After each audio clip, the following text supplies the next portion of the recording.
This is a Jason Gregor Show. And shoved down low by Jeff Skinner. Elevated to play with McDavid and Hyman tonight. Here's St. Clair wide open. Presented by PlayAlberta.ca, Alberta's only regulated online gambling website. Allen takes off. Breaking tackles. End zone. Touchdown. What a play by Allen. 1440. And the Oilers Nation YouTube channel. And Stanton drives one deep left center. He'll watch this one fly.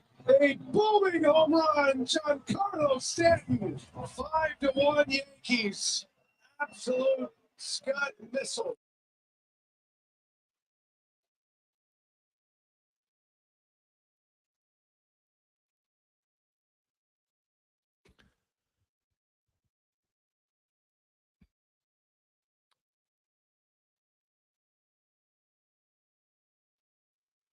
Well, a tremendous Tuesday afternoon. How are you? Welcome to the Jason Gregor Show on Sports 1440, Oilers Nation YouTube and Facebook and X. Also coming to you live at PlayAlberta.ca.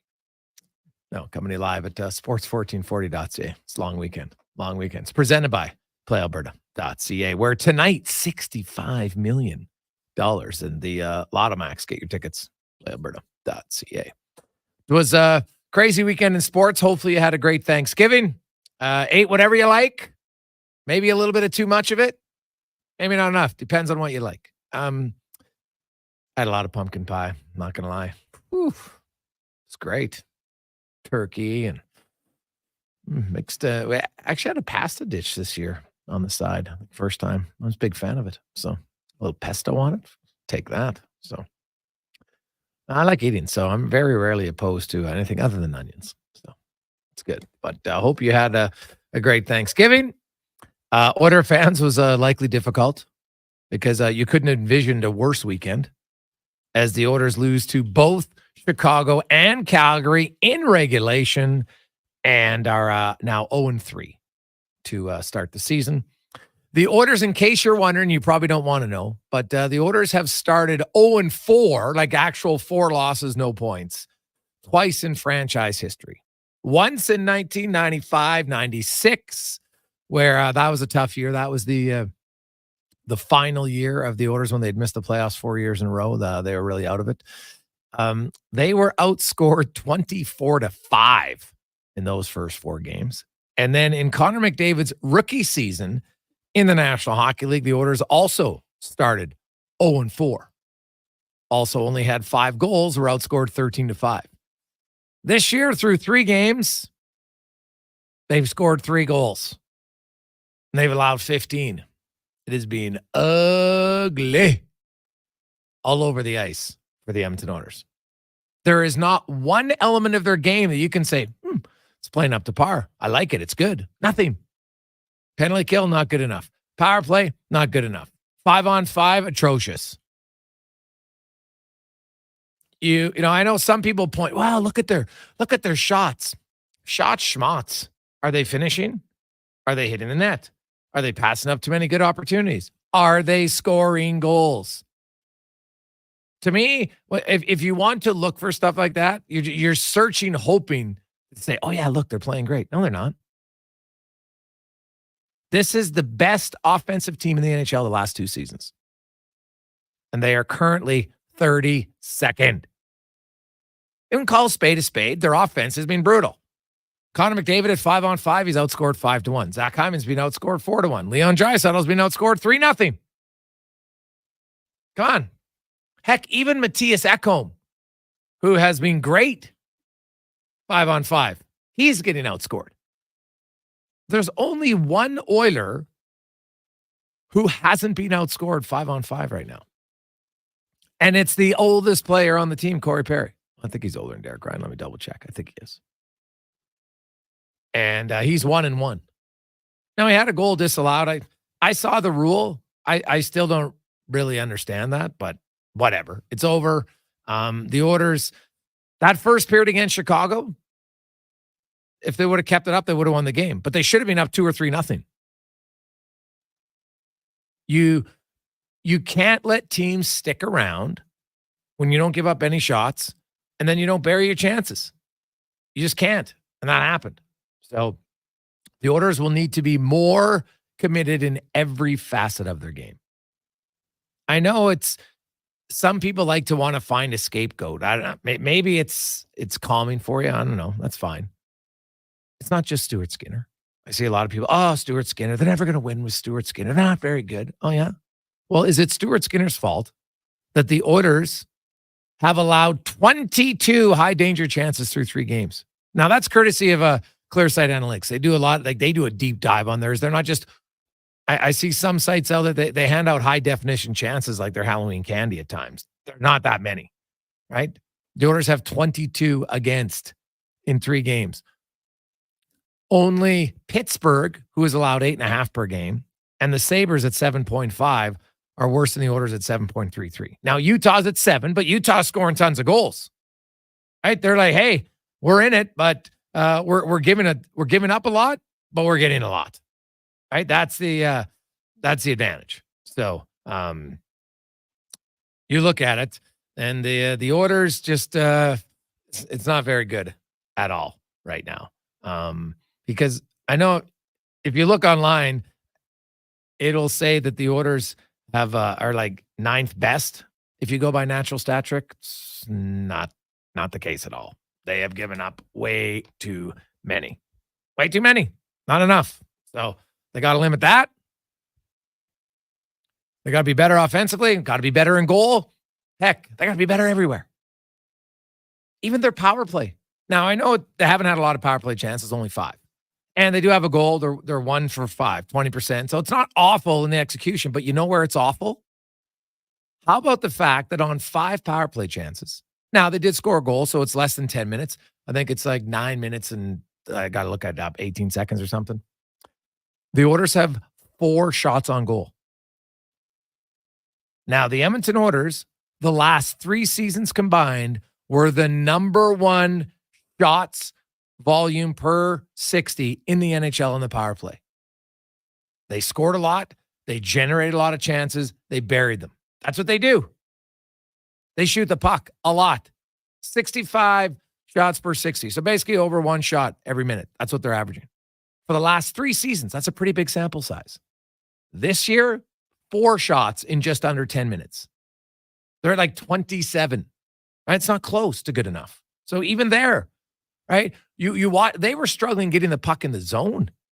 Heck, I saw Evan Bouchard once dump it in, like a legit cross the red line, dump it in on a power play. Now, of course, he didn't get the puck. You're like, what? Like, this is the best power play in the NHL. Historically, the greatest power play the league's ever seen. And you're dumping and chasing? Like, that's not what they do. They carry the puck in, they set it up, and usually it's tic-tac shot. They move it quickly. But they're not in sync. Penalty kill wasn't in sync. Now, it did get better in game 3, but as Chris Knobloch said today, that's 1 game. They got a long ways to go to get back to their penalty kill, being in sync. And then 5-on-5, man, they might not be giving up a lot of shots, but they're giving up way too many quality chances. And the high slot, it's just like a freeway for the opposition. Here you go, untouched. Ooh. Enter it with high speed, no problem. So they'll have to improve there. Now, they take on a Philadelphia Flyers team. Now, on paper, this is a team they should beat. But we would have said that against Chicago and Calgary. So take nothing for granted. The Edmonton Oilers and their head coach, I know some people, and we might disagree on this, and that's fine. 833-401-1440. You can text us in our email inbox, 833-401-1440. He has loaded up his top line. I think it's a smart move. You got to get some offense. I don't care what they're going to do in the playoffs. The playoffs are irrelevant on October 15th. Irrelevant. We all know the McDavid and Draisaitl, if you want to go deep in the playoffs, are not playing together. We all know that. But that has no bearing on game 4. McDavid doesn't look like he's confident offensively. He doesn't. So you got to get your best players going. And if that means putting them on a line against a team who doesn't have like a real dominant line, to me, that's the best time to do it. It's not like Philly is even going to come at you with two quality lines where you're like, oh, geez, if we load up our one line, well, then maybe we're going to have a big disadvantage elsewhere. Right? Like, they don't really have that. You got Frost with Michkov and Tippett. Young Jet Luchenko with Konechny and Forster.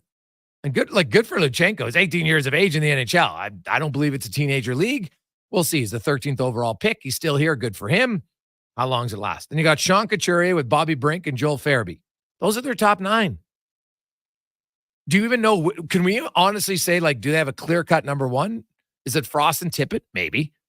But then Konechny's on the other line with an 18-year-old rookie. Like, Henrique and Nugent-Hopkins should be able to handle him no problem, I would hope. So this is actually like the perfect game to load up your top line because you don't really have to worry about the other team having a big advantage against your second or third line. I don't see it. Heck, the Oilers' third line, well, I would actually argue tonight, for me, the Oilers' second line is Skinner with Henrique and Brown. That's their second line. Henrique and Brown have been very good. Like, well, not very good, but pretty good. And Jeff Skinner, he was the best Oiler player, I thought, against Calgary. He had a lot of buzz. He had a little bit of pop. I liked his game. Not just the goal, but he created chances, had 5 shots, made a few other good plays. I liked his game. He had a lot more jump in his most jump I'd seen in his 3 games, for sure. But I would have Skin and Henrique and Brown if we're going on line designation as the second line. Podkolzin and Nugent-Hopkins and Arvidsson would then be my third line. And they should be fine against the Couturier line. It's not like Couturier, Bobby Brink, and Farabee. You're like, ooh, jeez, they're going to skate circles around that line. In theory, they shouldn't. But theory and practicality have yet to meet early on this season for the Edmonton Oilers. So we'll talk a lot about that today. Also, NFL, Aaron Rodgers gets his wish. His good friend, Davante Adams, is now a member of the New York Jets. The Jets couldn't beat an injury-riddled Buffalo Bills team on Monday Night Football. And now they're going in, and I know people say, well, they're only giving up a third rounder. Valid. But they're taking on a lot of money. And I don't know who's running things in New York. Is it an overage quarterback who blames his receivers outwardly when things don't go well, despite throwing a lot of picks, despite not always being on the receiver? That's the guy. Like, I don't know, man. This to me says desperation by the Jets. I know they're all in, so they're like, well, we're all in anyway. This is like pushing all in on, I don't know, like a Jack King when you're out of position. Is that what that is? I don't know. Is there a chance it can work? Sure. Is it a high percentage play? Nah. Remains to be seen, man. Like, how much does Aaron Rodgers have left? Connor Halley? Good question. Yeah, I don't like him throwing my guy Mike Williams under the bus last night. You can say you're throwing it up short, but how about you don't underthrow it, you know? Thank you. Show me the arm strength there that you once had, man.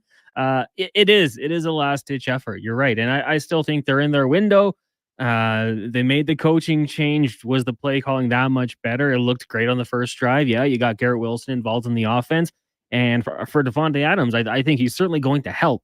I think this can be a guy that can help you maybe squeeze into that playoff spot. But are you going to beat a really good team? Right now, I don't think the Jets are good enough. I had them to win that division. I think I'm going to be wrong on that one. I think the Bills are going to get it done once again.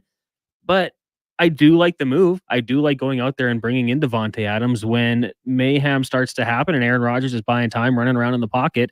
He and Davante Adams have that connection. And they've shown it in the past how good they can be. Does it take them over the top? No, but I think it makes them better. And now I wonder about Mike Williams. Will he be on his way out? Because if you have Garrett Wilson, you've got Lazard, you've got Davante Adams, I don't think you need big old 18 out there. So maybe he's on his way out. So I like the move. And then I also like, the Buffalo Bills going out there and bringing in Amari Cooper from the Cleveland Browns. He's shown some drop issues throughout the year, but I think you pair him with Josh Allen and it's a good move. So good on the Bills for seeing that and saying, okay, we see what the price is. Let's go get someone as well.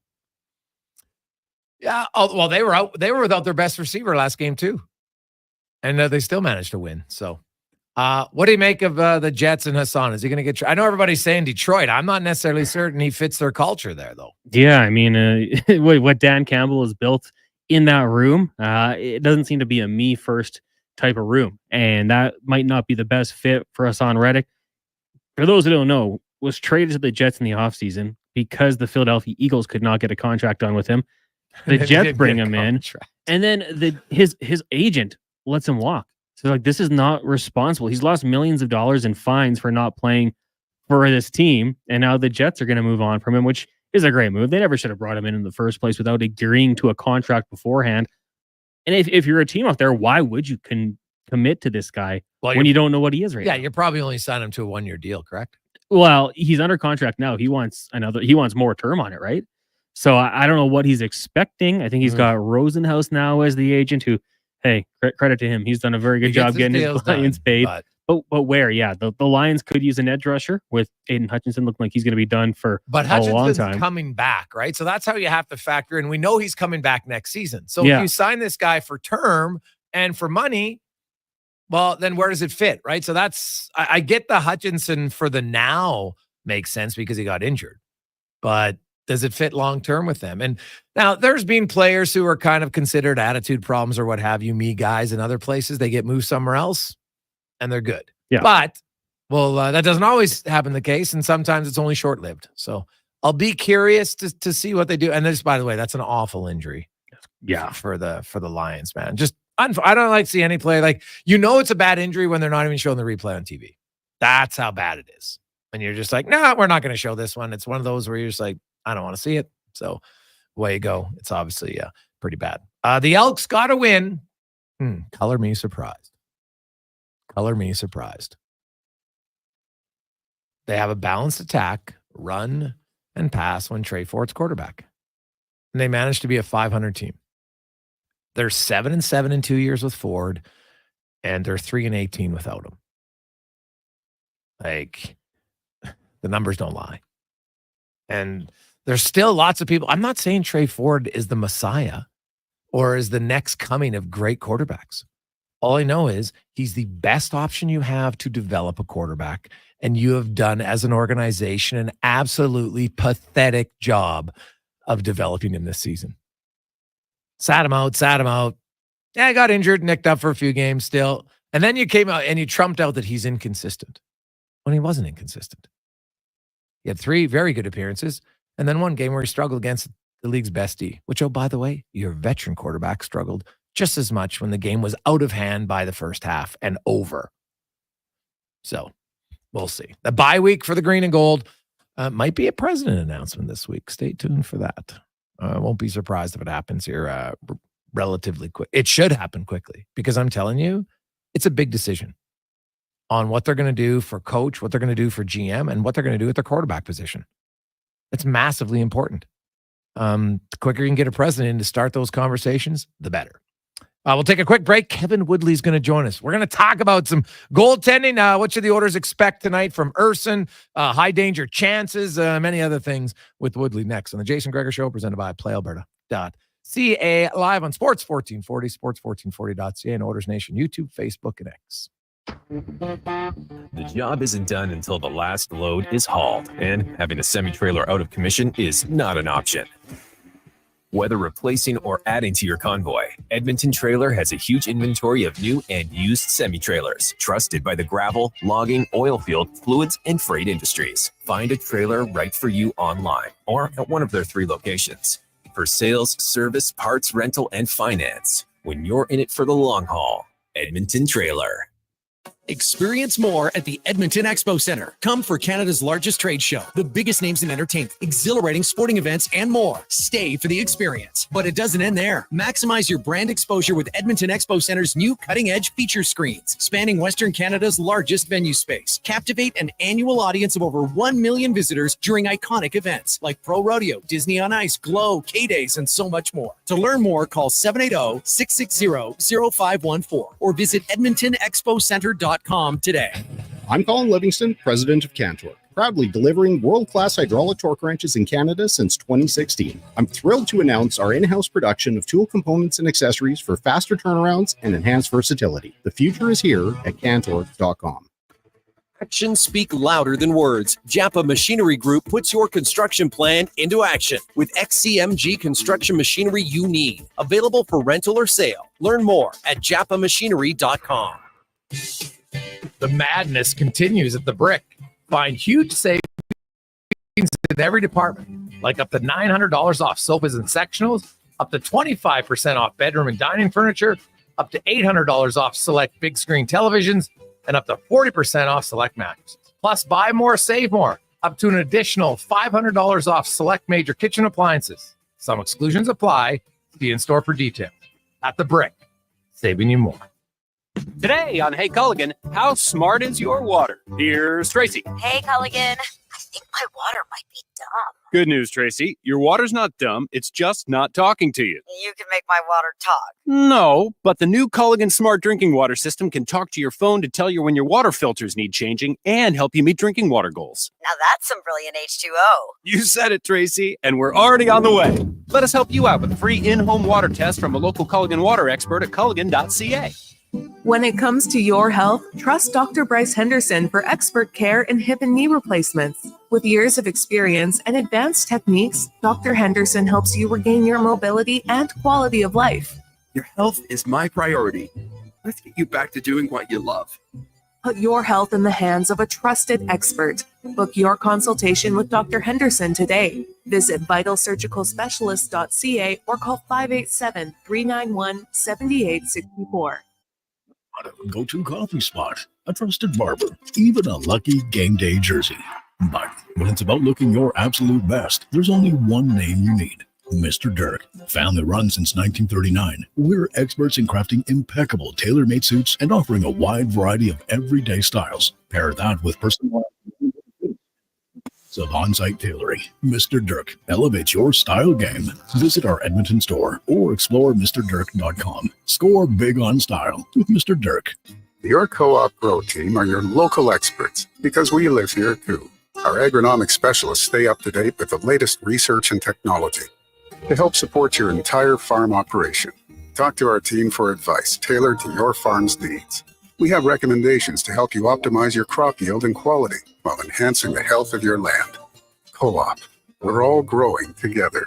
Here for your farm, here for your family. Learn more at coop.crs/farm. Hey there, it's your friends from Toyota. We see you eyeing that Tundra, already picturing yourself hauling so much firewood that your chainsaw's hiding behind the shed. It's time to stop dreaming about that new Toyota and start driving one. Lease a 2024 Tundra 4x4 Double Cab SR5 from $146 weekly for 64 months at 4.39% with $6,299 down. Visit shoptoyota.ca or your local Prairie Toyota dealer today. Husqvarna and the Lawnmower Hospital have what you need to clean up for fall and get prepared for winter. Yep, I said winter. It's coming, but you can handle it with the Lawnmower Hospital and Husqvarna. From battery-powered pole saws and chainsaws to tow-behind sweepers to collect all those leaves. Don't forget the Husqvarna 580 BTS backpack blower. Great for leaves, amazing for the snow. LawnmowerHosp.com. The Lawnmower Hospital.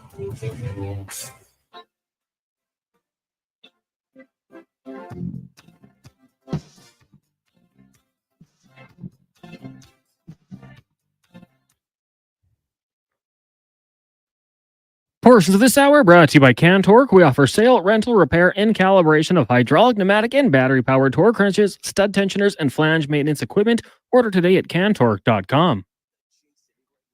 The best of Edmonton sports talk and beyond. This is Sports 1440. Presented by PlayAlberta.ca, Alberta's only regulated online gambling website.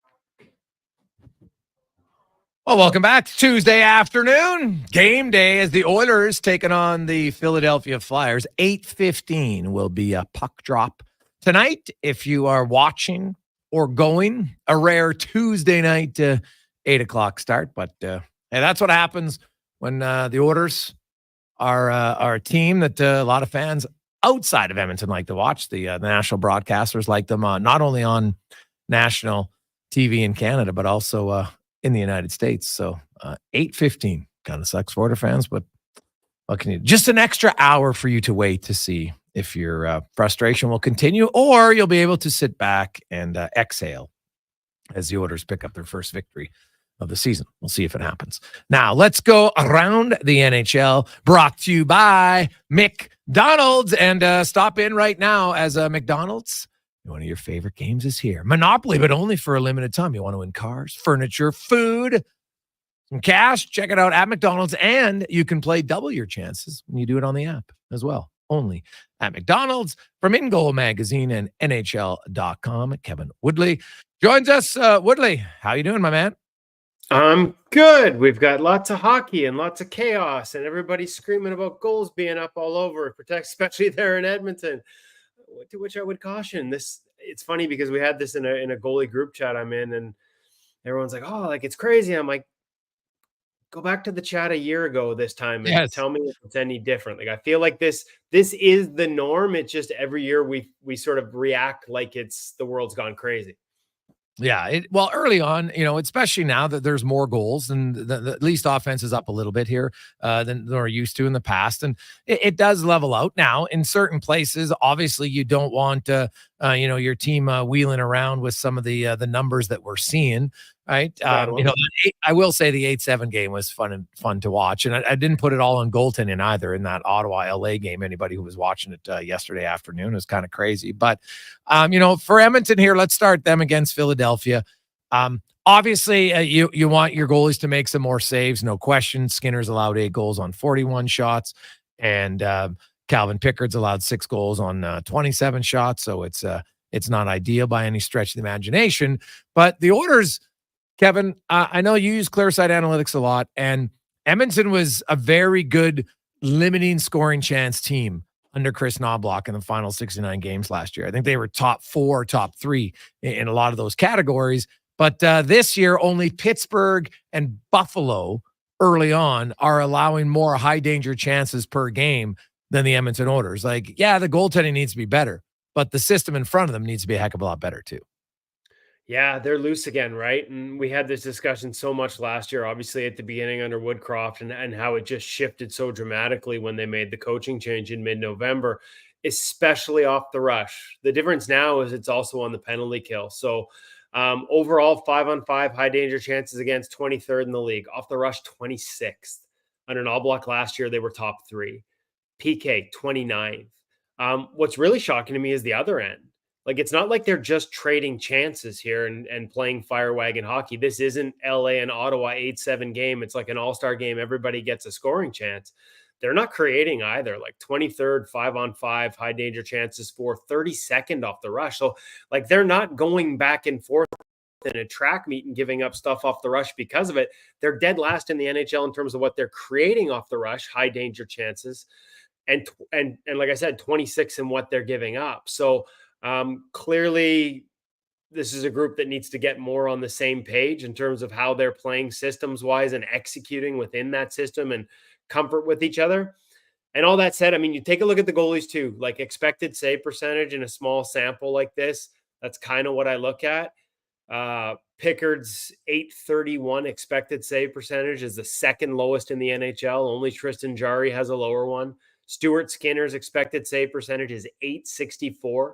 That's the 7th lowest. So in other words, those are the 2nd and 7th hardest environments in a small sample so far this season in the entire league.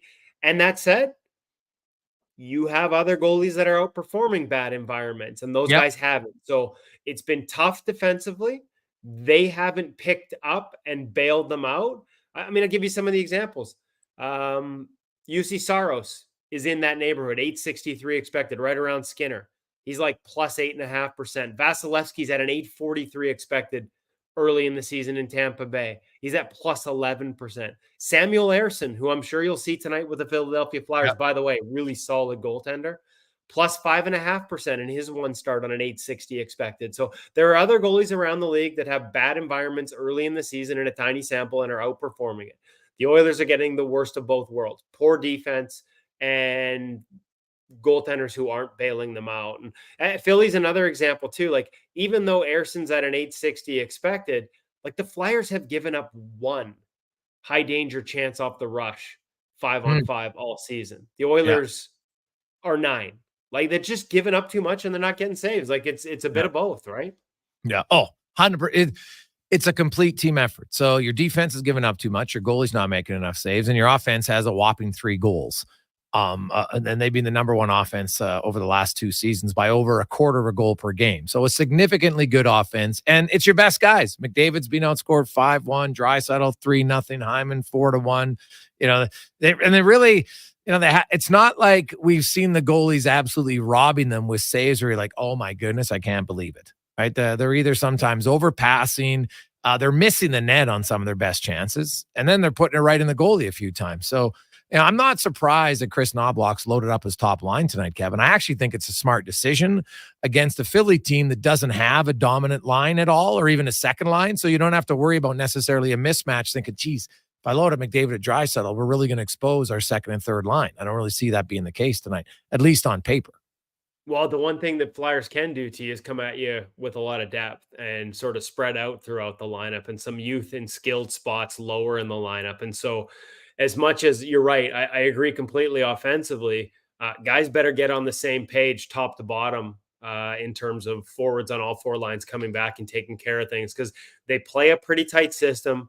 They clog things up in the middle in front of their own net. Like I said, Ersson, like, he's like your prototypical, in a good way, Swedish goaltender. It doesn't look flashy. It doesn't look dynamic, but it's always over the knees. He's always controlled. Rarely does he get sort of outside of his frame.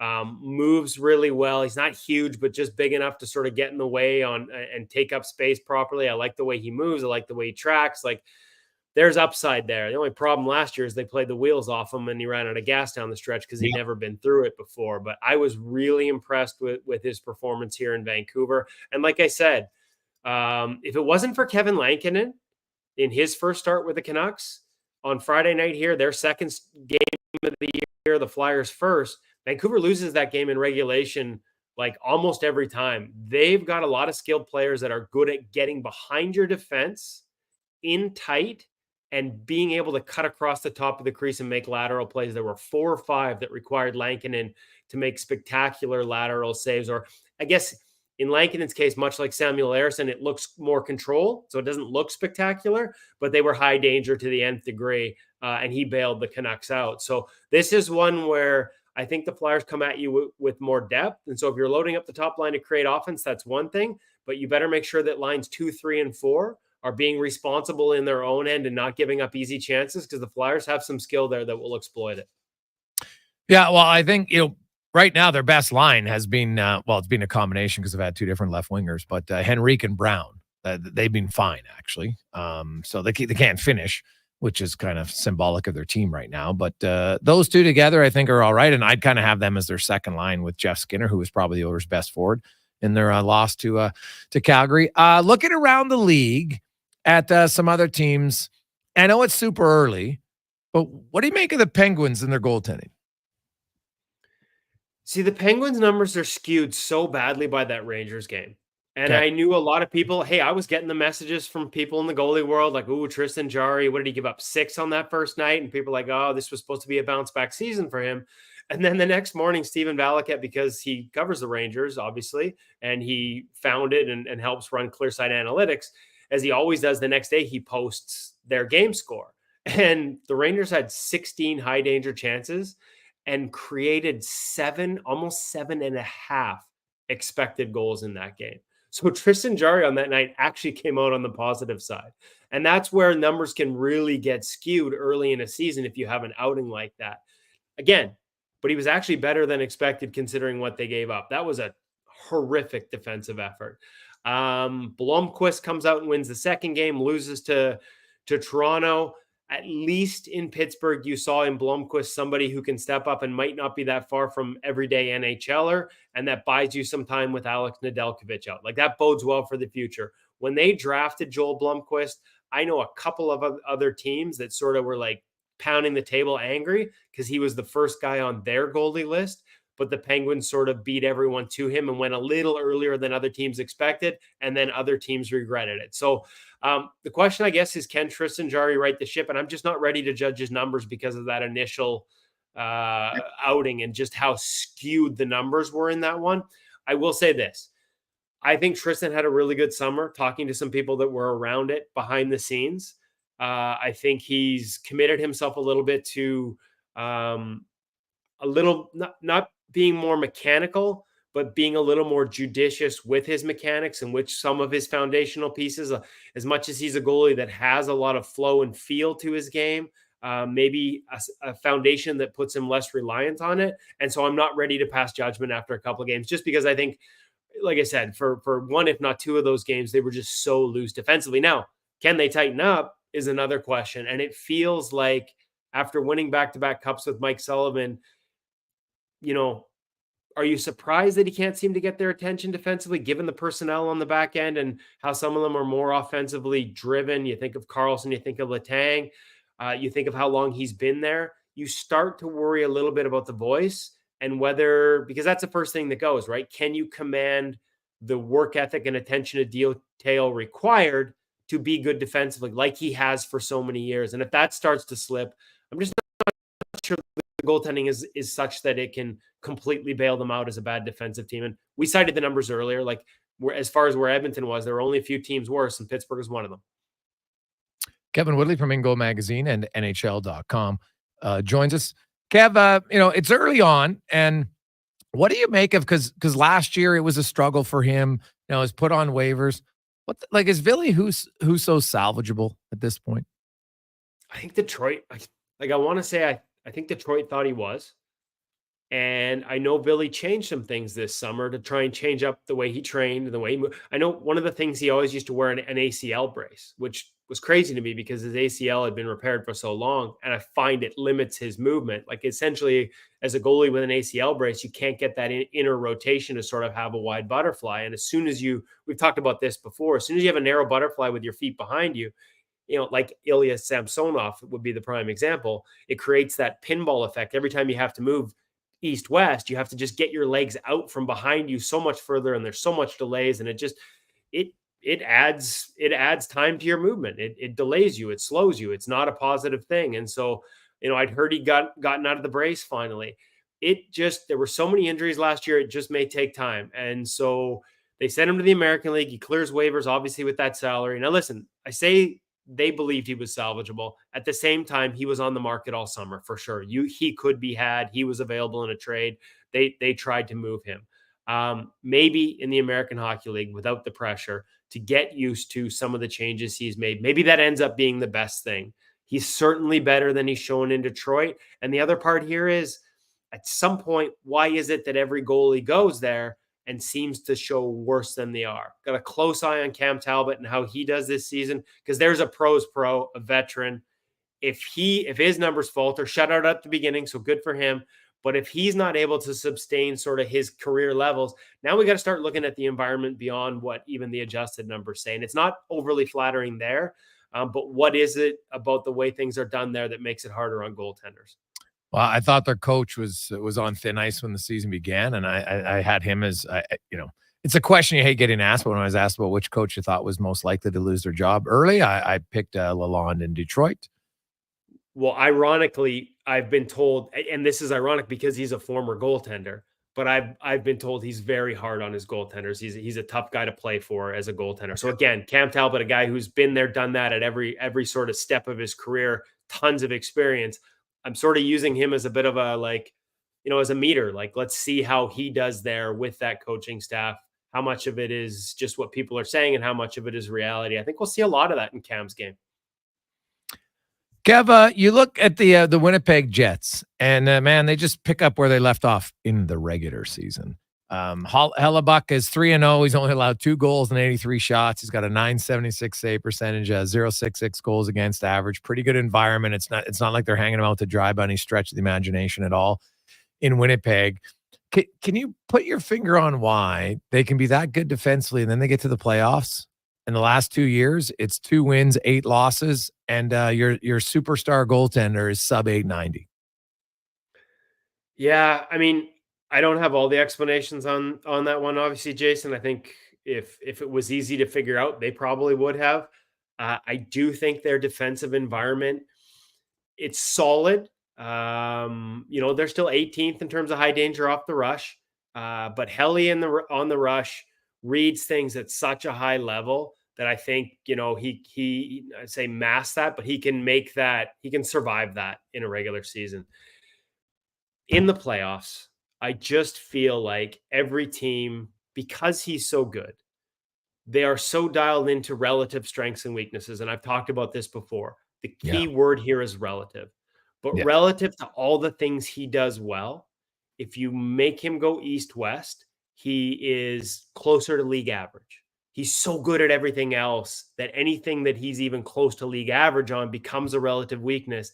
And I think when teams go in there, because they know he is so key, they just do everything in their power to try and focus on targeting that. And so the Jets, who are so good at preventing laterals in the regular season, all of a sudden in the playoffs, and I went through these numbers for a show in Winnipeg in the middle of the summer, all of a sudden they go from being one of the best teams defensively at not giving these up in the regular season to, out of the 16 playoff teams, they were worse on laterals, on screens, on deflections.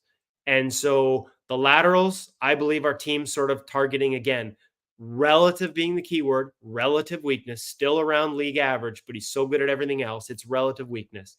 And then screens, take away goalie's eyes, all the cliches we hear about, like they went to town on those things, right? Like if you can't see it, you can't stop it. As cliched as it is, teams just are so concerted in their efforts. And the Jets, after being so good at taking those things away in the regular season, just didn't anymore. And so you add those two factors up, like the book is out and every team goes to the nth degree to make sure they target it. And I don't know where the answers are. Clearly you can't finish 16th out of 16 playoff teams in those statistical categories defensively again, if you're the Jets.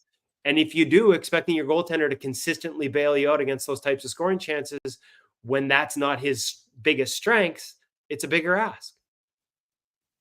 Yeah, no, it's totally fair. I just, it is kind of amazing to see the numbers, that different. I do want to ask you about Lucas Dostal in Anaheim, and with Gibson being out, so Dostal goes in, he gets the first start, and then they go to James Reimer in the second game, and Dostal pitches the shutout 30 for 30. Kind of feel like he's shown something here, Kevin, and I'd like to see Anaheim run with it a little bit with him. I agree completely. Now, by the way, hey, James Reimer was really good in that game too. Off waivers into a new system, new teammates. He was, 3 goals expected was over 4 that night. Like he was, he had a heck of a night. Dostal adjusted save percentage through those 2 starts is plus 7.8. Only Vasilevsky and Saros are better. So both goalies giving them really good starts early on, even though Reimer doesn't get any points out of it. I think, I agree with you. Lucas Dostal has shown he's ready for this. I think the only reason you exercise caution is because of where they are as a team. You give him the job, and whether that's 3 out of every 4 or 2 out of every 3, I might lean towards the latter just because it's his first time in the role. Just make sure he's not overwhelmed by it. Ease him into it. And that gets harder to do once it's easy to do when James Reimer's the backup. And you've got nothing committed to him. It probably gets a lot harder to do when John Gibson comes back, even if the numbers continue to tilt towards Dostal just because of the contract and because they've been trying to get rid of that contract. It's not a secret that, they tried to move him this summer, that he wanted another place to play, would have preferred another place to play this summer, and they weren't able to accomplish that. I don't know that it gets any easier with that ticket if they're not willing to eat a part of it, if he's not playing, if he's not even the starter on his own team. So I don't know how they balance that. And again, this will depend on how Gibson plays coming out of the gate when he gets back off the appendectomy. But if he comes back and plays well, it's easier. But if he doesn't, it becomes a harder decision for the Ducks. The numbers say one thing, and to a certain degree, I understand easing Dostal into it, but only to a certain degree, because he's been really good when he's had the opportunity. 100%. I kind of look at the Ducks and what are you waiting for? I'm not saying don't overplay the guy, right, as you alluded to earlier with Urson when Carter Hart left, and I think that had to do more with the suspension than anything else. But I think it's a case of Destahl's been around long. He should be able to be a guy who can go, kind of, 6 out of 10 for a bit here and see kind of where he goes from there. The other, which team right now, and I know it's super early, Kev, but is there a team that's really impressed you by their defensive environment, thus making it easier for their goaltending? Ooh, that's a good question. One I wasn't necessarily prepared for. I mean, it's funny because I talked about how good Arison was. And, that means that they weren't great, but I didn't mind Philly's structure. The Rangers have been really good early. As much as we think of them leaning heavily on Igor Shesterkin, it's always been sort of the goaltending bailing them out. Their PK's killing them, but first against stuff off the rush. The Blackhawks haven't been terrible, and maybe again some of this is early, and maybe it's just all about sort of opponents and things like that. I think overall the most pleasant surprise, and maybe it shouldn't be a surprise given the coaching change, but I would say the New Jersey Devils. That's probably my number one. Okay. Top 10 expected goals 5-on-5 against the rush. They're 7th. 9th in expected goals against 5-on-5 overall. In the D zone, 13th.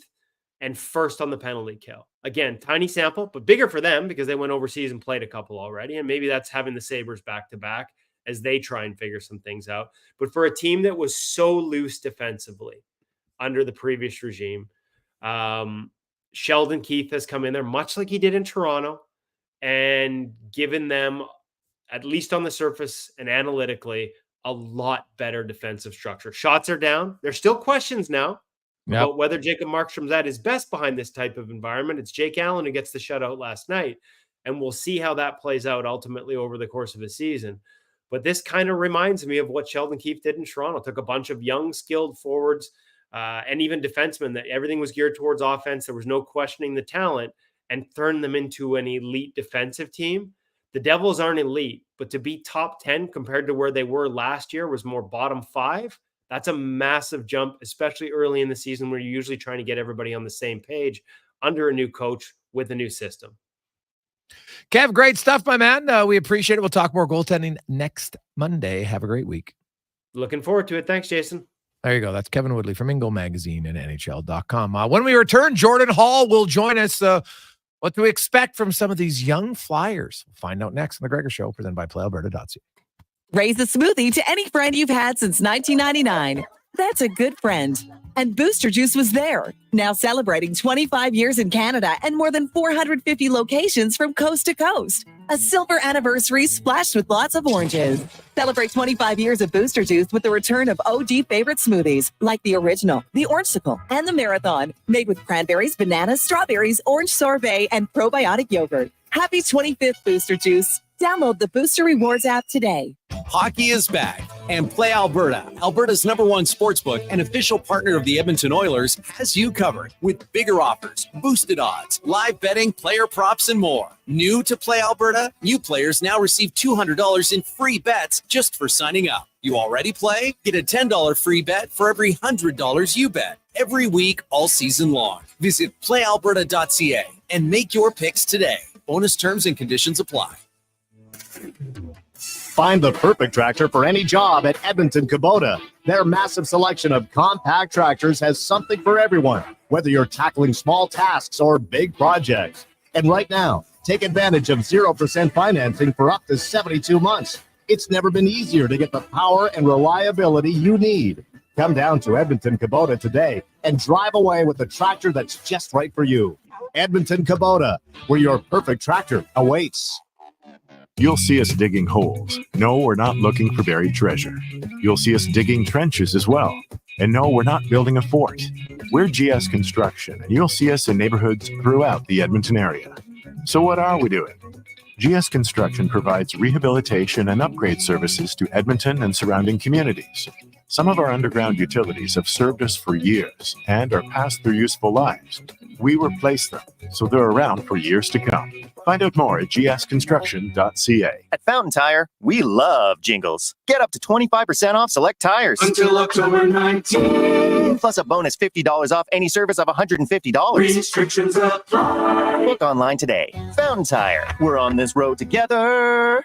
Silent Ice Sports and Entertainment is an innovative market leader across Western Canada, with sports and entertainment properties including the Spruce Grove Saints, the Junior Prospects Hockey League, Silent Rides Charter Company, the Hockey Super League, and the newly launched Female Super League. Silent Ice also owns the Western Hockey League Seattle Thunderbirds and operates the Morinville AAA Arena. The Silent Ice Center, a new state-of-the-art entertainment facility, is open in Nisku, which features 2 sheets of ice, including a 1,600-seat arena and a restaurant with a viewing area.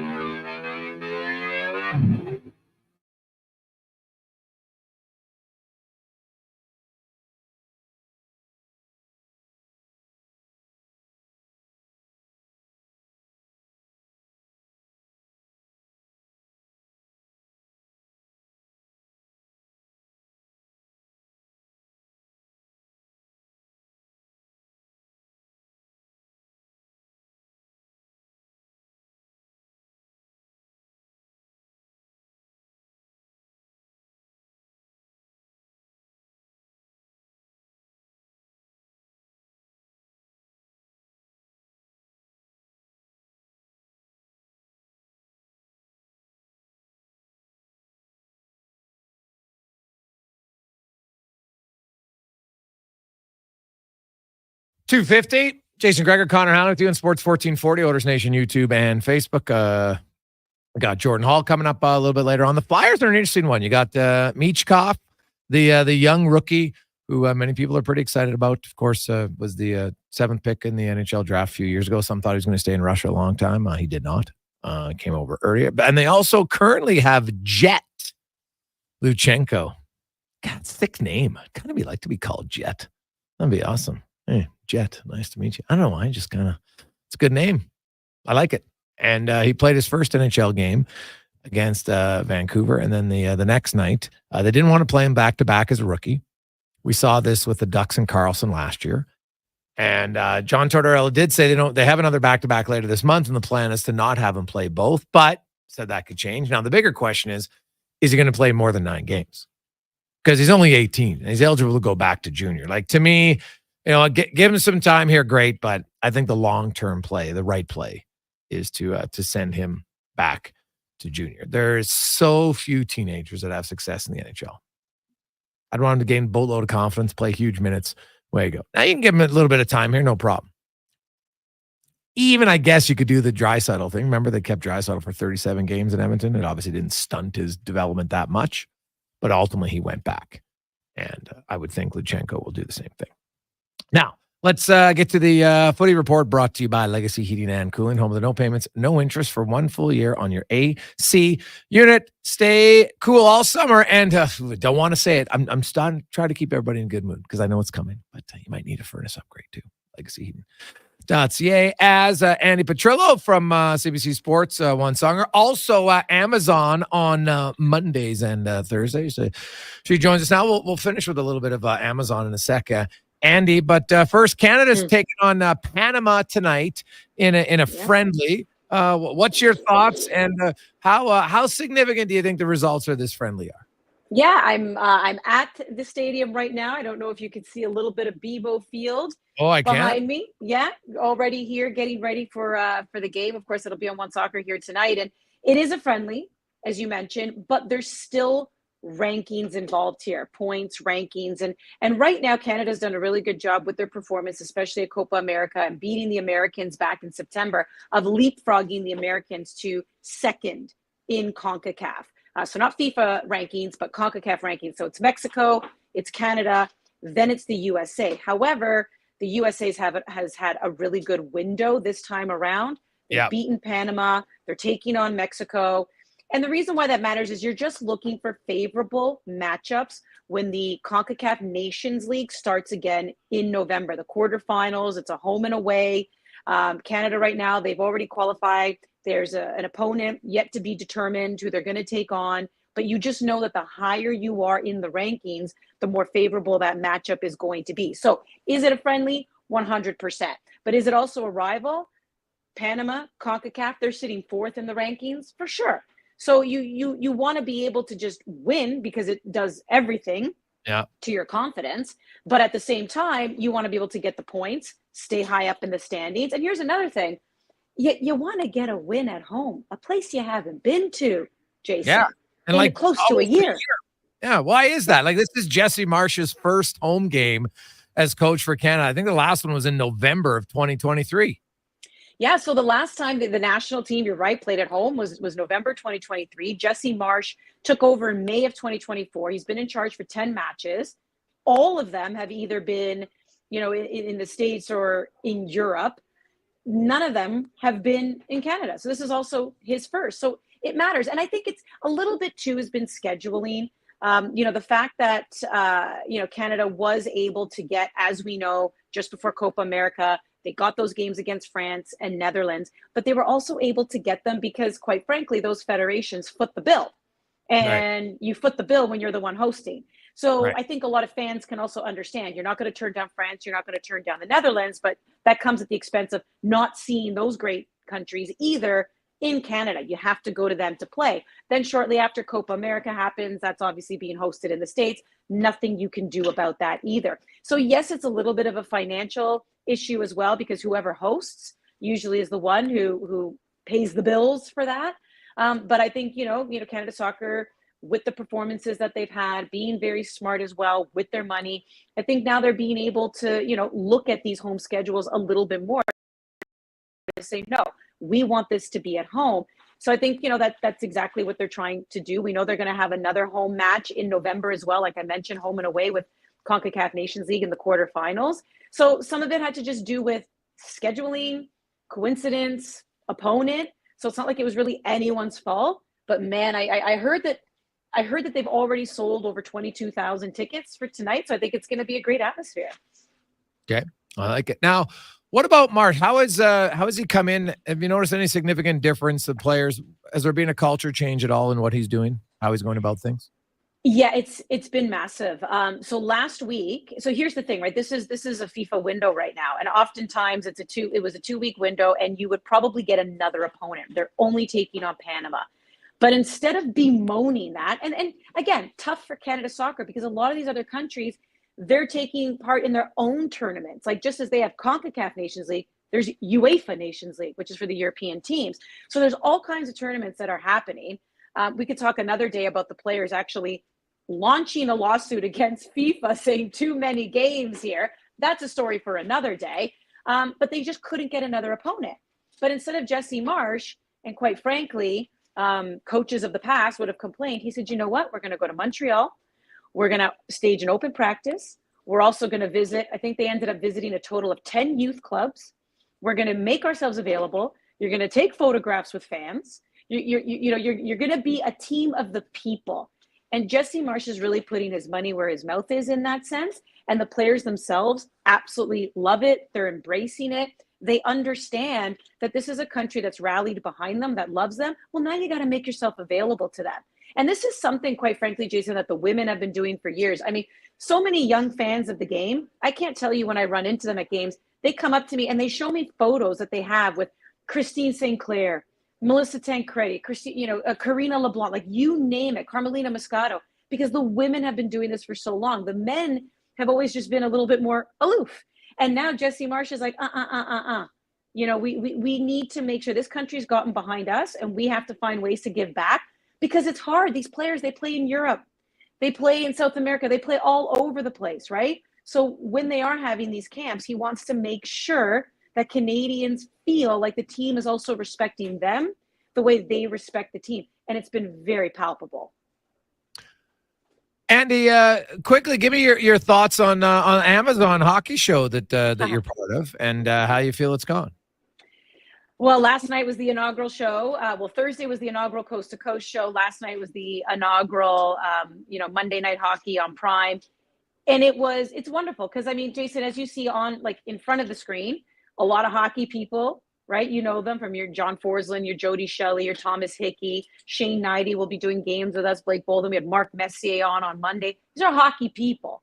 But also behind the scenes, longtime hockey producers, longtime hockey directors, people of a passion and love for the game. So it's not like you're taking people who've done, cricket for however many years and say, hey, do a hockey game and good luck. Like, Amazon has chosen people very carefully and very wisely. So it really was like riding a bike, just getting together with friends and doing a great hockey broadcast. And it was really wonderful. Absolutely loved it. And what a great game, back and forth, high scoring between Pittsburgh and Montreal. So couldn't have also asked for a better matchup on Thanksgiving Monday. But so far, I got to say, it's been a blast. I hope you're enjoying it. Yeah, it's definitely something different. Now, I'll be honest, I only got to watch parts of last night because I had a game of my own for my son. But it's that one, comes first. That comes first, yes. the Monday show and Thursday shows are very different. Should point that out. And so, I think it's like anything. As being a part of the first show, you look and say, okay, this is what we really liked, and then we learn and grow. You can't do everything in show number one, right? So my question would be, what do you have planned to add moving forward? Well, we're going to debrief for sure, and just kind of talk about integration. What type of storytelling do they want? Are we going? Here's the thing: everyone comes in, and you always want to say, "We want to be different." Be different. Yeah. Well, A, what does that mean? And B, don't be so different that people feel like you've completely taken what's theirs and you've just changed it. And as we know, people don't like that either. So it's very delicate. And if you are going to be different or you're going to change things, sometimes it has to be a little bit of a snail's pace because you got to get people on board. The Thursday show, as you know, that's like a beast of a show because it's like that NFL Red Zone where you're just bouncing from game to game to game. So that one, for sure, we want to be able to do storytelling, but we want to still keep it very game focused. So those are things that we obviously want to work on this Thursday. So the first Thursday I had PK Subban, Jason Demers, great voices of the game. This week I'm going to have Keith Yandel and Thomas Hickey. Great players as well. So I want to be able to have them lend their voices, but we have to respect that we're jumping from game to game and fans want to see the game. What's happening? What's the score? Who scored it? Are we going to a power play? So, the night one was very exhilarating and it can only get better after that. Awesome stuff, Andy. Enjoy it. We will chat with you next Tuesday. Great. Thanks. See you later. That's Andy Petrillo. Yes, we moved her time because, of course, she's on Mondays now. So she'll be every Tuesday for those who we've juggled a few things, but Andy's every Tuesday now at 2:40. Let's get to the Con Man Sports 1440 update. We got Dave McCarthy, Terry Ryan, Jordan Hall, Spec on a busy Tuesday. Lots more Oilers talk. Chris Knobloch changed the lines. What's your thoughts on that? 833-401-1440 on our email inbox. Let's get to the Con Man Sports 1440 update brought to you by Booster Juice as they celebrate 25 years. And who doesn't like a little nostalgia? They brought back some of the favorites, the original, the Marathon, and the Orangesicle, but only for a limited time.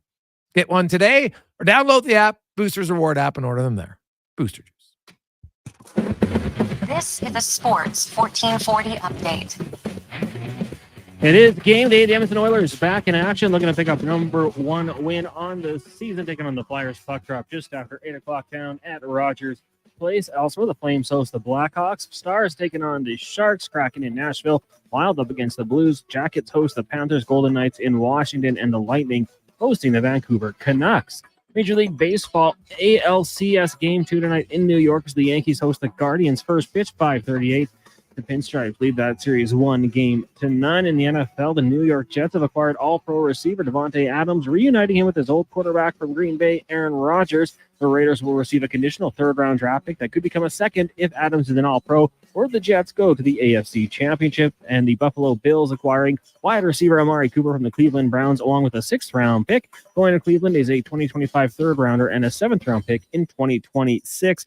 And seven-time Super Bowl champion Tom Brady's been approved by the NFL ownership as a limited partner for the Las Vegas Raiders. Brady and his partner now hold 10% of the stock in the Raiders. Brady personally holding 5%. In August, the league placed restrictions on Brady's broadcasting career With access due to his potential involvement with the Raiders, Brady is not permitted to attend in-person or online broadcast production meetings and may not have access to team facilities, players, or coaches. In the BCHL Showcase, the Saints taking on Coquitlam. That'll get going just after 3:30, and NBA preseason Raptors hosting the Celtics. Tip-off at 5. Coming up in hour 2 of the Jason Gregor Show, we'll be joined by our co-host, former NHLer and Shoresy star Terry Ryan, plus Dave McCarthy from SiriusXM NHL. I'm Connor Halley. This has been a Sports 1440 update. This is Sports 1440, a Stingray radio station broadcasting on Treaty 6 territory. Download the free iHeartRadio app and listen to CKJR wherever you go. Carve out for a cause at the 6th annual Jason Gregor Pizza Pigout presented by Swift. Thursday, October 24th at the Canadian Ice House. Indulge in unlimited pizza while raising some dough for Kids Sport. Vote for your favorite slice to crown the People's Choice Awards winners. Don't miss Edmonton's biggest pizza party with Gregor Broadcasting Live. Tickets are $60 or $200 for a group of 4. Adults only. Buy your tickets today. For more details, see jasongregorpizzapigout.com. I'm Colin Livingston, president of Cantork. Since 2016, we've been at the forefront of hydraulic torque wrenches in Canada. I'm delighted to share our latest venture, in-house production for quicker turnaround, superior quality, and heightened versatility. Experience excellence at cantork.com.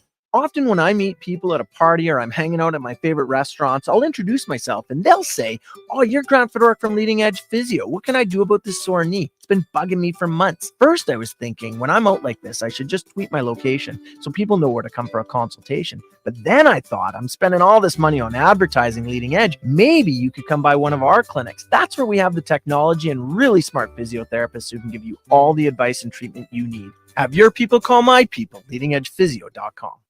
Japa Machinery Group knows that XCMG may not roll off the tongue, but Japa's team will help keep your construction jobs rolling on time and on budget with heavy equipment sales and rentals. Visit japamachinery.com to find out more. Oodle Noodle origins. In 1864, Francis Oodle took over his dying father's business as a leatherman. He was quite proficient, but his heart was never truly in the trade. After his father's death, Oodle met a cocksure young man named Vladimir Nudel, who was a trailblazer in the popular new art of food boxes. They formed a partnership and aimed to ply their trade in the new world. At Ellis Island, Nudel was renamed David Noodle, and henceforth, the franchise has been known as Oodle Noodle. The job isn't done until the last load is hauled, and having a semi-trailer out of commission is not an option.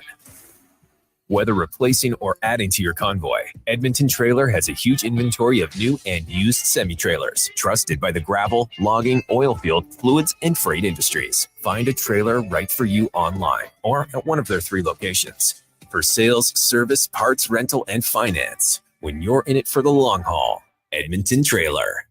When you want to recognize the top performer on your team, come create memorable and customized trophies and awards with Elite Promotional Marketing. Elite's in-house design team will help you achieve your corporate award goals. Head to elitepromomarketing.com. Hey, sports fans, we've got a clear choice for you. At Crystal Glass, we provide customers with the perfect glass for any job. From home to auto and even commercial, installation or repairs, we're your team. Call 310-GLASS or visit crystalglass.ca. Crystal Glass. Hey there.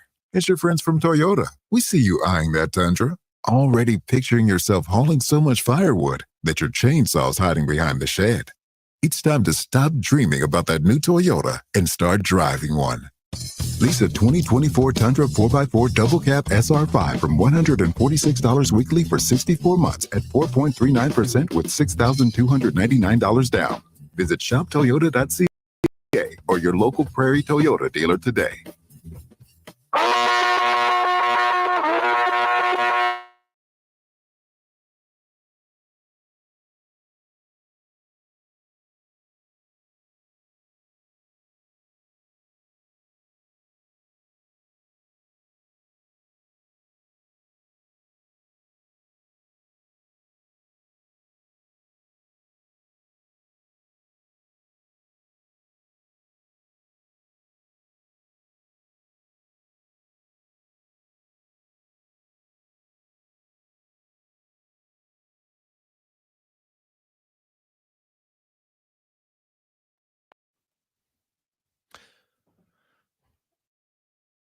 .309. Welcome back. Jeez. At the Sports 1440 studios, in the Ewell studio, EWEL, your partner in power since 1975. For all your electrical gear, they can help you out 24/7 now, ordering online at ewel.ca. And you'll see behind me, if you're watching on YouTube, X, or Facebook, there's the glass of the mall. And there's just a fan there with a sign. I'm assuming he might take that sign to the Oiler game, that he traveled all the way from Australia to be at the game tonight. But I couldn't talk to him because he just came just as we were about to come on air to say, hey, stand there, we'll put you on the show. But he quickly took off. But we might see him at the game tonight, Cons, with a sign traveling all the way from Australia to see the Oilers. Something tells me he's hoping to get a win. Yeah, that bad boy upside down. I was trying to read him. Like, no, you got to turn it around, man. Oh, yeah. Yeah, that's right. Yeah. You know what? A little nervous first time holding the sign. So now he knows, hey, check it first. Last thing you want is to hold your sign up. They put you on the television and it's upside down. Right? It's a sign fail. You definitely don't want that at all. It is the Gregor Show, presented by PlayAlberta.ca. And you can get in the game. Of course, Oilers are the favorite tonight against the Philadelphia Flyers. They got to win at some point, don't they? They're due for a win, aren't they? But hey, man, you never know.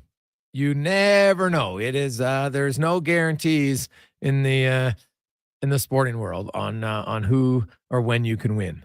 So we'll see if the Oilers can get it done. Their fans, their team, everybody in the organization be like, yeah, it would be nice to get a win. They could use a victory. They are 6-2 in their 8 home games in the McDavid era against the Philadelphia Flyers. So take that for what it's worth. Does it mean anything to tonight? Probably not. But Edmonton has played fairly well at home against the Philadelphia Flyers, who have not been a very dominant team here during this tenure in the National Hockey League. So we let's welcome to the show guy who, geez, I wonder if he has frequent flyer miles. He should, because he gets a lot of traveling. Of course, he was a first-round pick of the Canadiens back in 1995, right here in Edmonton, in fact. Played a little bit in the NHL, the AHL, the ECHL. Also won a few championships in ball hockey. 2-time author. And also now stars in Shoresy as Hitch and in some other shows. Terry Ryan joins us. TR, how you doing? Actually, I've been better. I had to see an optometrist today. I got something stuck in my eye for like weeks, and it's just coming to show itself now. So it's been rough, but it was, it was a nice Thanksgiving. I visited. Are you going to wear a patch? Are you going to be like a patch from Days of Our Lives? Honestly, I thought about it. I didn't know what was happening. I didn't. My eye was paining. Okay. So I got something in there and lodged in behind it. But at the same time, lately I've been realizing maybe I need glasses. I'm not sure. Oh, that happens, dude. My optometrist buddy, he'll tell you that you're in your mid-40s, you'll literally just wake up one day and all of a sudden you're like, you're trying to read the menu and you can't do it. Oh, he says for some people it literally happens overnight. That's what happened. I just noticed it. I know I would know because I was up doing Shoresy and I'm reading the same scripts every day, like the size and relativity scale, and it just started. So it's my and what's worse, I couldn't pick up on it because my right eye has a bad stigmatism, and I never had that before. So it's like my left eye's trying to make up for it when I have them both open, and I didn't really think, honestly, in the last few weeks, just to do this. I went into the optometrist, and she was like, "Whoa, what a difference!" So that could also be adding to the pain, but at least now I have some answers. I was in emergency yesterday for 10 hours at St. Clair's Hospital. I didn't know what was happening to me. I said I can't see the same. My right eye is killing me. But anyway, that's what it ended up being. So no reason for alarm. Lots of people have glasses, and now I'm just going to have to be one of them. Hey, buddy, nothing wrong with some glasses. Make sure you can get trendy ones. Tell you that. It's all go bold. That's what I'll say. Right? You can have a good personality with them. Or maybe can you wear contacts? I've never had to. Oh, okay. I tried to, dude, and I'm sure I didn't try hard enough, but I couldn't get comfortable sticking my fingers in my eye. And I know that you don't actually stick it in, but I tried it a few times. I was like, this is the worst. So it was definitely a mental hurdle that I was too weak to get over. So I tried it for a bit and I'm like, you know what? I'm out. But here's the great part. Over the last few years, my near vision has gotten better. I don't have to wear my glasses anymore to read the laptop or computer or anything. And now in hockey practices with my son, I don't have my glasses on anymore. So it's actually better that way. I can't see far distance, but up close. And, if I'm at the blue line, I can see down to the net. Everything's crystal clear. So what, did you have surgery or something? What do you mean it just got better? No, he says like your eyes change over time, and mine, because I used to have perfect vision until I got a firecracker in my eye at a party, if you're looking at the clock on my eye from the 6 to the 9, it burnt it, and so I didn't know that. I didn't tell any of my parents, of course, because I don't know why I'm an idiot. I was 17, and so then it just progressively got worse. So then I got glasses because of that. And my eye doctor Chopper says some people's eyes will change over time, and some people, as your near vision gets a little bit better sometimes for some people. Wow. Yeah. So you're like a bionic man. I need my glasses to see far. Like I'm talking, like if I can watch TV, like in studio, the TV, I can see it because it's probably only 15 feet away. But anything farther than that, I'd need glasses to see it clearly. Like I'd have to be get bitten by a radioactive spider or something. Hey, who knows? Maybe I am. Maybe I'm Spider-Man. That'd be amazing. That'd be one. You know what? I'd like to have that. Be able to fly. Just spin a web whenever you can. That'd be unreal. Spin a web. What would be your favorite part of being Spider-Man? Would it be the vision? Would it be being able to climb on buildings? Would it just be sensory perception? Flying above the crowds and never having to deal with traffic. That would be pretty amazing, right? I think that would be quite fun. You couldn't do that out where you're living. There's no big buildings. You'd have to be downtown Edmonton or nothing. Well, not even the buildings, but you could fly anywhere, right? Like you can do it. There is a big high rise going inside Alberta actually right now. We're talking about Spider-Man, right? Yeah, I'm talking about Spider-Man. He can slide across. Spider-Man at times on certain scenes. Remember when he would go on the electrical wires on top of it, right? He'd kind of be skiing on it. So that would be good. I'd probably have to do that. I'd be out of luck here in Newfoundland, I would think. Yeah. Just as far as being able to sling my way all over town, there's only so many buildings. How about just being incognito and no one would know who you are? That'd be quite nice. Yeah, and you could use your power for good, for a lot of evil or at least questionable reasons as well, I guess. If you wanted to, yeah, but I don't want to be bad Spider-Man. I don't think that would last, right? True, I guess, yeah. I mean, it is a superhero for a reason, right? So yes. I suppose you'd want to take out the bad guys. That would be great. Who would what you're saying? If you did it incognito, I think it would lend itself to. Or you're saying you'd just go around and be a secret superhero. No, but not everybody knew that Peter Parker was Spider-Man. That's what I mean. I see. I guess the glasses helped. There well, see, exactly. I already got glasses, right? Clearly, once you put on glasses, TR, no one's going to recognize you. They're going to be like, "What's your name?" My favorite. It's great. My favorite of all those was Clark Kent in the original Superman. Well, the original, I'm talking about the 1979, 80 Richard Donner, Christopher Reeve. Remember that? He just put on his glasses and all of a sudden everybody was Lois Lane right next to him, hangs out with both people. Never once figured, you know what? This same birthmark, same whatever, just the glasses is basically like wearing a sheepdog uniform. Buddy, it's mesmerizing. People they can't get lost in your eyes as much, right? It's perfect. Can't get lost. Or maybe they get more, depending, like, as long as you don't have bubbles prescription TR, right? You don't want to have those thick of glasses where you can't even see your eyes. Exactly. Do you think that if the Oilers had Spider-Man, would they be doing any better right now? Oh, God. Well, he'd have to be a superhero. They might. Can he play offense, defense, and goaltending? Because right now it's a check mark of all three that need to be better. So that's a good segue. I like that. Yeah, probably not, because you know what? He doesn't have the cardio. He can't play full 60 minutes. Wow. You know what? I'm asking you this, and it's like you already thought it out. What do you think, by the way? I mean, the last time I spoke to you, the Oilers were 0-1, and now they're 0-3, and they haven't showed much promise, but we've seen this again. Just curious what your take. Apologies if you've said it 20 times. No, we were waiting. We got into it a little bit. I just, to me, it's a collective team effort of suck. That's like, there's maybe a few players. Henrique and Brown, I've liked their game. Yeah. I like Jeff Skinner's game against Calgary. He was their best forward by a mile.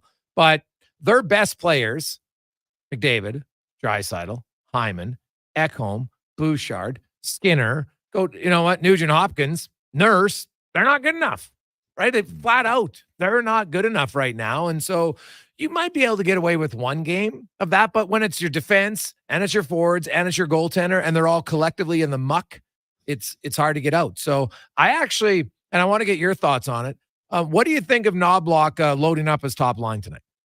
Oh, I'm all about it. I would do it. I mean, it doesn't have to be. People act every time there's a line change. People act like it's permanent. You can always go back, and it's you need something right now. You need a spark, something, and putting those guys together. I'm assuming. Well, I don't know the analytics, but you wouldn't keep doing it if it didn't work.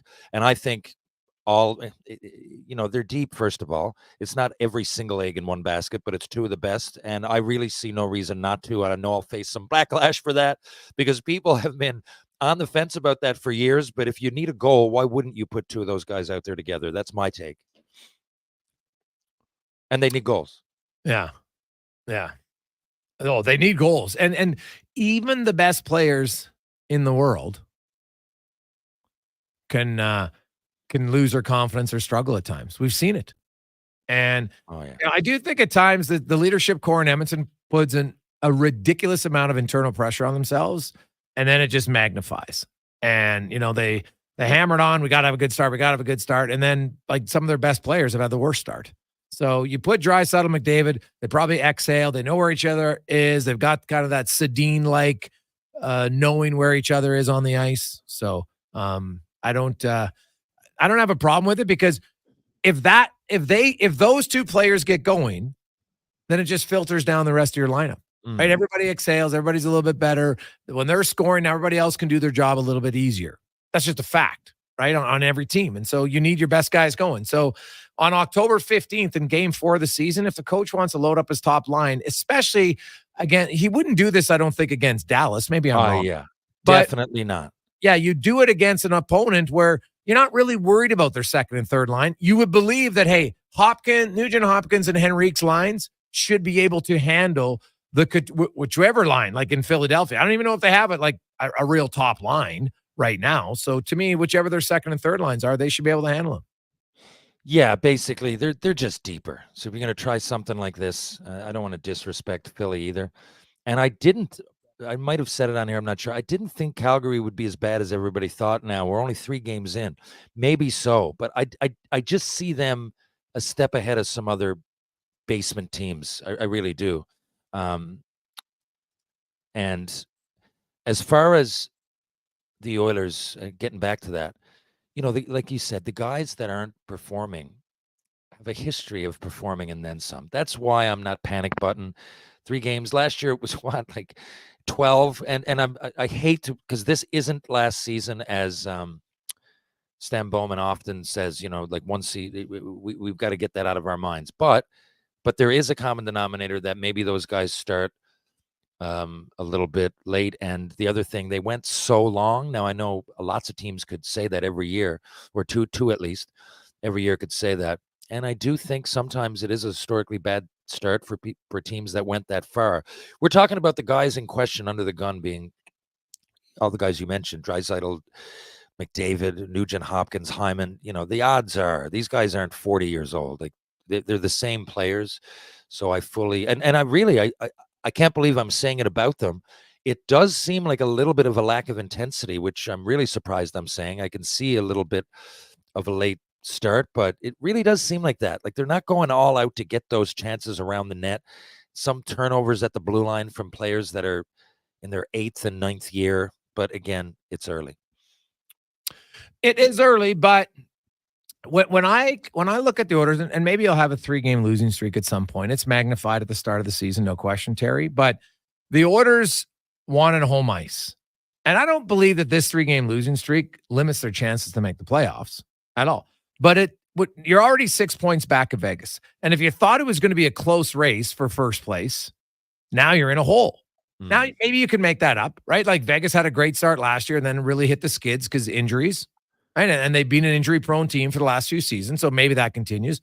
Maybe it doesn't. But the slower the start is, the harder it is to get home ice advantage. I don't believe this start means Edmonton isn't a playoff team, but when you look at the history of it, and in the salary cap era, the teams with home ice advantage in the Stanley Cup final are 13-6. It's a significant advantage. So you want to get it. You want to get home ice advantage past the first round, which the Oilers haven't had since 1990. 5 years. You were a 13-year-old teenager the last time the Oilers had home ice advantage in the second round or later. Wow. Now that's also an intriguing stat. Given, I mean, I preferred playing home games as well. I think most people do, especially in my era. Whoever says that the road was more fun, I don't know. I probably didn't play in the WHL or pro at the time. But there is something to be said for a road trip. There really is, and it often rights the ship. And, there's a lot that happened in the offseason wasn't long for the Oilers. McDavid got married. There's all kinds of things that, they're high, low, high, low, high, low. So I really am not surprised. If you, like I said before, if you talk to me after 10 games, then I'd be surprised if they have this many poor efforts in a row. Yeah. Quick break. When we come back, Dave McCarthy will join us. Jason Gregor, Terry Ryan, Connor Halley with you on the Tuesday edition of the Gregor Show on Sports 1440, sports1440.ca, presented by PlayAlberta.ca, where use the code Gregor50 and you'll get a free $50 play at PlayAlberta.ca. Hockey is back, and Play Alberta, Alberta's #1 sportsbook and official partner of the Edmonton Oilers, has you covered with bigger offers, boosted odds, live betting, player props, and more. New to Play Alberta, new players now receive $200 in free bets just for signing up. You already play? Get a $10 free bet for every $100 you bet every week all season long. Visit playalberta.ca and make your picks today. Bonus terms and conditions apply. Ain't it beautiful? There's electricity in the air. Carrie Dahl here from Volvo of Edmonton, where the Volvo XC40 and C40 fully electric vehicle is now in stock, along with a great selection of Volvo T8 hybrid models. Experience the trusted Volvo quality and technology to power into tomorrow at Volvo Cars Edmonton, Canada's only 12-time Volvo Excellence Award winners. Experience the difference. Volvo of Edmonton. New Jizz Nuggets. This is New Jizz Nuggets, brought to you by Legacy Heating and Cooling. What nugget of heating and cooling advice does Nuge have today? You can save a lot of money by bundling your new furnace and AC with Legacy. It's kind of like saving money on an endorsement by bundling me, Ryan Nugent-Hopkins, with someone like, Zachary Martin Hyman. Thanks for suggesting me, Nuge. Get no payments and no interest for 1 year on your new AC and furnace from Legacy Heating and Cooling. Proud sponsor of New Jizz Nuggets. In 1973, deep in the basement of an Edmonton family home, an elite team of specialized forces came together to form Action Electrical. Action Electrical Divisions, assemble! Projects team reporting. Service team reporting. Testing team reporting. Energy team reporting. Supercharged with skills in their electrical fields and grounded by strong family values. Facing an electrical menace? Call on the men and women of Action. Operating throughout Alberta at actionelectrical.net. Michelle and Colette are sisters. Sisters who don't agree on much, especially when it comes to which hockey team is the best. Edmonton is the best, baby. Vancouver's #1. Even when it comes to meat snacks from Wilhawks. I love the Herrenschwiener. The ham sausage rules. But they will agree Wilhawk beef jerky is the best. it might just be the only thing Alberta hockey fans can agree on. Pick up some Wilhawk beef jerky today, because you don't win friends with salad. Noodle, noodle, noodle, noodle, noodle, noodle, noodle, noodle, noodle, noodle. Noodle, noodle, noodle, noodle, noodle, noodle, noodle, noodle, noodle, noodle, noodle,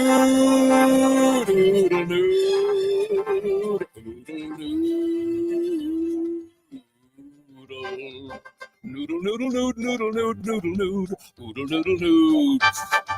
Noodle, noodle, noodle, noodle, noodle, noodle, noodle. Throw the load down to Oodle Noodle tonight, because dine-in is open. You got a go-to coffee spot, a trusted barber, even a lucky game day jersey. But when it's about looking your absolute best, there's only one name you need: Mr. Dirk. Family run since 1939, we're experts in crafting impeccable tailor-made suits and offering a wide variety of everyday styles. Pair that with personalized one-on-one fittings and the convenience of on-site tailoring. Mr. Dirk elevates your style game. Visit our Edmonton store or explore MrDirk.com. Score big on style with Mr. Dirk.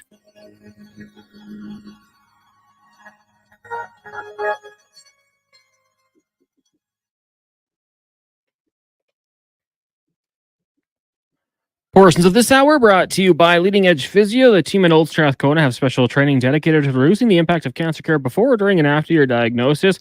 From lymphedema to the management of fatigue and side effects of chemotherapy and radiation, they can help. Learn more at leadingedgephysio.com.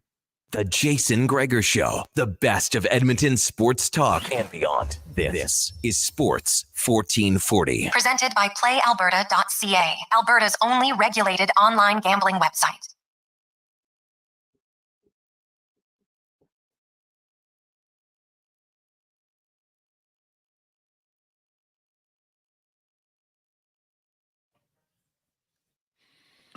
.330, Jason Gregor, Terry Ryan, rolling with you on a lovely Tuesday afternoon. Hope you're having a great day. Busy night in the National Hockey League. Of course, the Oilers, the late game puck drop will be at 8:15 tonight as they take on the Philadelphia Flyers. The final of a 9-game schedule. Canucks are in Tampa, Vegas, trying to remain undefeated. They're in Washington. The Devils in Carolina. Hurricanes, another one of the winless teams, albeit they're only 0-1. Panthers in Columbus. The Panther players are all going to be wearing Johnny Gaudreau jerseys, number 13, in their warm-up tonight. The Wild are in St. Louis. Kraken in Nashville. The Preds 0-2 to start the season. The Stars 3-0 host the Sharks. Flames 3-0 host the Blackhawks. And the Oilers 0-3 hosting the 1-1 Philadelphia Flyers. As we get to our big guest of the day, brought to you by Silent Rides Charter Company, one of Alberta's premier bus charter companies with state-of-the-art motor coaches that will safely take you or your group to your next destination. Book your ride today at silentrides.ca. Dave McCarthy from Sirius XM joins us. And Davey, we are a week into the NHL season, and there's excitement in some markets. There's concern right here in Edmonton for sure, as the Oilers look terrible through 3 games.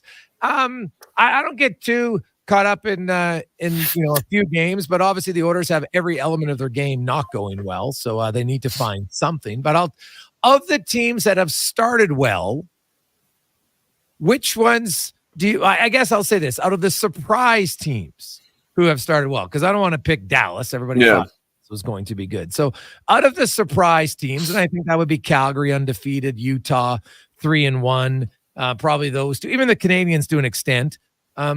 Which one do you think has the best chance to continue it by game 40 and still be in a pretty good spot? That's a good question. Utah took a big blow today with Sean Dursey getting hurt. He's going to be out for a period of time now, according to the manager, Bill Armstrong. So that's not good. He's a guy that eats up a lot of minutes, so they're going to have to try and fill a hole now on the back end. I guess if I had to look at the teams that are a surprise to have started well, probably Calgary I would pick, just because like that division in the Pacific really doesn't excite me all that much. It's Vegas, it's Edmonton, I guess Vancouver, although their goaltending still scares me a little bit without Thatcher Demko's reliability. And then it's everybody else. So you mean to tell me that Calgary can't be better than an LA or a Seattle? Because I think that's the only other teams that are in the mix there. I don't think Anaheim, I don't think San Jose is going to be able to sustain. So if you're Calgary, I think you're looking at LA and you're looking at Seattle and saying, can we not be better than those teams? And if Dustin Wolf starts to play well and shows what he showed the American Hockey League level between the pipes for quite some time at the NHL level, if Jonathan Huberdeau continues to play well, like he looks like a different player, albeit just a couple of games here so far, 3 games. But maybe third time's a charm, because the first 2 years in Calgary, he's looked terrible. He's looked effective. Nazem Kadri's been effective. So their veterans are playing well. They're getting some contributions from some of their younger players. Yeah, I look at Calgary and say, if like I was the coach in the room right now, I'd say, fellas, off to a great start. That's excellent. It would beat a good team in Edmonton the other night. Didn't let them up off the mat. LA and Seattle, these are the teams we got to be better than. We can do that. I think that's the message that I would be delivering. And I think Calgary has designs on being a more competitive team. because their roster is certainly built to be competitive, at least with the veterans that they have making the money that they do. They're not going to be a cup contender, I don't think, but they certainly should come into the year expecting to be in the mix for the playoffs and off to a good start. So maybe they can build on that.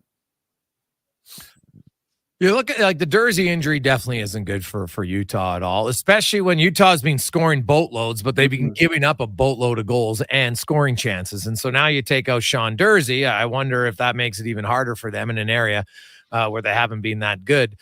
Sidney Crosby is 1 point shy of 1,600. Jenny Malkin, though, his line mate is on fire. Yeah. To start the season with 7 points. He's now 1 goal shy of 500 goals. He got his 1,300 point earlier this season.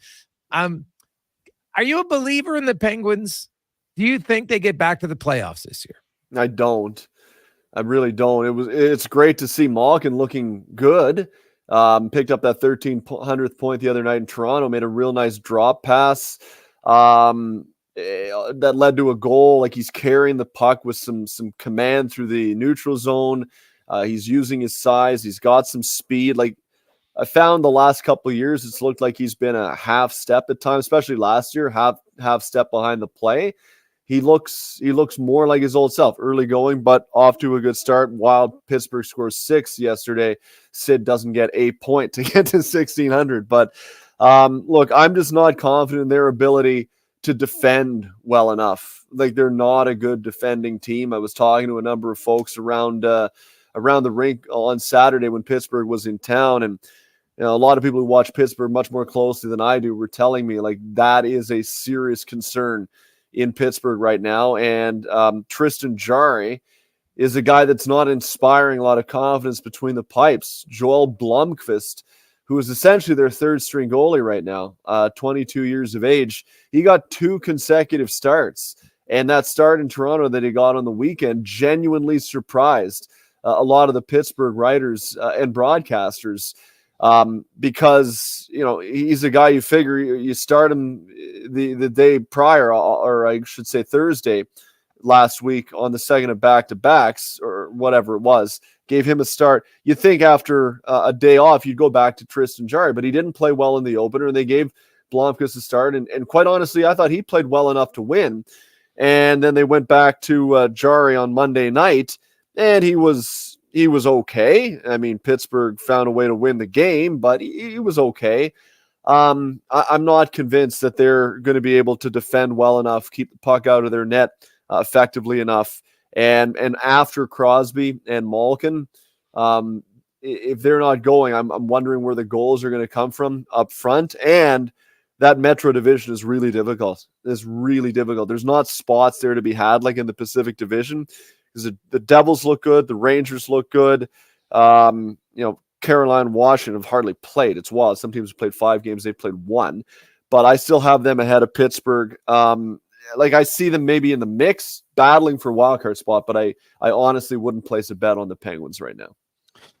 Speaking of goalies, Dave, you got Joseph Woll in Toronto's, at the very least, let's say, unreliable. Maybe it's out of his control, whatever. I mean, it is if it's an injury, right? But I think Stolarz and Hildebeest are the Hildebeest. I love it. I know. I love that too. I think they're more than capable now.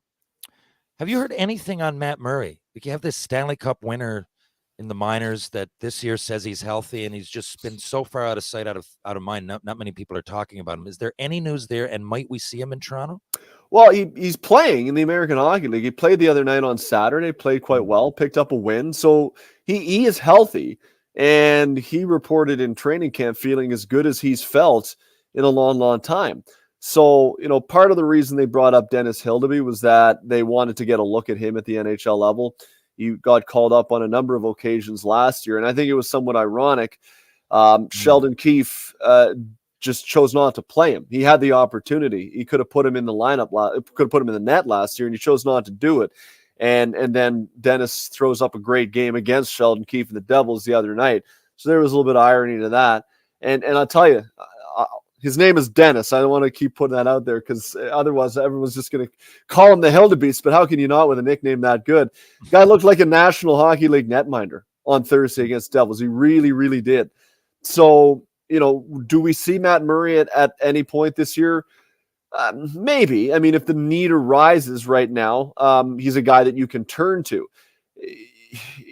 I don't think I know he's not going to be overwhelmed by the moment. That's for sure, with the resume that he has. Where's his game at this point? I mean, we'll see. And I think they want to give him a run in the American Hockey League level to get up and running, because he hasn't played games of consequence for a long, long time. So I think what they're looking at right now in Toronto is that they've got depth between the pipes. Stolar's played really well in the 2 games that he's played, and the Hildebees played great the other night. So Craig Berube has got no compunction against using either one of them right now, and we'll see what the deal is with Wall. He took a peek again this morning, never took any shots, but he was on the ice before practice. Didn't join the main group. Craig Berube said he's progressing, he's improving, and good chance that it'd be in the morning skate on Wednesday. We'll see. But I think if you're the Leafs right now, you look at it and say they like their depth. They feel like they've got 4 guys when any one of them is available that they're comfortable with putting in the net if need be. Leafs PP is abysmal. Not Austin good. Matthews, no points. Cause for panic in either situation?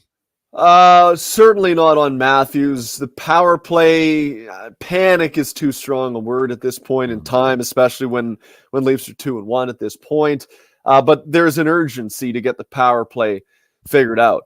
Matthews should honestly have 5 goals at this point. He had 8 shots the other night against Pittsburgh, and these were not just muffins like I'd shoot from outside the blue line. Like, these were in tight, one-on-ones at times, tip plays in front, and like he's dreaming of Joel Blomqvist at night here, because guy had his number. He had an empty netter the other night in New Jersey that that goes in last year. He missed by 2 inches, so he's got 15 shots through 3 games. He's around the net. He's going to shoot him into the net. There's no concern there. The power play, yes, there's urgency, and we've seen them start to tinker with the personnel. Oliver Ekman-Larsson replaced Morgan Riley on the top power play unit midway through the game against Pittsburgh. He's remained on that unit at practice, and I think he'll give him a little bit of a different look. Thing that Ekman-Larsson has that Morgan Riley doesn't is like some semblance of a point shot. Morgan Riley's shot is not going to intimidate anybody. There's no one jumping out of the way to get out of the lane.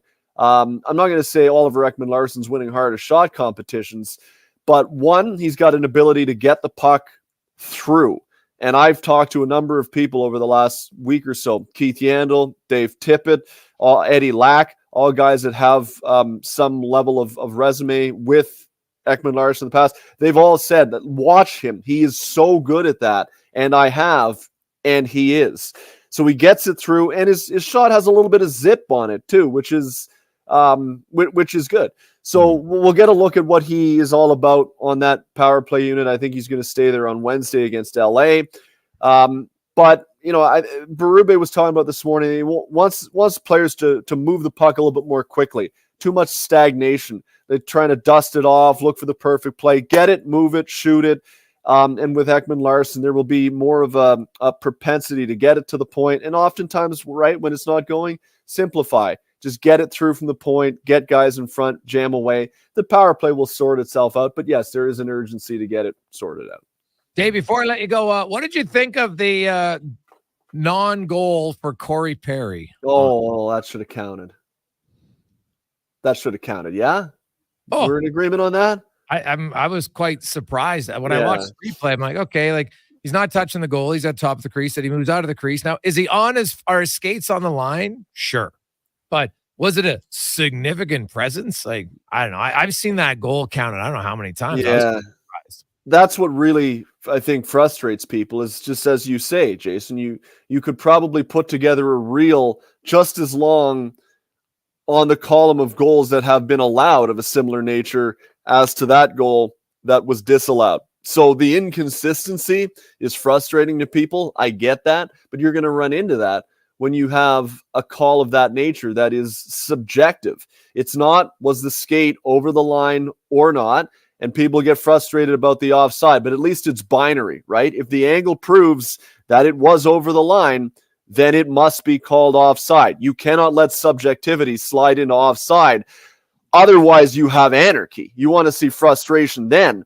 Well, it didn't have anything to do with the play. Oh, a toenail. Sorry, a toenail is a toenail offside.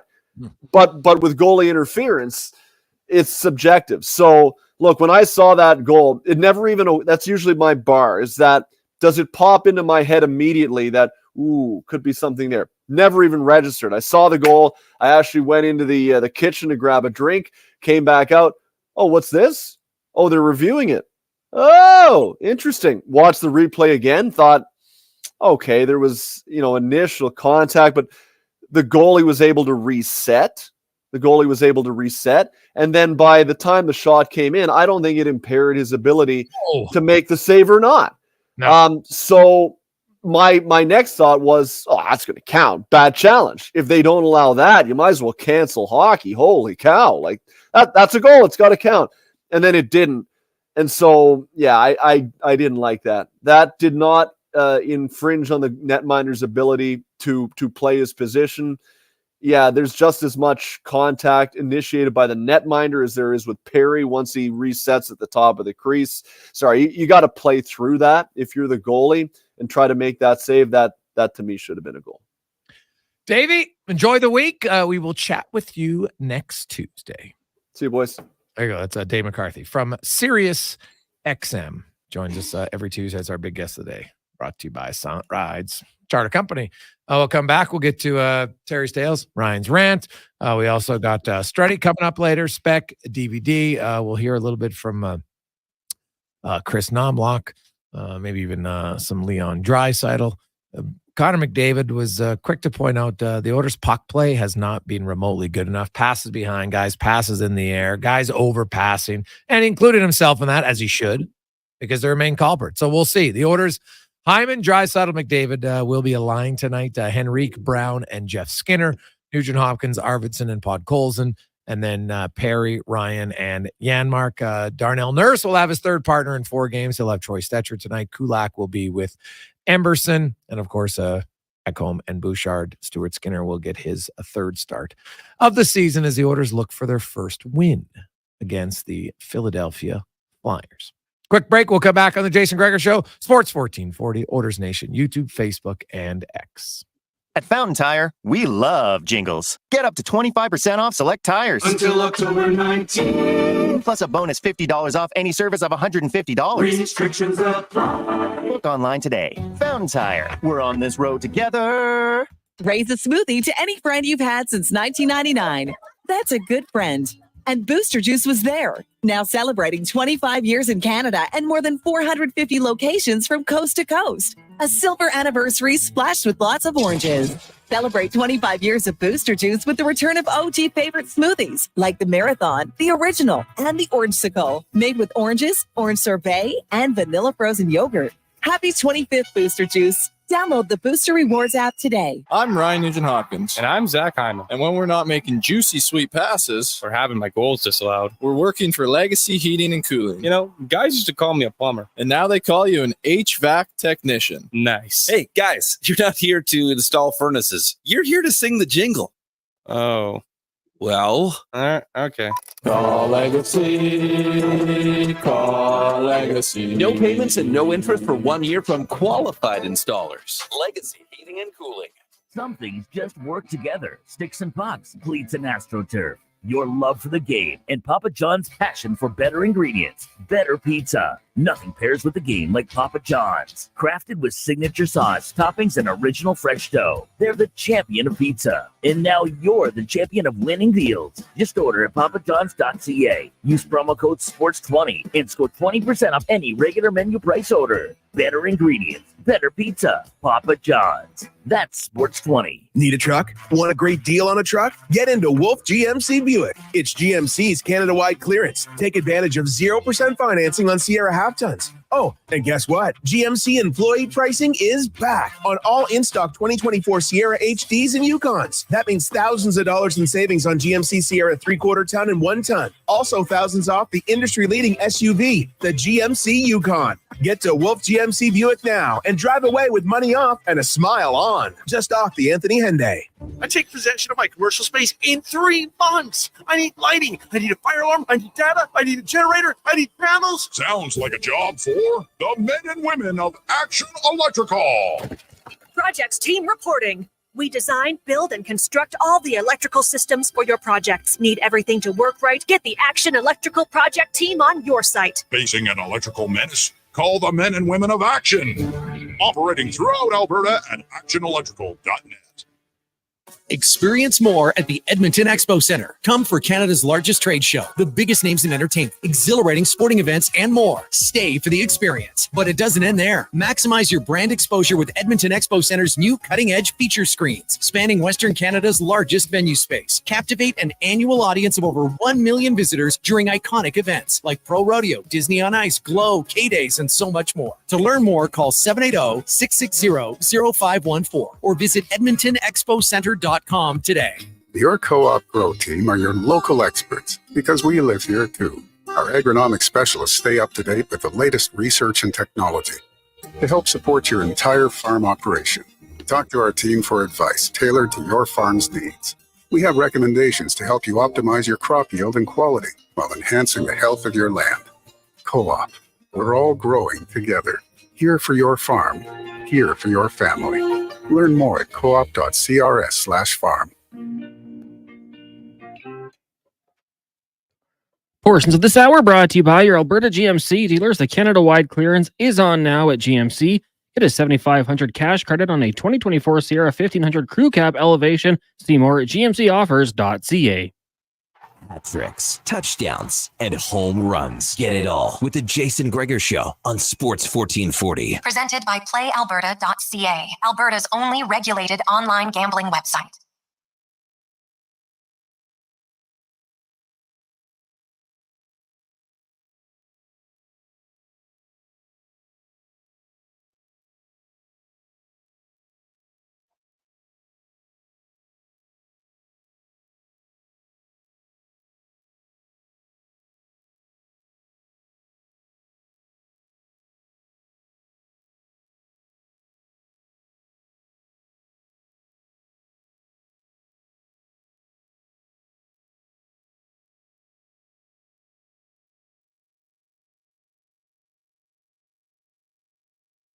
Yeah. Yeah. Yeah, but Alien looks more recent. I know.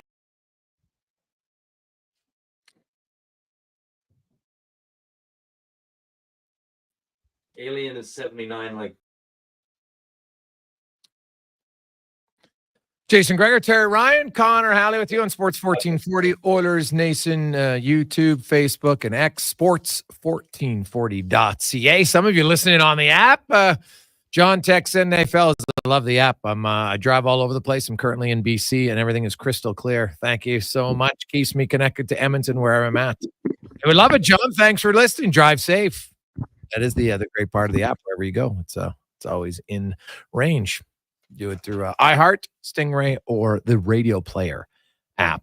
Let's get to Ryan's Rant, TR's Tales, brought to you by Action Electrical. Electrical preventative maintenance for commercial buildings. Very, very important. Infrared testing, energized and de-energized testing. They do it all. The most diversified electrical contractor in Alberta. That is actionelectrical.net. TR? Thank you, Jason. Boys, I have a couple of great questions I wonder if you guys can help me with that were sent to me care of my podcast, and I figured I would open up and talk about them on here because I have an intriguing question. Once in a while when I get one of these, I like to bring you guys into it. So Connor and Jason, can you help me with the following question? Sure. My girlfriend and I have been together for 6 months, and it's going well. I took out her pet leopard gecko, Marvin, named after her grandfather, Took it out of its cage and it ran into the radiator. I couldn't find it. So I bought an identical leopard gecko and replaced it. She hasn't noticed. She loves the gecko immensely and even tells stories about it. We had communication the other day about honesty, and we agreed to always be truthful to each other. She's now had the new gecko for a month and has no clue. Do I tell her the gecko isn't Marvin, or do I just let it be signed Honest Adam in Lethbridge? Cons? The truth will set you free, but first it will piss you off. That's what I've heard from a few people. So I think that might be the route to live up to the honest Adam part. I think it would show that you're honest, and I think it would go a long way. So I think you got to be honest about it. Well, she can't tell the difference between her gecko. Did she really like her gecko that much in the first Well, place? it's a gecko. I could see if it was a Shih Tzu, but it's a gecko. Yeah, but that's my point. It's a gecko. Doesn't talk to you. Like, she's probably like, I don't know the relationship with owner and gecko, but like, are you taking the gecko out? Like, are you petting it all the time? You know what? Like, what does the gecko do to you? Like with a dog or a cat, you know, a cat can sit on your lap. You know, you pet it, it purrs. You get some instant gratification. Your dog comes up every day. It sees you. It's like the greatest day of its life, right? You just went to the washroom. You come back out, and your dog's like, "Hey, I haven't seen you in 5 minutes. What's going on, buddy?" Like, you always feel great. So, I don't know what the gecko is giving the owner back. To be honest, I have no idea. I've never had a gecko, so I'm asking that openly. But if someone replaces your gecko, and you can't tell, so were you just like the comfort of the gecko?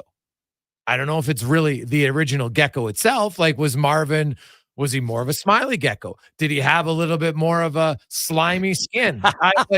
What's the difference between Marvin and the new Marvin? I don't really know. My question would be, so if Marvin went into the radiator, where's Marvin now? Like, is he burnt to a crisp? Is Marvin going to suddenly show up? Now, it's been a month, so I'm guessing not. To me, I'm rolling the dice. I would say, you know what? Maybe in 2 years, I might confess. Say, oh, by the way, you know, if she talked about how much she like maybe when Marvin's gone, by then I would tell the story, say, were you really connected that closely to Marvin? Like, did somebody give you Marvin? Is it just from the gecko store? Like, I'd need to know more information. But to me, I don't know. I don't think this is one that's you're not cheating on her. You haven't stolen anything. Marvin got out, but you replaced him. To me, you solved the problem. You know, it's a lot to consider here, especially given it's like 6 months. Then they had that talk a month ago. Honesty. But here's the thing. In this situation, I think you could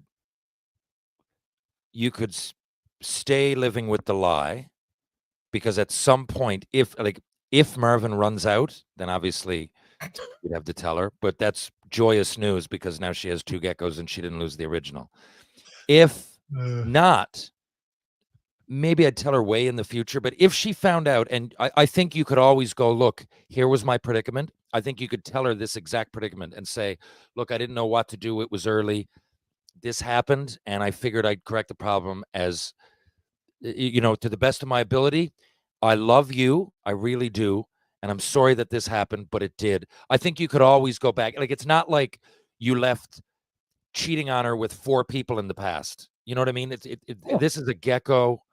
I know she must love Marvin, but I think you could live with the lie and then correct. I'm questioning her love if she can't even tell the difference. So JCD's text in, if she has a reptile as a pet, it's immediate red flag. Get out while you can. You know what? That's an answer. I mean, you know what? That's a valid answer. That there's the whole thing. If you have the gecko, and how long have you had it? If you can't tell the difference, even though it's a gecko, if you can't tell the difference, if you can't tell the difference, you're not that connected to it. Trust me, dude. I had 70 cows. I knew and we had all black Angus. They were all black. I knew every cat. They have that a different shaped head. I knew the difference. My mom was like, how the hell do you know the difference? I'm like, I know the difference. I know that cow is, who that one is, it is. So you're telling me you had one gecko? You should know every spot on the gecko if you're that connected to it. Good point. It's always good to come to you guys for some advice. Okay. This is from me for tonight. After I bolt from here and then get a few things done. I got to go back to the optometrist. But around 9 o'clock Newfoundland time, I'm going to get back here. I leave for Sudbury tomorrow. My daughter wants to watch a horror movie, and we've narrowed it down to 2. Oh, the original Texas Chainsaw Massacre and the original Alien. Which would you, as far as what do you think she'll like more? I've seen them both a while ago. I think I might even go with Alien, but I'm not quite sure. What do you guys think? Well, Cons just had a big family gathering about this. So Cons, you go first.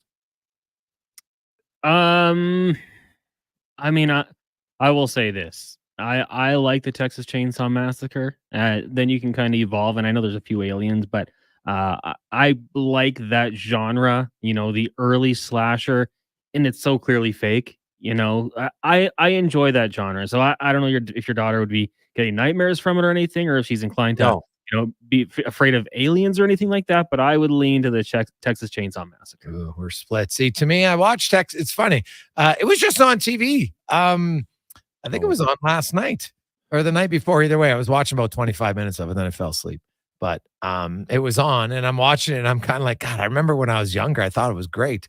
Watch it this time, not so much. But I watched the original Alien about 6 months ago, and I felt it aged way better. And I thought like the Alien, it's very different type. Like it's not as horror-y as much as it's more like kind of on your edge of your seat a little bit. I found with Alien. So I found Alien.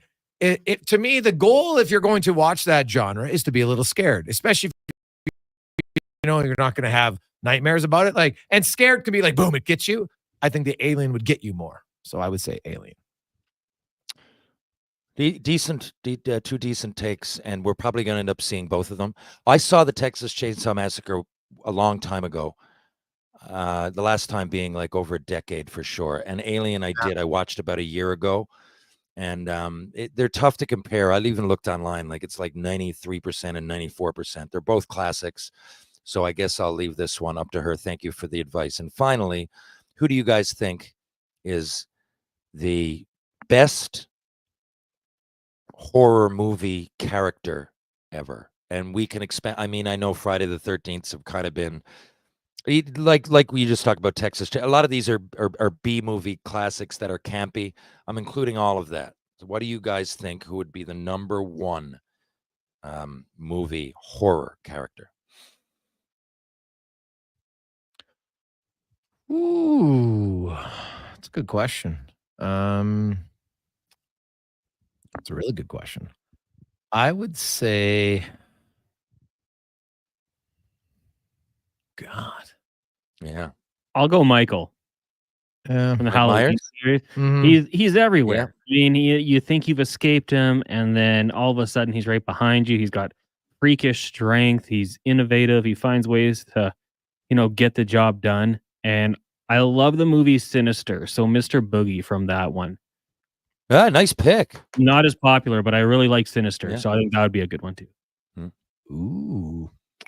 See, there's not really a person for me, but my favorite horror movie is The Ring. I loved it. Yeah, that's another great one. Yeah. I mean, and do you consider, by the way, up to now, I think our favorite would be, oh God, I See Dead People. What am I talking about? The Sixth Sense. Oh, Sixth Sense. Is that a thriller or a horror? I don't think it's a horror. I don't either, but it's classified as one. Yeah, I don't think it's a horror. I'd probably have it more of a thriller category for sure. Right? Because there's not a lot of scare, like, he sees dead people, but I don't want to ruin it for anybody who hasn't seen it, but we know what happened. We know that in the trailer. Yeah. Yes. Yeah. So yeah, so I didn't know that it was actually deemed a horror. If you would have asked me to list all the movies, I would never listed Sixth Sense as a horror movie. I don't know. It doesn't seem to try to scare you, right? Like, even ones that are like fake horrors try to scare you, like Scream and other ones like that. I would deem more. Yeah, a lot of them, like with the Friday the 13th, I'm guessing Mike Myers was first, right? Because then you had those. What was the other one? Oh God. Oh, Freddy. Yeah, but there was another one. Not Friday the 13th. Oh God.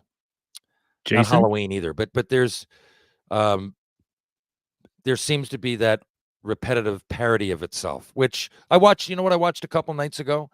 American Werewolf in London, and that was yes, really tread the line. Like, it was kind of a satire, but it was scary though. Like, so tread the line, like Scream, a few of those.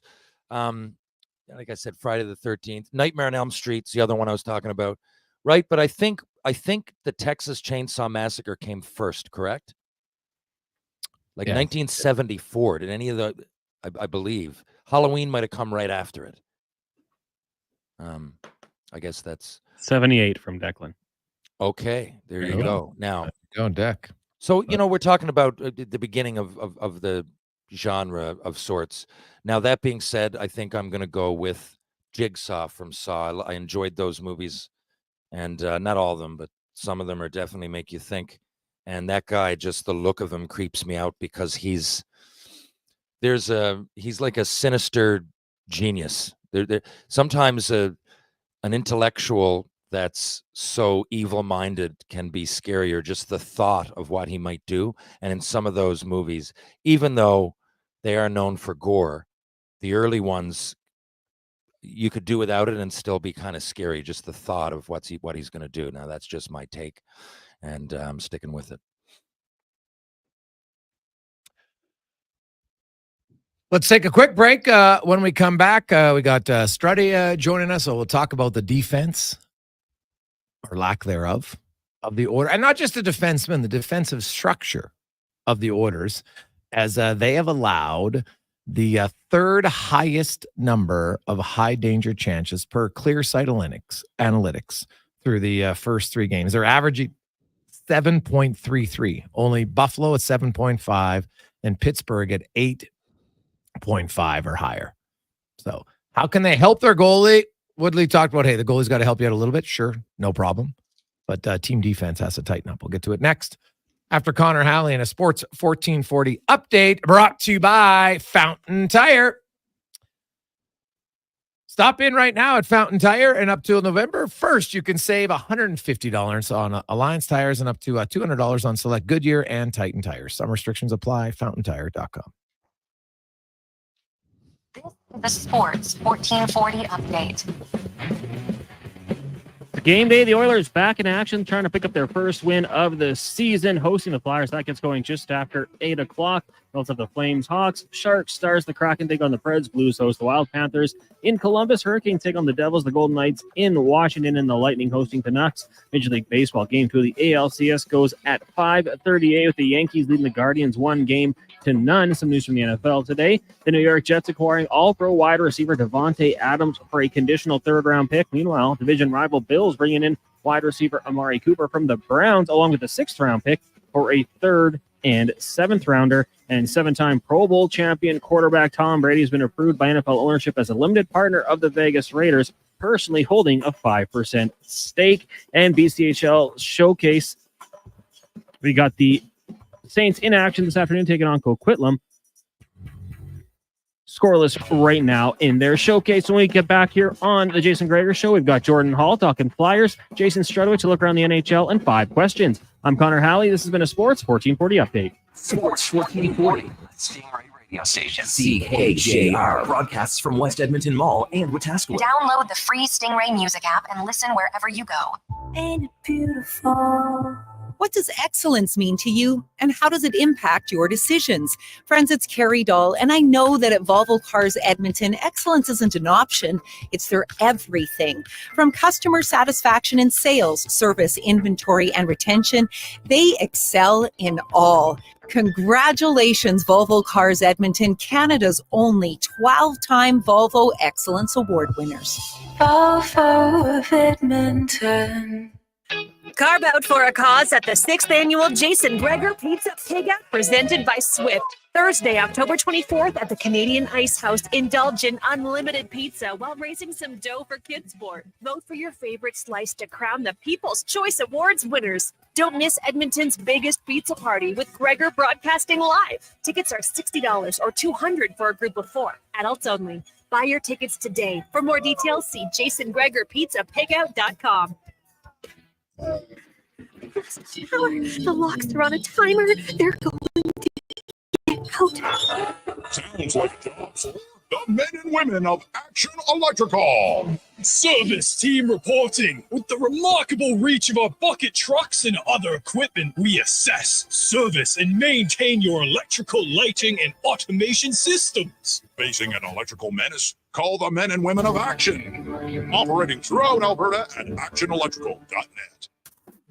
Ready to tackle your toughest tasks? Edmonton Kubota has you covered with the all-new M8 Series tractor with powerful 181 and 201 horsepower engines, Cummins power, and loader readiness. It's built to handle any challenge. And now, for a limited time, get a free 4-year extended warranty when you drive off with an M8 Series tractor. Don't miss out on this unbeatable offer. Visit Edmonton Kubota today and power up your productivity. Edmonton Kubota, where power meets performance. The job isn't done until the last load is hauled, and having a semi-trailer out of commission is not an option. Whether replacing or adding to your convoy, Edmonton Trailer has a huge inventory of new and used semi-trailers, trusted by the gravel, logging, oil field, fluids, and freight industries. Find a trailer right for you online or at one of their 3 locations. For sales, service, parts, rental, and finance, when you're in it for the long haul, Edmonton Trailer. When interest rates are low, that's a good time to buy a vehicle. And 0% means it's a great time to buy. Right now, St. Albert Dodge can set you up with 0% financing on hundreds of vehicles. Virtually all new 2024 models. Jeep Compass, Wrangler, Grand Cherokee, and Wagoneer. 0%. Dodge Durango and Hornet. 0%. Ram 1500, 2500, and 3500 trucks, all as low as 0%. Why pay interest? Head up the trail and see how easy it is to do business at St. Albert Dodge.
Just after 4 o'clock. Welcome back. Jason Gregor, Connor Halley with you on Sports 1440. Sports1440.ca, Oilers Nation, YouTube, and Facebook. Do you want to go to the game tonight? Got some tickets to give away. We'll be doing that in the 5 o'clock hour. So stay tuned for that. Don't worry, you'll have lots of time to get to the game because the doesn't start till 8:15 is the puck drop scheduled time. Tonight, many of you are wondering why is a Tuesday game starting at 8 o'clock. Starts with a T and ends with a V. Television. It's a national game in the United States tonight. So, big reason. Ray Ferraro, it's a big game. Old Ray's here. So, they'll be down there on the ice. Well, on the bench right by the ice, to be exactly. Oilers are still favored at playalberta.ca. Can they get their first victory of the season? The last time the Oilers started the season 0-4. It's only happened twice in the previous 44 seasons. 1995-96, they went 0-4. They got pounded 24-5 in those first 4 games, including 9-1 and 7-0 in games 3 and 4. Yikes. And in Connor McDavid's rookie season, the Oilers also started 0-4. They lost the first 3 on the road, then came home, lost to the Blues, who they had lost an opening night, and lost them again in Edmonton. And they were outscored 13-5 in those 4 games. Did not make the playoffs either year. 20 years apart. But the Oilers are only 9 back now. Let's go to the oil report now, brought to you by VolvoCarsEdmonton.com. They are Canada's #1 Volvo dealership, 13-time Excellence Award winner in sales and service. And they got great XC90s in stock right now. And the plug-in models, the 2025s are in, but they're going fast. Get yours now at VolvoCarsEdmonton.com. Jordan Hall joins us. He is from NBC Philadelphia, covering the Flyers.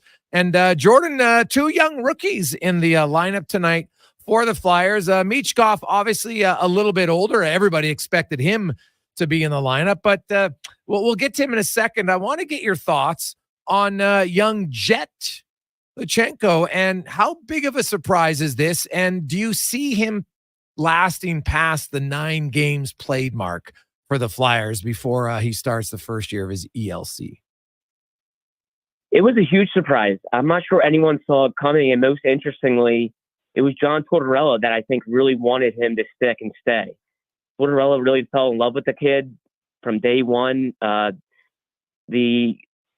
head coach puts his team through a real vigorous skating test on day one. They don't even touch a puck. And Jet Luchenko just shined. His speed took over. His conditioning was great. And I think Tortorella really became enamored with him. And he just felt like his maturity and his smarts away from the puck warranted him being here. So he has definitely turned heads in the organization, and I don't think anyone had him making the roster like he did. As for the 9-game mark, I truly think it's 50-50 right now. He's played 1 game out of 2. I think they're taking it game by game, and if he doesn't look overwhelmed, if he doesn't look out of place, I think they'll have no qualms with keeping him here. But if it does look like it's a bit too much, I don't think they'll have any problem sending him back to junior, having him play in the World Junior Championship with Canada and just having a great year down there. But it's I think, great for him that he's getting a taste of this already. He just turned 18 in August. So it was a surprise, and it just kind of adds to the Flyers youth movement here. Yeah, youth movement's great. Too much youth movement, Edmonton can tell you, is never really great long term. And so, good for the kid if he's earned it. I like it. Get some spots.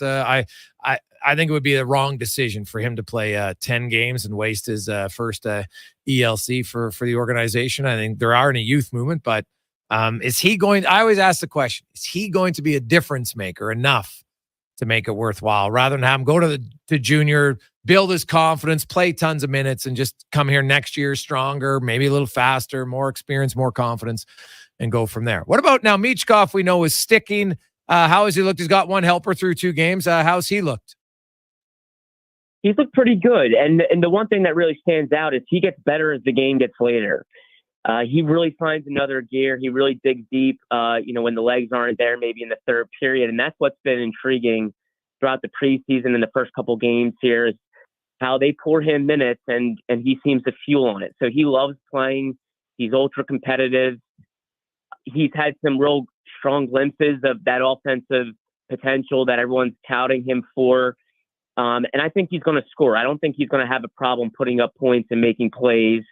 But they really trust him. I think only 2 forwards have played more than him so far. Travis Konecny, their best player, and Owen Tippett, who's also one of their best players, one of their highest paid players. So Tortorella's had no problem putting him out there and trusting him in big minutes. And he was excellent in the preseason. He even exceeded Danny Briere's expectations in the preseason. He was that good. So I think they're hoping he puts up some more points. He's kind of blended in a little bit there. But there's been really good glimpses of him creating offense and creating chances, and he's gotten better as the game gets later. That's, I think, a real true quality of like a great player.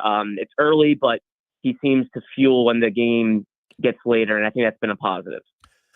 We had Kevin Woodley on the show earlier, and he mentioned how the Flyers, granted, it's a small sample size, but they've only allowed 1 scoring chance off the rush through 2 games this season. They've done a very good job of limiting that. Now, that's obviously, for the last few years, that's one of Edmonton's bread and butters. They like to attack off the rush. How do you feel the overall defensive play of the skaters has been so far for the Flyers? The Flyers are structured. They've gotten that down to their credit. John Tortorella really hammered that away in year 1. That's like all they did. And then in year 2 under Tortorella last season, they started focusing a little bit more on transition offense themselves. So year 3, there's a lot of familiarity there with the coaching staff and the players on the roster. So they're pretty structured. I don't think they give up a ton. They try to make life easier on their goalie. But I mean, Edmonton is Edmonton, and I think they're facing them at just an awful time. I was pretty flabbergasted to see that the Oilers had 3 goals through 3 games, 3 losses all on home ice. I couldn't believe that. And one thing I think that the Flyers will be wary of is McDavid's just been a nightmare for them in Edmonton. He's got 22 points in 8 games against the Flyers on home ice. It just seems every time the Flyers go there for their annual trip, he is just a nightmare. So this is a great test for them early in the season, especially with 2 rookies on the ice and Mishkov and Luchenko, to see how they fare. And I think it's a great test for Samuel Ersson, the goalie. It's his first year as a full-time number 1. He was great in the preseason. He had a nice season opener. So he's answered the bell so far, but he's never faced the Oilers in his career ever. So I think this is a good test for him and a good test for the Flyers to see if they can keep things going from a defensive standpoint. Yeah, McDavid has been very good in those 8 home games. Draisaitl has 6 goals. Nugent Hopkins has 7. They feasted on Philly on home ice, but the Flyers have been pretty decent in Philly against the Oilers. So the Oilers are struggling right now. They've loaded up their top line. So who do you think, now they're on the road, so they don't get obviously chance to match it all the time, but would Sean Couturier get that matchup as much as they could for John Tortorella? Do you see another line that will try to get the McDavid, Draisaitl, Hyman matchup for the Flyers tonight? So it's interesting. I think in years past, you would see Couturier get the bulk of that matchup. But Sean Couturier is not as fast as he used to be, and I think Tortorella has kind of monitored his minutes a little bit. Obviously, incredibly sound defensively. He's got a Selke trophy on his resume, and he'll be trusted with a lot of the minutes against McDavid. But I don't think Tortorella is going to shy away from getting some of his younger centers out there, like Morgan Frost and Jet Luchenko. I don't know if Noah Cates is going to be playing, but Cates in his rookie year had a very good matchup against McDavid on home ice. He really kind of opened a lot of people's eyes in how he handled the McDavid matchup. So we'll see how the Flyers do it, but I think it's going to be more collective than just one line, especially with Sean Couturier. He's coming off the 2 back surgeries from a couple of years ago. He had core muscle surgery this off season, and still a very good player, still a guy they rely on, but not the same guy I think he was in his mid-20s. So I think they're going to try to rely on some other centers and make it more of a collective effort and not so much one guy. When you look at this Flyers team and we talk about their youth movement and everything, on the back end, you've got Sanheim. He's 28. He's not that young by any stretch. He's their best guy. Jamie Drysdale came over in that trade for Cutter Gauthier last season. And, it was okay. Not great. It's funny. Even the power play numbers were actually lower with him than they were with some of their other defenders. But how has Drysdale looked here, right from day 1 of camp? And, Rasmus Ristolainen, he's on their 3rd pair. Is he really a 3rd pair guy now at this stage of his career? I think right now what the Flyers with Ristolainen, I'll start there, they've gotten the best out of him when he's sheltered a little bit. I think in Buffalo, he played top pair minutes in all situations, and the environment wasn't great for him. A lot of instability with their coaches, and his numbers really suffered. So they've worked on him just playing smarter defensively, and I think in lesser minutes, he's been really effective. Now, do I think he could, be better and play on a 2nd pair? I do. But they've gotten the depth down here defensively where they feel like he can be a 3rd pair guy and just real steady there. So they've relied on him so far, and they're hoping he can stay healthy and continue to play the way he did in training camp in the preseason. With Jamie Drysdale, both some good and some bad. He's really dynamic in terms of the way he moves the puck, the way he skates. He's healthy after just really fighting it from an injury perspective with the Flyers. He had core muscle surgery in the off season, and he looked great in camp from a skating perspective, but he's only 22 and he's really got a long ways to go defensively. So you're going to find times where he at times struggles a little bit defensively and can be better there. But at the same time, pushing the puck offensively and trying to play more offense, that's where I think his strengths are. And the Flyers are going to look for him just to play to his strengths. They want him playing less defense, because if he's playing less defense, that means he's got the puck on his stick and he's doing some good things offensively. But still a long ways to go, I think, for him in terms of rounding out his game as a true, second pair or top pair defenseman. Now, looking at the goaltenders, Sam Ersson had really good numbers when it was kind of a duo between him and Carter Hart last season. And then Carter Hart got suspended and, they played Ersson a lot, probably overplayed him, and his numbers went down accordingly. This season, what type of split are you expecting? Do they want it to be close to 40? Do you think Ersson can maybe push up to like 45-35 or 45-37? What do you think this number is going to be? And is Ersson the guy who they feel more comfortable in it, or is it way too soon to tell? I think they're optimistic, cautiously optimistic. John Tortorella really likes Samuel Ersson. He thinks he prepares and has a great head on his shoulders, and I would agree with him. I think from all accounts, it's a guy that really cares and really goes about it the right way. But he did wear down last season, and I think they're hoping that this offseason was really good for him from a mental standpoint, that he was prepared to be the number one, whereas last season in January, suddenly Carter Hart's gone because of the Hockey Canada sexual assault case, and all of a sudden Ersson's the number one, and he's playing almost the highest number of games of any goalie from like January on. I think there was 2 goalies ahead of him in terms of games played. And this was a guy they had penciled in to play like 18 to 22 games. I believe he played like 51. I think this year a little more prepared mentally for it, physically for it. And I believe they think he can be a very solid number one. Is he the goalie of the future? I don't think they believe in that just yet. I still think they want to see it. I think they're going to look to have more of a 40 to 50 for him in terms of games played. And but the real wild card is Ivan Fedotov. This is a guy that just made his second career NHL start over the weekend. Great numbers in the KHL, but he turns 28 in November. He's not a young kid, and he's a 6'7" goalie that was very good overseas. But I don't think anyone knows if he's going to be a true caliber NHL goalie. He could be, but no one knows yet. So I think they got to see how many times they can spell Ersson with Fedotov, and if it looks like he can, then they're really going to try to balance it and make sure he's better prepared for the stretch run, unlike he was last season. Yeah, well, that'll be the key for them, no question. Lastly, who else in their organization are they high on that's going to help them? And I guess maybe specifically even right now, if we look at their lineup for tonight, you look at a guy like Morgan Frost. It's, no pun intended, but at times it seems like a frosty relationship between him and John Tortorella. How is that? Because Frost was a guy a few years ago everybody was super high on, and then last year didn't go that well. Yeah, no, Frosty's, that's a good way to put it. It hasn't been perfect. I think John Tortorella has a type. He has a type of player that he really likes, and Frost is more offensive minded, highly, highly skilled. It's not that he doesn't care about the two-way, 200-foot game, but he's more an offensive-minded guy. But I think they've grown together in understanding what each other wants out of one another. And they had a real breakthrough last season in January after Frost sat for the 11th time in the season. And Frost went to him, and they kind of had a heart-to-heart. And I think Tortorella really respected that. And that meeting got well publicized. Frost kind of jokes about it. He wasn't sure it was as big of a breakthrough as maybe we made it out to be, but it seemed like it really worked for both of them, and they've been more on the same page. But it's a huge year for him. It's a contract year. He's a 25-year-old center that I don't think is really cemented in their future plans, but he's got a chance to be. So if he can prove that he can be a viable top 6 center that's going to create offense consistently and,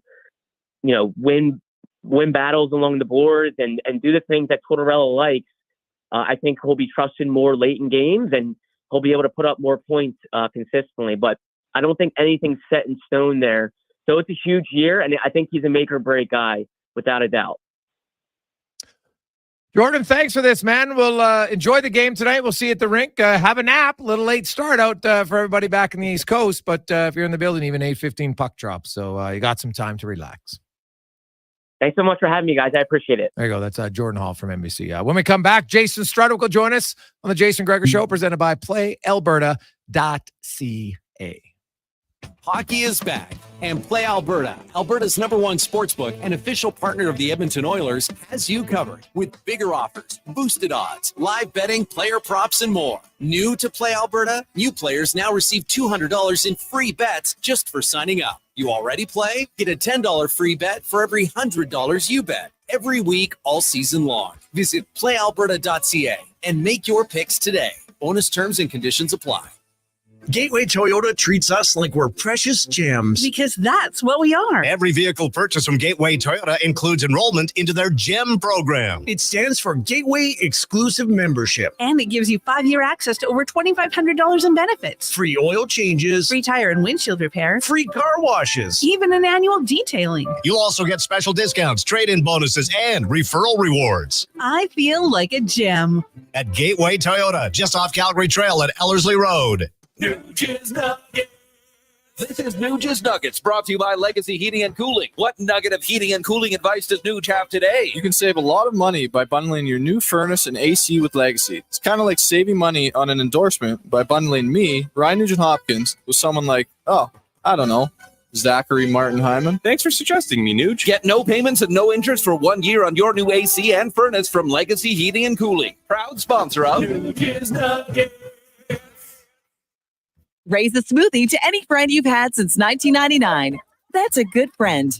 And Booster Juice was there. Now celebrating 25 years in Canada and more than 450 locations from coast to coast. A silver anniversary splashed with lots of oranges. Celebrate 25 years of Booster Juice with the return of OG favorite smoothies like the Orangesicle, the Marathon, and the Original, made with oranges, bananas, strawberries, strawberry sorbet, and probiotic yogurt. Happy 25th Booster Juice. Download the Booster Rewards app today. Wow. Get ready for a silly hockey fans. Your partner in power just skated onto the ice. EWEL.ca, the new e-commerce website for electrical wholesalers Edmonton, is ready for the power play 24/7, 365. UL skates to where the puck will be in 5 years. Now that's forward thinking. Killer selection, slamming products from the best brands, and legendary service. Don't sit on the bench. Get your account today at EWEL.ca and win that project. Plug into your partner in power. Get an EWEL.ca account today. Introducing the Female Super League. Female hockey is on the rise with more women playing the game than ever. Join us as we pave the way for the future of women's hockey. The FSL is more than a game. It's a movement and an experience for the motivated female athlete. Teams will compete in a showcase-style format featuring consistent interprovincial competition. Come be part of the journey as the 2024-25 season unveils a 12U division, as well as the launch of a groundbreaking progressive body-checking 14U division. For more information, visit femalesuperleague.com. Something just work together. Sticks and pucks, cleats and AstroTurf. Your love for the game and Papa John's passion for better ingredients, better pizza. Nothing pairs with the game like Papa John's. Crafted with signature sauce, toppings, and original fresh dough. They're the champion of pizza. And now you're the champion of winning deals. Just order at papajohns.ca. Use promo code SPORTS20 and score 20% off any regular menu price order. Better ingredients, better pizza. Papa John's. That's Sports20. At Fountain Tire, we love jingles. Get up to 25% off select tires. Until October 19th. Plus a bonus $50 off any service of $150. Restrictions apply. Book online today. Fountain Tire. We're on this road together. Hey there. It's your friends from Toyota. We see you pining over that RAV4 at the light. And guess what? The light's been green for a while now. It's time to stop dreaming about that new Toyota and start driving one. Lease a 2024 RAV4 LE all-wheel drive from $91 weekly for 64 months at 5.69% with $3,999 down. Visit shoptoyota.ca or your local Prairie Toyota dealer today.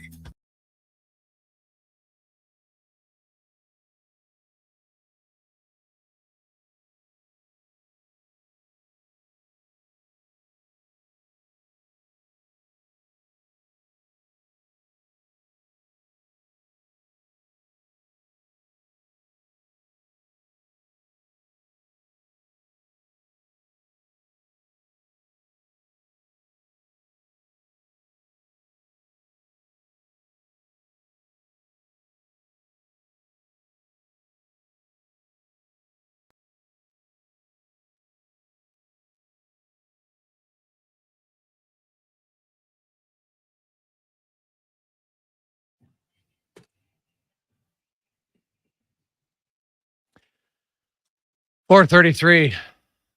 Oh, geez. People were throwing out a life jacket, anything to try to help the Oilers. There's SOSs all over the place this weekend at the hometown rink as Oilers lose to Chicago, then lose to Calgary. There was a lot of disgruntled fans leaving the building, leaving on the rocks, wherever you're watching, leaving your house, maybe shutting the TV off.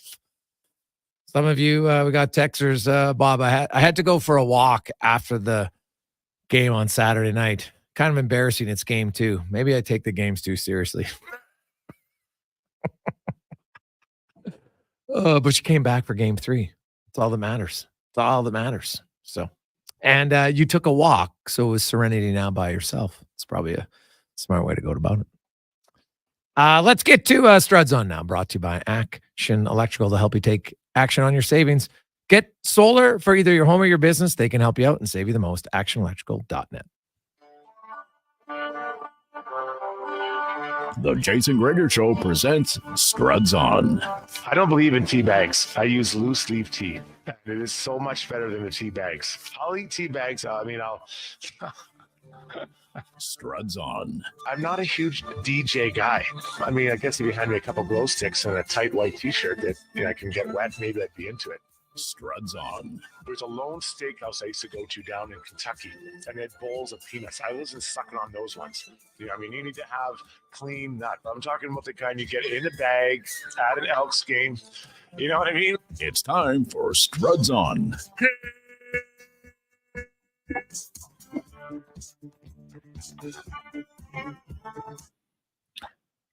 $4:35. Welcome back. Struddy, how you doing? Good. How's the long weekend?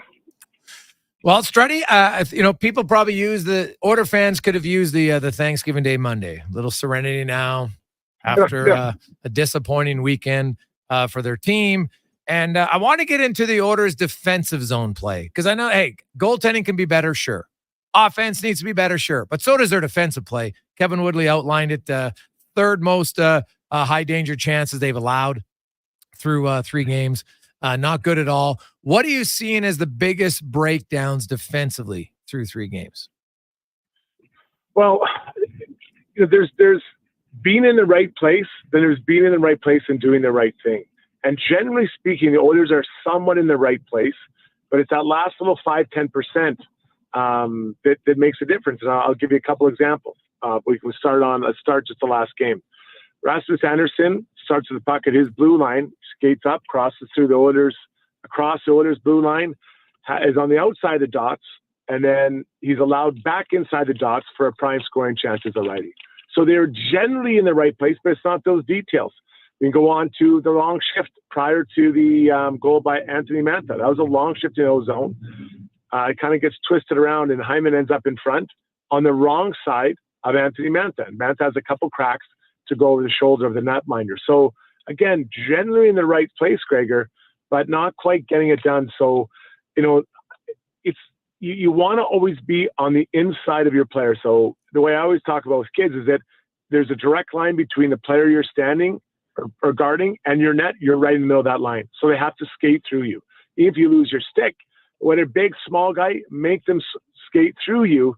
And there's 2 examples where it didn't have to happen, where the guy had position on him. Now, they're working hard to get a position, but you have to keep readjusting your position to get between them and the net so that it's hard for them to get easier shots, chances at the net.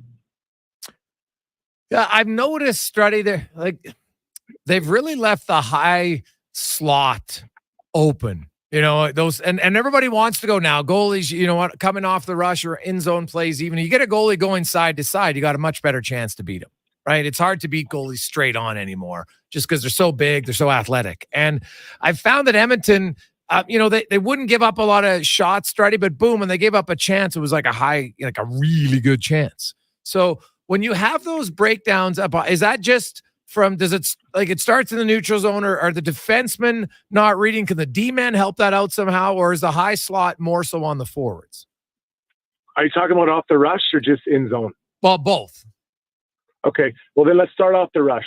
So when I'm playing D, and let's say that it's 3-on-3 or the guy's back checking, I always wanted to make sure that I'd yell and say, hey, you take the high guy, pointing at the forward, say, you take him. And now he knows he has that guy. Now we all have to do our job.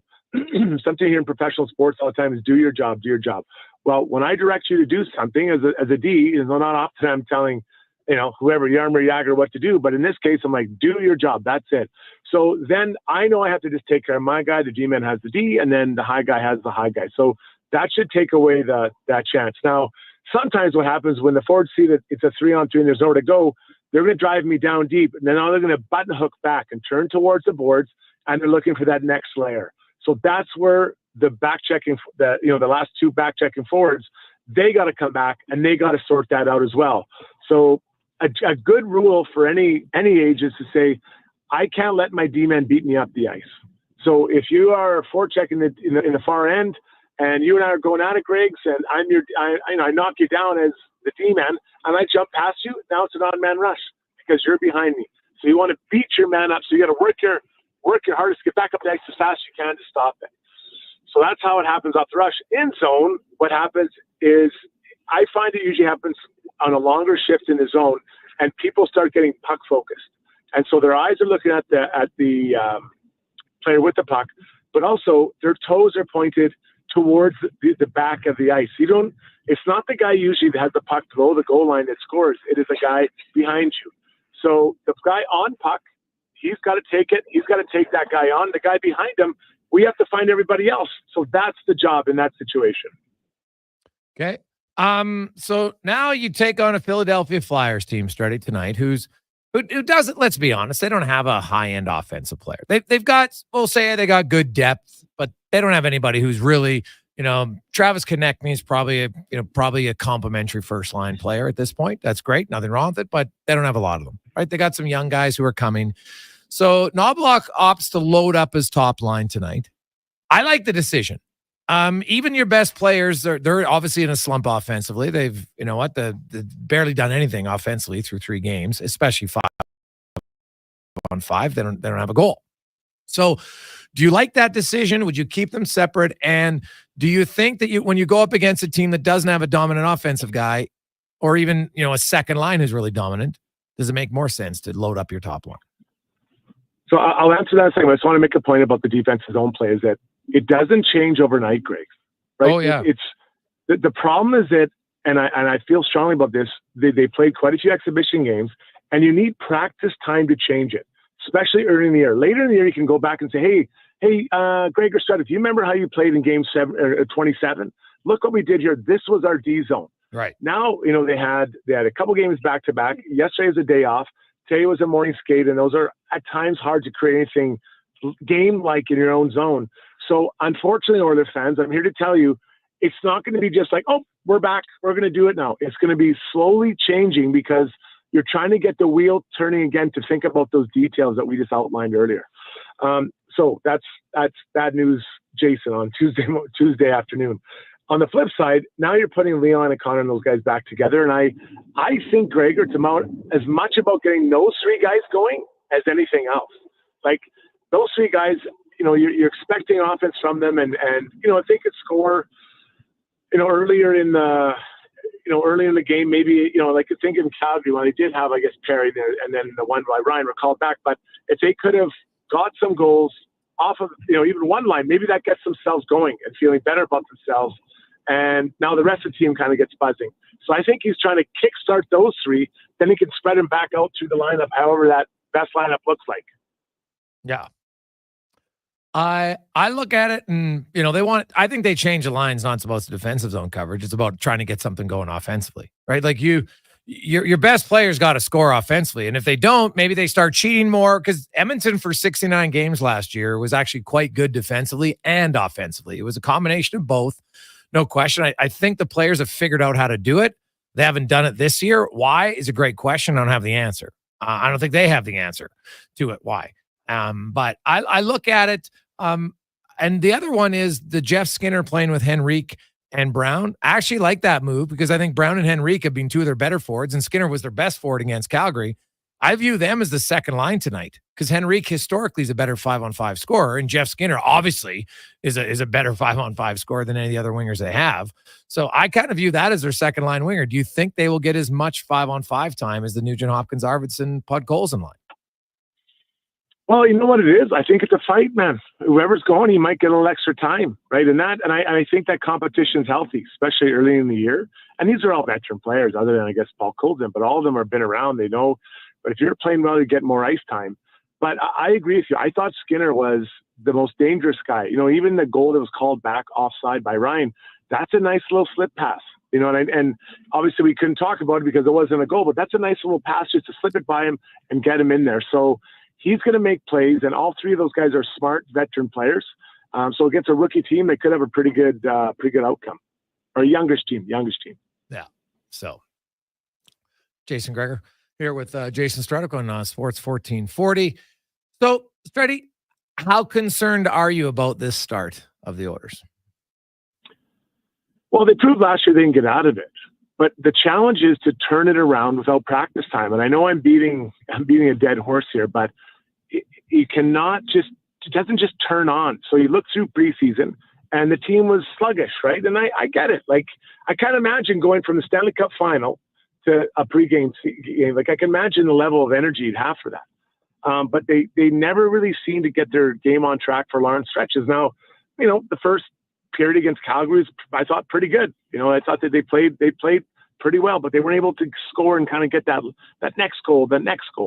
And then you look at the defense, they're trying to figure out who's playing where. And I don't think it's so much the third pairing. I'm looking at the second pairing about who's going to fit in there and who's going to take that spot. I think that's the challenge for this coaching staff, to figure that out, to make that pairing comfortable, because the third pairing, anchored with Kulak and whomever, should be able to hold their own, most nights. The Nurse turnstile on the right side was Emberson for a game, Dermott for 2 games. Now it's Stetcher. I know you load 7 defensemen. What about having a different partner almost every game? Well, it's hard for Darnell. It's not ideal, especially it's not like he's rotating between Bouchard and Kulak, guys he knows. These are 3 new players to the team, and he's trying to straighten that out, right? What does this look like? How does it feel? What am I supposed to do here? So, and then to be honest, Darnell's trying to get himself on track, right? After, not the most games in preseason, he's trying to figure that out. So there's the challenge for him there as well. So Darnell's a veteran player, and he, as much as he's trying to get his own game in order, he's also got to support that partner. So by, helping him on the ice as much as possible, talking to him, because I'm sure it's hard, like being that guy. All 3 of the guys, they're not second pairing defensemen right now. And I'm not being disrespectful. That's just a fact. They either haven't been in their career or they are not yet. So they've got to be nervous. So Darnell's got to lift them up and talk to them. But so does Matthias Ekholm. So does Bouchard. So does Kulak. Help those guys feel comfortable trying to fill a position they're probably not qualified to do now, or may never have been qualified to fill. Yeah. Well, and that's like Troy Stetcher's played enough of those minutes over his career. I said all summer I thought he was the best guy to play with Darnell Nurse, and I openly admit I see him as a spot filler. They don't have their second pair right defense that they will want on their roster for the playoffs. No chance. It's not going to be Emberson. Doesn't have enough experience. I don't see it being Dermott. I don't see it being Stetcher. The hope is that, you can have enough get you through until you make that acquisition. Now, maybe they might have to make that acquisition sooner than they would like, Struddy, because that obviously involves the salary cap and the price sometimes is higher. There's lots of different intangibles that go on with that. But if you look at the 3, like I look at Stetcher, I don't mind Dermott, good skater and everything, but he's a left shot. And he's played a little bit of right, but not a ton. Stetcher's, everybody, they've got some weaknesses for sure, but Stetcher, more experience, play that many games. I think he's the best suited to fill the spot. Who do you think is? Or get a guy like Shattenkirk or Giordano? I would say no to Giordano, just age, right? Like, it's just, he's had a hell of a run and a great leader, but his year last year doesn't say how he's got another year in him, right? Especially as a top 4 defenseman. If you were looking for a 6-7, then yeah. And that's with all due respect to a guy who had an unreal career. So I agree. I think Spector is the guy. And what I'd like to see is just let them settle in for a few games, right? So Emberson, Spector, 2-3, let them, or whatever you want to call it, 4-6, whatever number they are. Let them just play and have a run of 3 to 5 games to kind of get into a rhythm. But also let Darnell get in a rhythm. Let Kulak get in a rhythm. Let everyone kind of get in a rhythm and just feel like, okay, this is our group. Let's see what we can do here. Because, look at Emberson. He was off that second pairing 2 periods in the first game. Third pairing for second game, the third pairing he was upstairs, right? So his head's got to be spinning at this point. Like, where am I? What am I doing right now, right? So I think that's a really important thing for a D-man. It's a little bit of stability, and then the group as a whole with stability. Unfortunately, Dermott's the one on the outside looking in, but hey, like he came on a PTO, earned a contract. There'll be opportunity for him at some point down the line. Yeah. Lastly, Well, I want to get your thoughts on the Oilers overall. Like, to me, I said my one concern heading into this season when I looked at the roster, they're not very physical. I thought it was, now maybe I'm overreacting. I couldn't believe no one even squinted at Michael freaking Backlund when he slashes your goalie. No one even talked to him. Like, I wonder if teams like, all right, there is not a lot of pushback in this team's lineup right now. Well, and it's Michael Backlund. That's so what it didn't have to be Nurse or George Larocque to go and take him, or Jason Strudwick. It could have been anybody. And I looked at it as a missed opportunity for some of the players that are trying to maybe find a little more juice in the lineup. So, could Spector have taken a run at him? Could have been, Paul Colton, like a guy like that are like, holy geez, look at this guy. What's he doing out here? Like, we love that. We love these guys, these team guys, right? And because they didn't need to bring a heavyweight. Like, Michael Backlund's not scaring anyone else. He's not fighting him anyways. Yeah. Which doesn't mean you can't go in there and just say, hey, buddy, like, just at least give him a dirty look. Maybe a sideways glance at least. Oh, I couldn't believe it. I was quite surprised by it. And lastly, what did you think of the overturned goal for Perry? Yeah, disappointing. Like, I felt like it took a long time. They're looking for a reason not to call it, right? Or sorry, to call it as a legal goal. And I mean, you know how I feel about the reviews. Everyone's checking everything all the time. We got to get this right. Did it really affect them that much? Like, the goalie hits Corey Perry. He punches Corey Perry. I think that slowed down his ability to get set. So I think that has to be brought into the conversation as well. Yeah. Yeah. I thought it was, I was quite surprised when I watched I'm like, wow, that's not real. I don't see goaltender interference. Like, he was in the crease and the goalie touches him. He moves out of the crease and then he's kind of on his side. I didn't, to me, to call that excessive presence in the crease, I thought was an excessive exaggeration of the word excessive. So we'll see. Spready, do the Oilers win tonight, or for the third time in franchise history, do they start a season 0-4? No, you know what? I said they're going to lose against Calgary. I think they're going to lose tonight. Like, you don't turn the switch back on that quickly. It doesn't. It'll maybe it'll be better, but I just don't think it doesn't happen that way. You do it through practice. That's how you get these details right, and they haven't practiced. So why should we expect something different? It's like you and I saying we're going on a diet tonight and we weigh ourselves tomorrow, see if we've lost 10 pounds. It's not happening. Well, that time you went on a cleanse, you almost did. So who knows? Struddy, have yourself a great day. We will chat with you next Tuesday. See you guys. There Thanks, you Jake. Jason Strudwick. Strud's on here on Sports 1440, Oilers Nation, YouTube, and Facebook, presented by PlayAlberta.ca. We'll come back. We got 5 questions, spec, DVD, and a busy Tuesday on the Gregor Show, presented by PlayAlberta.ca. We love jingles. Get up to 25% off select tires. Until October 19. Plus a bonus $50 off any service of $150. Restrictions apply. Book online today. Fountain Tire. We're on this road together. Some things just work together. Sticks and pucks, cleats and AstroTurf. Your love for the game and Papa John's passion for better ingredients, better pizza. Nothing pairs with the game like Papa John's. Crafted with signature sauce, toppings, and original fresh dough. They're the champion of pizza. And now you're the champion of winning deals. Just order at papajohns.ca. Use promo code SPORTS20 and score 20% off any regular menu price order. Better ingredients, better pizza. Papa John's. That's SPORTS20. The madness continues at the Brick. Find huge savings in every department, like up to $900 off sofas and sectionals, up to 25% off bedroom and dining furniture, up to $800 off select big screen televisions, and up to 40% off select mattresses. Plus, buy more, save more, up to an additional $500 off select major kitchen appliances. Some exclusions apply. See in store for details. At the Brick, saving you more.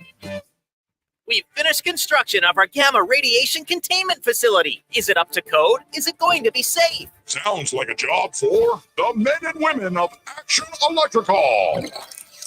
Testing team reporting. We test your commercial operations using tools like infrared to ensure safe operation. Trust us to prevent potential calamity before it strikes. Facing an electrical menace? Call the men and women of Action. Operating throughout Alberta at actionelectrical.net. Ain't it beautiful? The inventory is unprecedented. Volvo Cars Edmonton is proud to boast an amazing selection of in-stock Volvo XC40s, 60s, and 90s. Visit Volvo Cars Edmonton today and experience the exemplary service you've come to expect and the affordable luxury only found with Volvo Cars Edmonton, Canada's only 12-time Volvo Excellence Award winners. Experience the difference. Volvo of Edmonton.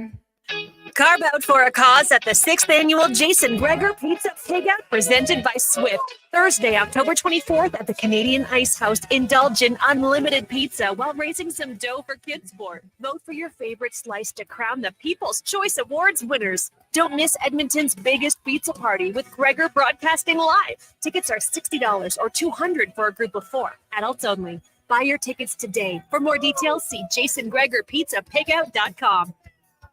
At Fountain Tire, we love jingles. Get up to 25% off select tires. Until October 19th. Plus a bonus $50 off any service of $150. Restrictions apply. Book online today. Fountain Tire. We're on this road together.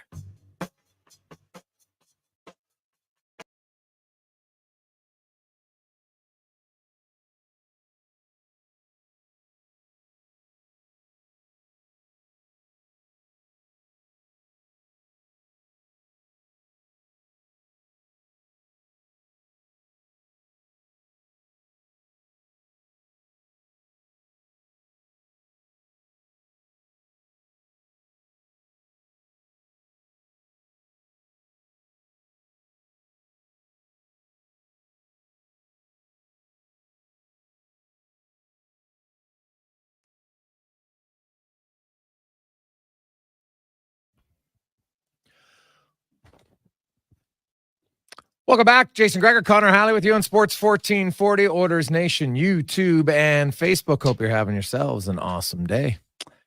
Now, let's get to 5 questions brought to you by The Brick.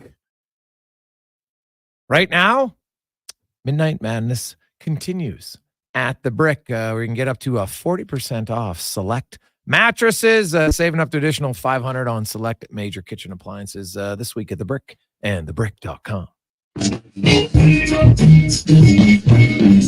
It's time for 5 questions on the Jason Gregor Show. All right, Gregor, through 3 games of the Oilers season, what do you think has been their biggest issue? Oh, man, could this be a multiple choice? Offense, defense, special teams, goaltending, all of the above. I'll say offense. I mean, I expect this team to let some goals in. There were some questions about the blue line when the season started.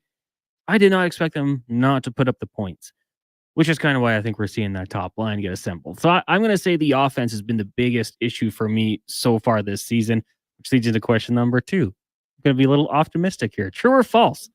The Oilers' top line will score at least 2 goals at even strength tonight. Ooh, that's a good question. No. 5-on-5. Oh God, they have to at some point. They've only scored 2 in 3 games. So even if they score 2 tonight, then they're averaging 1 a game. Sure, I'll say 2. Yeah, I'm with you. I think we get some point night tonight. They burst out and say they do get at least 2 goals at even strength, that top line. Question number 3 for you. Sidney Crosby, 1 point away from 1,600 in his career. When he's done, it's all said and done, where do you think he'll rank in league history when it comes to points? So he's 42 behind Joe Sakic. So he's probably going to pass him this season, right? So let's say Crosby just scores, Last year he had 94. I'll just say he scores 80 points just to be cautious, right? So that would give him, because he's already got 3, that would give him 1,676. So then he would pass Marilyn Mew. I think he'll end up, he's got 3 more years minimum, right? Like 2, because this season's pretty much here, right? So let's say he averages even just 70 points. That's another 210. So I'm going to say he finishes, I'll say he finishes 4th behind Messi. But I want the caveat. I've said it before. If Crosby wants to go for 2,000 and play another 5 or 6 years, I think he could do it. Will he? I don't know.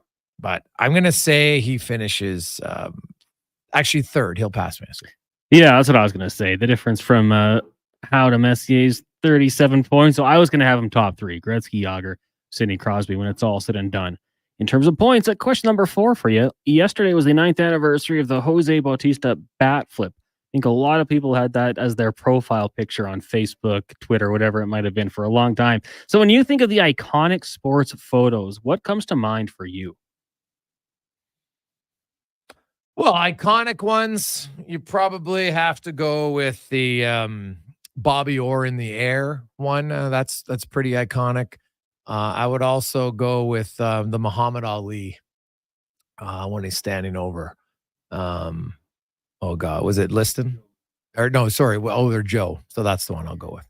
Yeah, I mean, I scrolled through some of these. The Muhammad Ali knocking out Big Cat Williams when he's just laying there in the ring. I think that's pretty iconic. And I like the Jordan at the All-Star game, just soaring through the air, crowd watching. I think that's a good one too. But there are a ton of really good ones. Question number 5 for you. On this day in 2000, the HBO hit Curb Your Enthusiasm was released. This is a show I've always wanted to watch, but I don't think I've ever got more than like 6 or 7 episodes in. So I want to ask you, is there any show that you have on the list that you really want to get to, just haven't got to it yet? You go first. Well, Curb is one for sure. And the other would have to probably be, and I feel like there's a trend, it's HBO shows. I want to get in Band of Brothers, and I want to get in The Wire. Because everyone tells me you got to get through that first season of The Wire, and you won't regret it. But I just haven't got there yet. So I'll put The Wire at the top of my list. Yeah, you know what? I've heard that lots about that show as well. I guess, well, there's really not many, because I look and say, if I haven't watched it now, what would make me start watching it? Now, The Wire, I was told it's one where you could watch now and it doesn't really change, because of timeline. It's aged, I guess, very well. So, like Dexter, I don't know. I tried it, couldn't get into it. Lost, everybody hated the ending. So I'm like, why would I commit myself to just being frustrated at the end? So I'd say no to that. The only other show I think I never watched that I guess that would fall in this category was Breaking Bad. Mm-hmm. And I don't know, I tried it, just couldn't get into it. I really like both the actors. That's the thing. So I could see myself probably enjoying it, but I'm at the stage now where I don't think there's a show that I would, that's that far in. Yeah, I think there's someone in this room that would highly recommend Breaking Bad. And it's not me. I thought it was okay. But yeah, that's it, right? Like, you're going to have to find some time. And there's all these new shows coming out. But The Wire, I got to do it. I just got to hunker down one day. Maybe next time I get sick, I'll just sit on the couch and watch that. Get on it. Quick break. When we come back, Mark Spector, Derek Van Diest will join us on Sports 1440, Oilers Nation, YouTube, and Facebook. But first, let's get to the comments. Sports 1440 update brought to you by your Alberta GMC dealers. The Canada-wide clearance is on now. You can get a $7,500 cash credit on a 2024 Sierra 1500 Crew Cab Elevation. See more at gmcoffers.ca.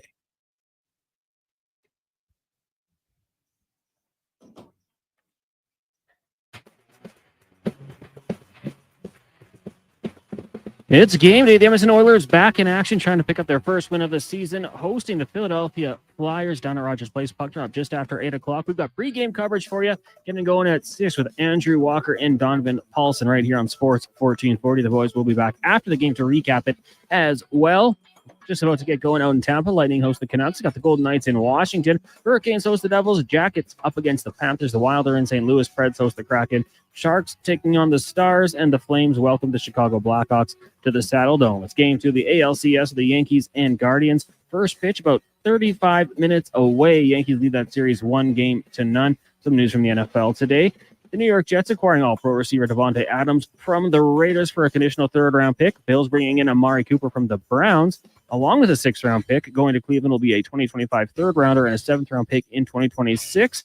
And a 7-time Pro Bowl champion quarterback Tom Brady approved by NFL ownership as a limited partner with the Raiders. He now owns 5%. The Houston Texans are sending running back Cam Akers and a conditional 2026 seventh-round pick to the Minnesota Vikings for a sixth-round pick reunion for Akers, who was acquired by the Minnesota Vikings last season as well. And in the NBA tonight, you got Raptors and Celtics preseason action getting going shortly. Coming up in hour 4 of the Jason Gregor Show, we'll hear from Mark Spector of Rogers Sportsnet and Derek Van Diest from NHL.com. I'm Connor Halley. This has been a Sports 1440 update. Sports 1440 in West Edmonton Mall and Wetaskiwin. CKJR is a Stingray radio station. Download the free radio player app and listen wherever you go. I'm Ryan Nugent-Hopkins. And I'm Zach Hyman. And when we're not making juicy, sweet passes, or having my goals disallowed, we're working for Legacy Heating and Cooling. You know, guys used to call me a plumber. And now they call you an HVAC technician. Nice. Hey, guys, you're not here to install furnaces. You're here to sing the jingle. Oh. Well. Okay. Call Legacy. Call Legacy. No payments and no interest for 1 year from qualified installers. Legacy Heating and Cooling. Well, get ready for a silly hockey fans. Your partner in power just skated onto the ice. EWEL.ca, the new e-commerce website for electrical wholesalers Edmonton, is ready for the power play 24/7, 365. UL skates to where the puck will be in 5 years. Now that's forward thinking. Killer selection, slamming products from the best brands, and legendary service. Don't sit on the bench. Get your account today at ewell.ca and win that project. Plug into your partner in power. Get an EWEL.ca account today. Hockey is back, and Play Alberta, Alberta's #1 sportsbook and official partner of the Edmonton Oilers, has you covered with bigger offers, boosted odds, live betting, player props, and more. New to Play Alberta, new players now receive $200 in free bets just for signing up. You already play? Get a $10 free bet for every $100 you bet every week all season long. Visit playalberta.ca and make your picks today. Bonus terms and conditions apply. You've probably heard the term supply and demand. Something is needed and someone supplies it. We're GS Construction, and we're in the supply and demand business with you. Edmonton and the surrounding area continue to grow. Infrastructure has to be continually replaced and upgraded to keep up with demand. You see it with new buildings and new roads, but what about below ground, where all sorts of pipes bring you water and take wastewater away? That's where we come in. For more on what we do, go to gsconstruction.ca. Mr. Rooter meets a ghost. 1 plunge, 2, and 3. A toilet clogged with a ghost? Man, I love plumbing. You're free now. I will never find peace. The clog is fixed, yes, but I have never trusted the sump pump. No problemo. I can fix that. Now go to the light, you little scamp. Thank you, Mr. Rooter. To resolve your unfinished plumbing business, trust one plumber, Mr. Rooter. At the end of the day, a job well done is something I can see and touch.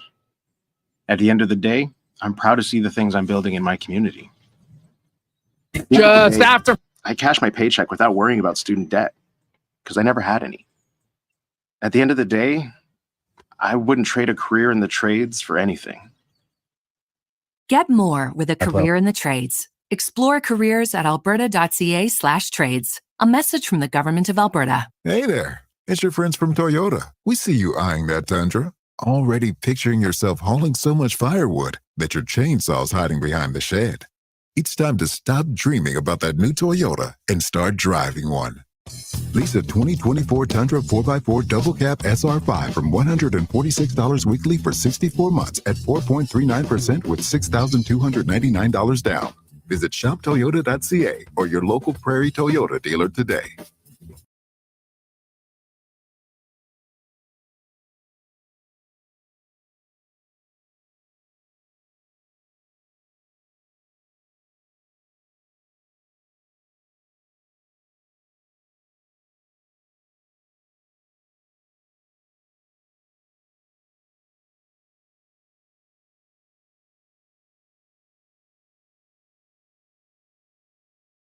Gambling website.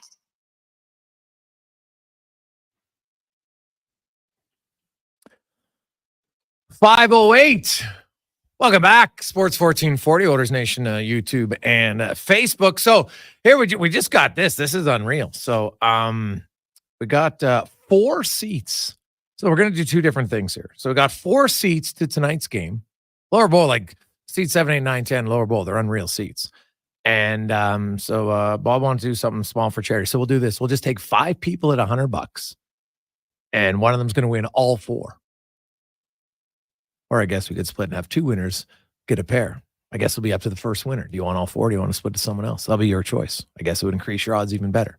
So if you want $100 to get 4 seats for tonight's tilt, 833-401-1440. So just text in your name with the $100, and then we'll make the draw on that. And then second of all, courtesy of Disability Accessible by Design, we have a pair of tickets in the, of course, wheelchair accessible areas. You see them at the top of the lower concourse, right? Specialty seating, so you can get up. It's got the little ramp.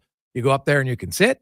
So somebody out there who needs disability access to go to a game and enjoy the game, right, in your wheelchair or what have you, text in with your name.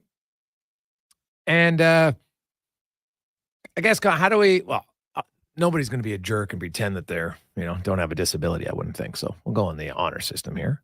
And we'll take the first texter in who would like the seats courtesy of Disability Accessible by Design to go to the game tonight. Nice. Don't get those very often, so that's pretty good. So remember, if you want in on the 100, then just send your name in, and for the 100 draw, we'll just take 5 people, and the first 5 in, boom, you'll go in. We'll do the draw. Way you go. So pretty simple. Now let's get to the Spec Report on the Sports 1440 Oilers Nation YouTube and Facebook, presented by GS Construction. As they continue on, man, there is no downtime year round, because you know what? Underground infrastructure never takes a day off. It's always there. It's always moving, always evolving. GS Construction, as Mark Spector from Rogers Sportsnet joins us. Spec, how you doing? Oh, doing all right. I just was listening to your show and found out it's an 8 o'clock start. That's a good thing I was listening, or I'd have shown up for a 7 o'clock start and had an hour to kill. Well, Spec, you know what? We always have the pertinent details on the show. Always the important. Why? It's Tuesday night. We're 4 games into the season, and we're already doing 8 o'clock starts on a Tuesday night. Is that what we're doing now? Yeah. Lovely. Yeah, I know, eh? We wouldn't want kids to be able to stay up and watch their favorite team play. Like, we wouldn't want that. I know, Spec. It's a tough one. They have it on TV. They think they're going to get bigger numbers. Blah blah blah. This is where you at. This is where, and I think it's a fair question, and because we have a lot of listeners asking and wondering, and because you look at like Monday Night Football. When does it start? 8:15 Eastern, 6:15 Mountain Time, 5:15 Pacific Time. Right, that's when the games start. So if you want your now, I don't know if that's. Now, it's the only game in town on the night, so I understand that, right? But even sometimes when they have double headers, the second one will usually be on the West Coast and start a little bit earlier, rarely starting at 10:15 that I can recall, maybe once. But it happens lots in the NHL, and I know there's multiple games. I wonder if the NHL ever got to multiple national rights holders, if that could ever alleviate that problem. I just wonder, like, even if you started, like a little bit earlier, because if you have a national game, you want to try to get a national audience, but all your Eastern time zone people are starting at 10:15. Like, how many of them are going to stay up to watch it? Oh, listen, if I'm a Flyers fan, my team plays against Connor McDavid twice a year. And this one starts at 10:15 at night. So that game's going to go until, probably close to 1 a.m., 12:45, right? It's going to end at. I mean, the guy's got to work tomorrow, got school tomorrow. I'm a big sports fan, but for game 4 of the season, am I staying up till 1 a.m. to watch hockey? Oh boy, it better be a hell of a game, Jay. It better be a hell of a game for me to tune in the third period that starts after midnight. Yeah, it's a tough one for sure. Hey, ask Oiler fans. They might like that it's late and they don't have to watch the carnage. So we'll see how the game goes, because it has not been a very good start. Well, it's pretty much been worst possible scenario start for the Oilers. No points through 3 games. Being outscored 15-3. Offense isn't good. Defense isn't good. Goaltending isn't good. Special teams isn't good. Like, nothing's good right now, Spec. Struddy thinks, with no practice in between, it's hard to just say, boom, it's going to change. What do you come out? Do you think the Oilers can right the ship tonight? Well, I mean, I don't know. I'm not going to predict if tonight's the night. I mean, I thought the couple nights before would have been the night. So I guess what gets me, Jay, is it's a veteran team, and you think they'd be in a better command of their game. They're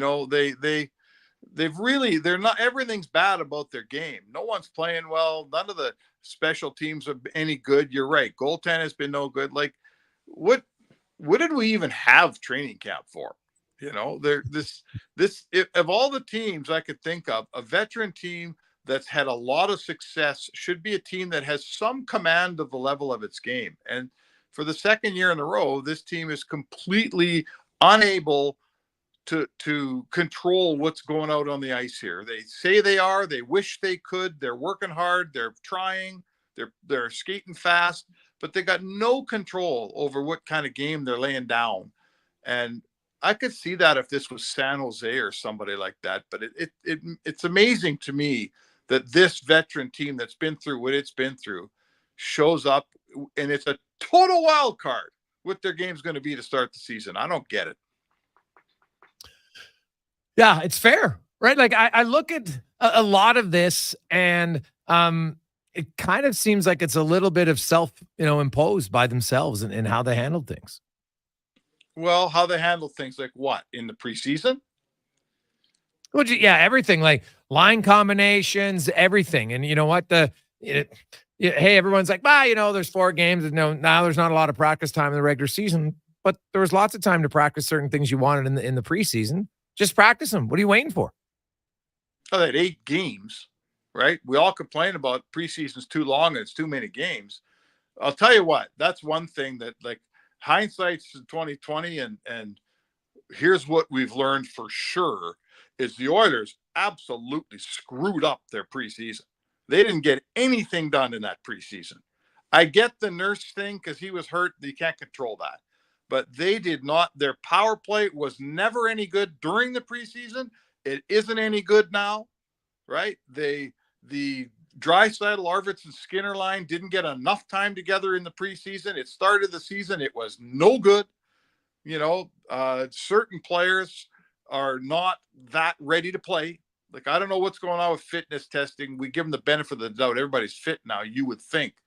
But there's some players down there that look like they're just walking into camp right now. So whatever we look back on, whenever they get out of this thing and however it all ends, there needs to be a deep dive into how they planned out their training camp, and whatever they did, boy, they better do something different next year, because this was a mess. They might as well not have had camp for what they accomplished during. If my name's not Noah Philp, camp was a waste of time.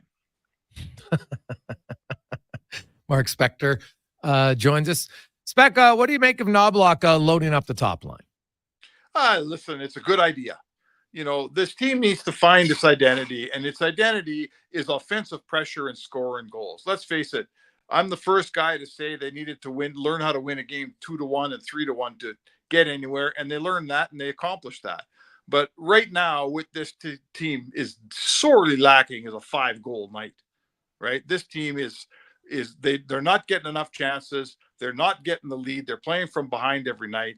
I get it. This is what you do when you need offense. And right now, they got a ton of things to work on, Jay. But it'll be a lot easier to work on all of them if they can score more than 1 goal tonight. It's amazing how that helps, right? The Chicago first period, you watch, you're like, okay, Edmonton seems to have found their game, but they were only up 1-0. And I said, man, keeping it up. Now, the Corey Perry goal, I've watched that I don't know how many times. I read the whole reasoning, excessive presence, and I'm kind of like, what? Like, it's almost like, well, he was in the crease and then he moved out and he got to the top of the crease. And I guess I don't know if it's the Brett Hall rule, your foot's on the crease, but he wasn't even touching the goalie. The goalie was able to actually reset. Even if you were worried about when, the goalie moved out and bumped him and then Perry moved forward, that call was rather surprising for me. Oh, for sure. That was, there was a Rempe one in New York that was the same. Yes, same thing. I talked to Corey Perry this morning about it, and I asked, did you talk to the officials? And he said, I talked to one of the refs, and they said that, what he gathers is that being in the crease matters now. For the hockey I've been watching, like ever since we got out of that Brett Hall foot in the paint era, it's not about whether you're in the crease. It's about if you're impeding the goalie from making a save. And I personally did not see any impeding of that goalie. Was he in the crease? Yes, half his skates were in the crease for sure. You can't argue that. But there must have been a rule change somewhere that they never told us about, because being in the crease was never the impetus for waving a goal off. It was stopping the goalie from being able to do his job. And I certainly did not think Corey Perry stopped anybody from doing their job with that play. But, buddy, that's why it's a 50-50 coin flip when you go to the situation room. It's just a coin flip. I would never bet in Vegas on what a result is going to be out of one of those, because I'd have put my house on that being a good goal. It turns out it wasn't. Yeah. No, I was rather surprised. Yeah, the Rempe one, I remember watching that one too, and I'm like, what am I missing here? Like, yeah, I don't know. I just hope it's something, man. Yeah, like I did agree with your tweet about, my goodness, are the goalies like porcelain dolls? I know that wasn't your word, but I'm paraphrasing. And basically, like, oh my goodness, hey, you know what? I get when you go into guys super hard, and then it's going to be disallowed like that. And the Oilers kind of got lucky on the Calgary goal that got disallowed, because if it didn't hit the post initially, I think that's a goal. Okay, wait, what are you talking about? On the was it the Chicago game or whichever game? Oh no, sorry, I'm mixing up games. I was watching the LA Ottawa game. There was a goal where they went into the net. The guy Brant Clark crashed the net. Spec, his shot hit the goal post, then it came to the side, and in that short time, his momentum, he then touched the goalie and pushed him back into the net. So they called the goal off. But if he was right in the crease and he's going to the net, he's in the crease. And so if he scores, if it didn't hit the post and just went in, like, that extra inch, not hitting the post would have went in, it would have been a goal. And I'm like, this guy's all over the crease, but it would have counted. It's just kind of weird how when they talk about a significant presence in the crease, well, it's pretty fine line. And I don't know. It's just, to me, that play, I'm worried that now they set the bar for what goals are going to be called off this year. And to me, it looks a little bit like, we're going to have a lot of goals called off based on that parameter this season, on very kind of questionable goals that aren't like obvious, touching the goalie, getting his stick under his stick, or pushing his pad in or something like that. And I just don't think the NHL needs that. Listen, it's a really slippery slope, because I err on the sympathetic side. The NHL didn't necessarily want to do all this, but everybody bitched and moaned so much about everything that they went to replay, and they're trying to assuage all the criticism when there is a goofy goal where, when Ryan Kessler does pull Cam Talbot's pads apart and Anaheim scores a huge goal, we bitched and moaned about that like crazy. So I understand the problem. But to me, here's the biggest issue is this. Every single situation or challenge, whether it's an offside or a goalie interference, it only happens after a puck has crossed the goal line. So all it ever does is eliminate offense from hockey. There's no such thing as a challenge that gives you a goal, right? Mm-hmm. There's no such thing as hey, they shouldn't have blown that whistle, we should get a goal. Or, hey, that should have gone in, but something. No. All it does is eliminate goals. It's a net negative procedure, all these challenges. So I'll even go as far as to say that Arvidsson won the other day against Calgary. Totally offside. No one's saying it wasn't. That was easy. A stupid play by Arvidsson, who should know better. He was not paying attention, and he cost his team an important goal. That was a lousy play by a veteran player. So I've said that. That's done. But my point I'm trying to make is this. He never touched the puck. He wasn't a factor in the play. I agree. Calgary wasn't marking him or worried about him. He never had anything to do with anything. And it rightfully cost the Oilers a goal. But my point is, all it does is take goals off the scoreboard. These challenges, all they do is take offense away from a league that needs offense, and that can't be good. Yeah, it's like in football when the quarterback's looking to the short side of the field the entire time and they call holding on a guy on the opposite side of the field that the ball's never coming to. That play just irks me. I don't like it. I think, but whatever. It is what it is. And so I know that you can't have, if you're not involved in the play, that's okay. I guess if they change the rule to word it that way, then they could. But I get it. I understand. This isn't me saying that should have been a goal. It shouldn't have been a goal. But the point I'm making is he had nothing to do with the play, and the goal doesn't count, and we lose a goal in another hockey game. Yeah. And I will say the thing I liked about that review, Spec, you didn't need it in super duper uber slow motion. You knew the minute you saw it. Oh yeah, he's offside. Okay, move on. So that's the one thing I like. I hate it when they've got to go, frame by frame and break it down to, look, his skate is like a millimeter offside. Like to eliminate a goal. Yeah. Right? And I don't think that's the purpose of the rule. So for sure. Well, Spec, enjoy your extra hour at home. We'll see you at the rink at 8:15 for the puck. Thanks, Jay. Take it easy. There you go. That's Mark Spector, the Spec Report, brought to you by GS Construction. We got our 5 people who said they want in for the $100, which is great. We'll give you another 10 minutes to make your donation. If not, then we'll go to the number 6 person in line so we can give those away before the end of the show. That'll be a 4-pack. Sweet. Quick break. We'll come back with Derek Van Diest. More on the NHL. The Flames. Are the Flames going to surprise people? The Oilers saw it firsthand. How can they rebound? They've got Philly tonight, Nashville Thursday, Dallas Saturday afternoon.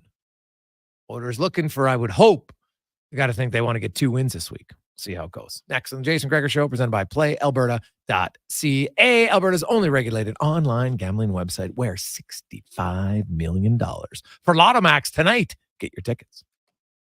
A premier hockey solution with a clear path for long-term development is proud to be entering its 8th season of independent borderless hockey, featuring provincial and cross-province competition with showcase-style regular season gameplay and a strong commitment to individual skill development. It's an attractive option for those seeking family life balance. The Hockey Super League offers opportunities for both male and female athletes born between 2012 and 2017. Visit hockeysuperleague.com for more information.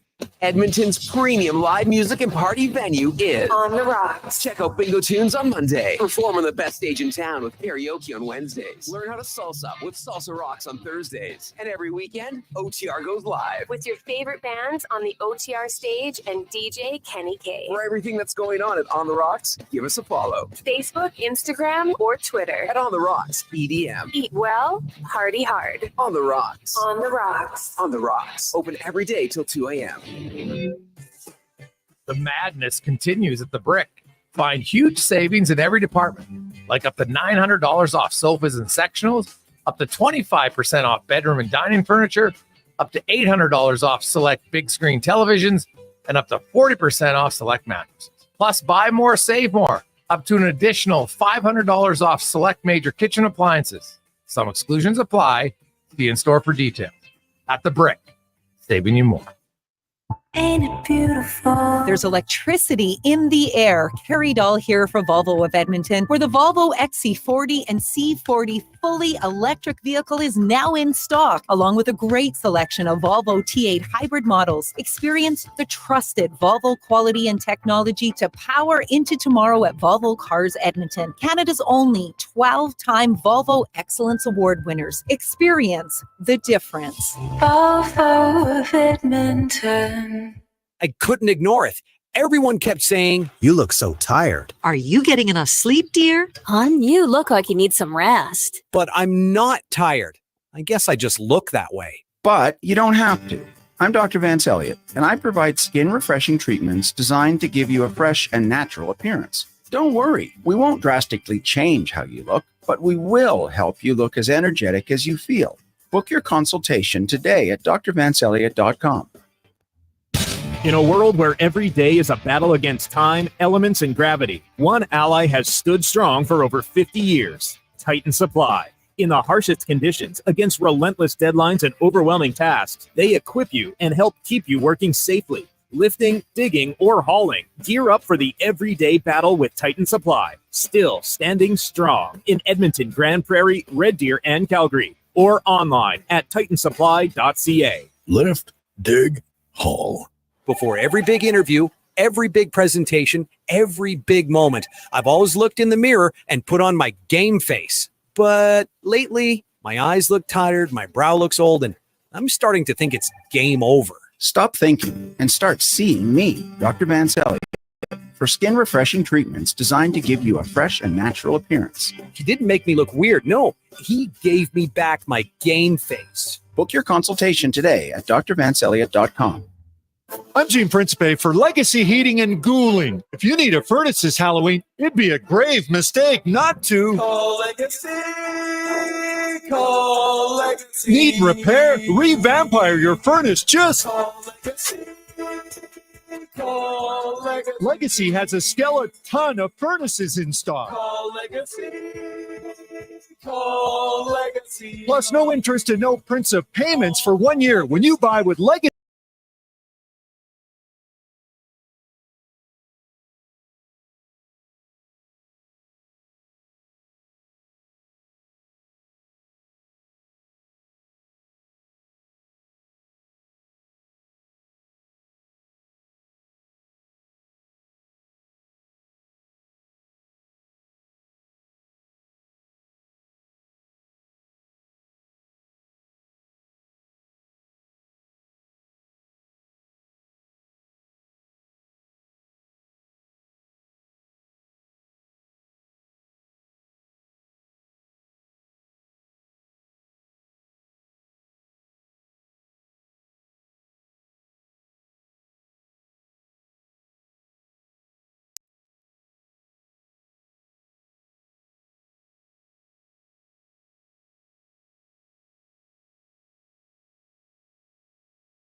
.530, welcome back. Gregor Halley with you on Sports 1440, Oilers Nation, YouTube, and Facebook. Hey, remember the Sports 1440 pregame show coming up right after our show tonight.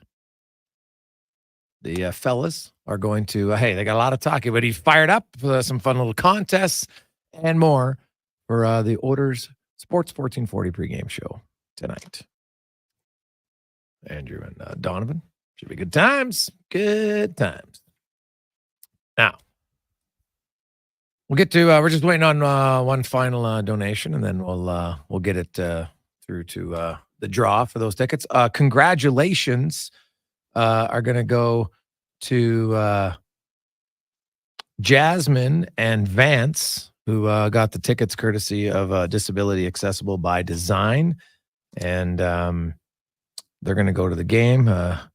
Jasmine's in a wheelchair. She has, now I hope I pronounce this right, Friedrich's ataxia, which is very rare. 1 in 80,000 people have it. So hope you two enjoy the game tonight, courtesy of Disability Accessible by Design. It's awesome.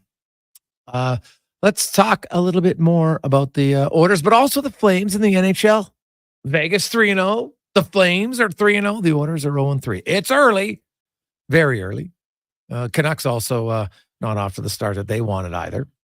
But we'll see a little bit of topsy-turviness to start the NHL season in the Pacific Division. Derek Van Diest from NHL.com joins us. DVD, how you doing, man?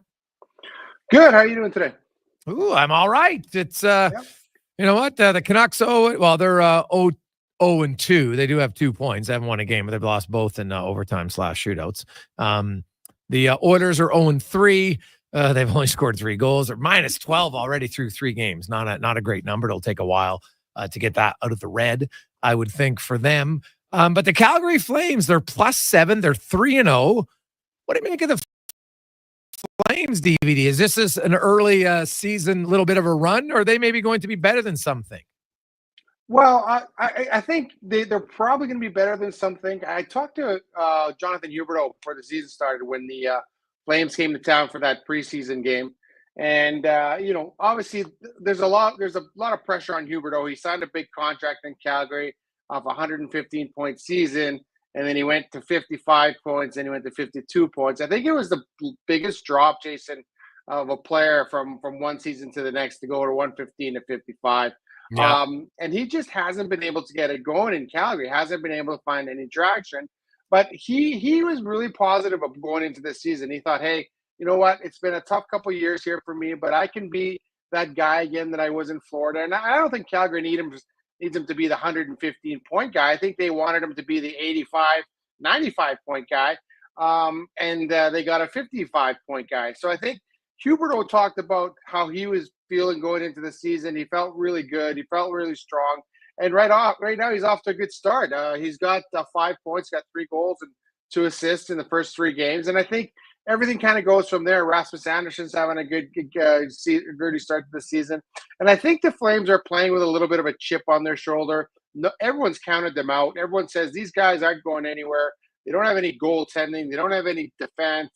But they got some good pieces there, and I think they're building around those pieces. And their goaltending hasn't been bad. Dustin Wolf and Vladar have been playing well.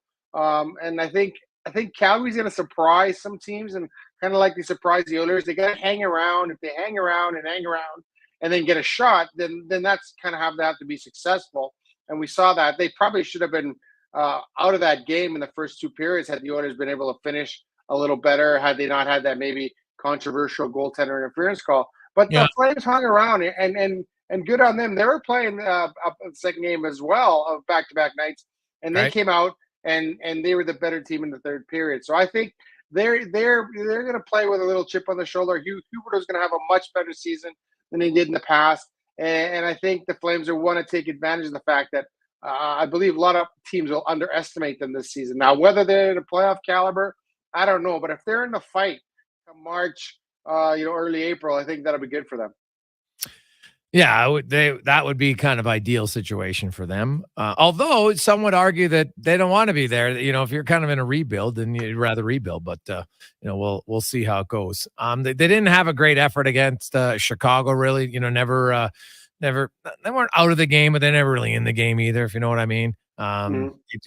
They gave up too much. When Perry did tie it. And so you thought for a second that, hey, maybe they'd be into it, but they never could really grab hold of that game. And that's kind of been the issue. So Chris Knobloch, some people think it's a panic. I actually think it's, hey, this is game 4 of the regular season. Your big guns aren't going very well. You need a win. And this isn't a long-term solution. I think it's a short-term. You know what? Each game you approach a little bit differently, and they're each a standalone. But I look at big picture, they got to get some guys going. So if McDavid, Draisaitl, and Hyman get going, then when you split them up, your chances are that they're both going to continue to keep going. At least that's what history has shown us in the past. So I understand why they do it. And I also think putting Skinner with Henrique and Brown shows me that that's kind of your quasi-second line tonight. Yeah, I agree with that. And I think, you look back on the Flyers coming in here last year, and McDavid had a 5-point night, I believe. And it was just a big night for McDavid and Draisaitl. And maybe they're looking at that going, okay, maybe they can ignite each other. The Flyers come in with a pretty young lineup, and they're going to be a better team than they were last year. But they got some young guys. And talking to John Tortorella today, John Tortorella is, I'm not afraid to play my young guys against McDavid and Draisaitl. I wouldn't be afraid to put Matt Medvedev out there in that line. I don't think that line's going to see a lot of McDavid and Draisaitl. At least they shouldn't. But I do think that putting those two guys together, you're right. Maybe it'll spark the team. The team needs some sort of a spark. They need something to get going. They're not playing with any emotion. They're not playing with any desperation. They're not playing with any urgency. It's almost like they're still wallowing about what happened last year in Game 7. And remember, I talked to Darnell Nurse about that after the second game, and he said, hey, it's a lot easier said than done getting over that, but we need to get over that. We're 3 games in here now. They just, they need something going for them, and they need a spark, and they need to kind of get out to a lead and play the game that everyone kind of expects them to play. So yeah, it's early to play that ace, and every coach here in Edmonton has played it at one point or another, putting those two together. But I think you're right; they need this win. Like you're looking at, if they go 0-4, Then you're going to Nashville. You're going to Dallas. Those are two tough games, tough places to win games. So you need this game today. I think this kind of shows that sense of urgency and that desperation that Chris Knobloch was talking about that his team doesn't have or didn't have through the first 3 games. Yeah, that makes sense. Looking at the Winnipeg Jets are kind of the Winnipeg Jets of last year's regular season. Unreal defensively to start the year, right? They've only given up 3 goals. They're looking less than 3 goals. In fact, 2 in 3 games. So they're looking really good. The Canucks, a little bit of Shelovs is going tonight. Vancouver and Edmonton, it's funny. They probably have a little bit more pressure. Winnipeg, it's odd, even though they've flamed out the last 2 years in a row. I don't know if they have the same type of expectations. They're almost at the just try to win a round expectation for them. But when you look at Winnipeg and they're able to kind of play that lockdown defense in the regular season, DVD, but come playoff time, I don't know why it doesn't work. I'm kind of curious to see. Is it because teams really focus in? We had Woodley on saying he thinks maybe teams really focus in. Every goalie has a little bit of a weakness maybe. Or is that just too hard of a system to play all year long and you can't elevate any higher, whereas in the playoffs, some of those other teams can elevate your play? What do you make of the Jets' inability to take the regular season defensive structure and continue it in the playoffs? Yeah, no, that's a good question. And I think last year in the playoffs, it was such a short playoff for the Jets. It was over in 5 games, and Connor Halley had a terrible playoff. Like, he couldn't stop the puck, and I think it starts there. If your goalie doesn't play well, then that kind of will ruin any defensive system you have. And he said he felt good. He didn't know why. He didn't play well in those 4 games. But I also think the Jets, I've always thought they had the most balanced forward group in the NHL, in a sense that there's not a lot of drop off from the first line to the second to the third to the fourth. But I do think that they really struggled when you needed that guy to step up last year and score the big goal. And they don't have those players. Like, they brought a couple in last year hoping that they could do that job.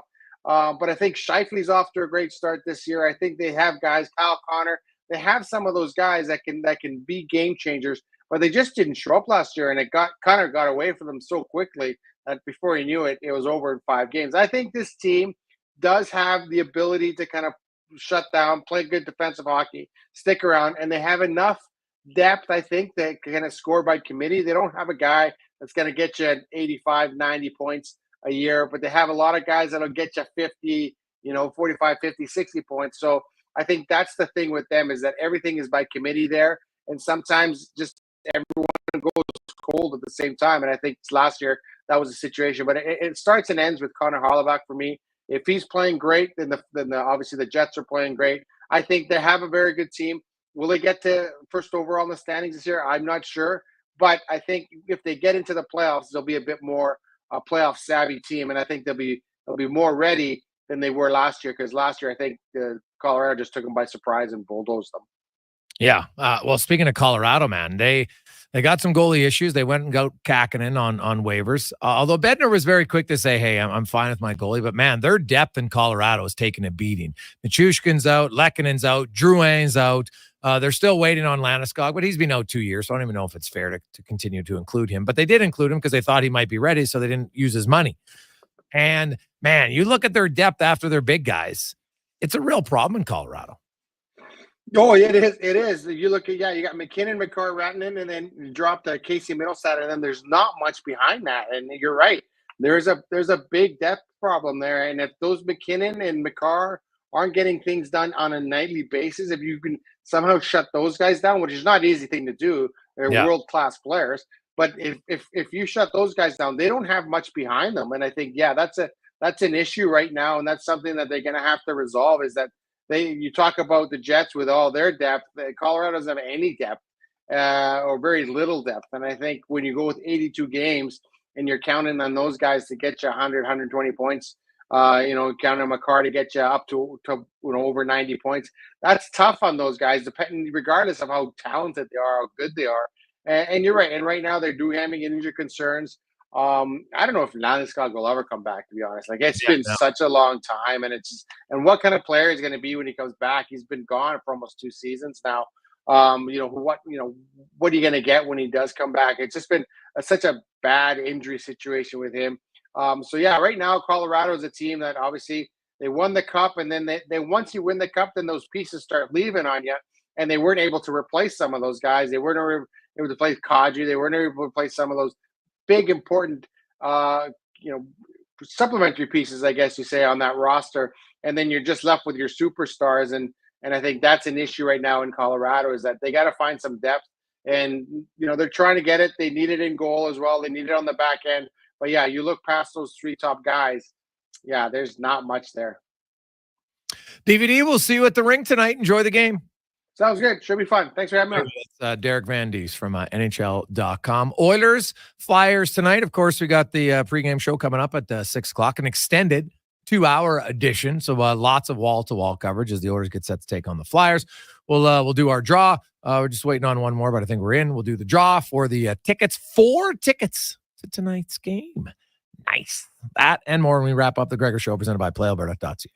Mr. Rooter meets a ghost. 1 plunge, 2, and 3. A toilet clogged with a ghost? Man, I love plumbing. You're free now. I will never find peace. The clog is fixed, yes, but I have never trusted the sump pump. No problemo. I can fix that. Now go to the light, you little scamp. Thank you, Mr. Rooter. To resolve your unfinished plumbing business, trust one plumber, Mr. Rooter. They are nice, tasting just so right.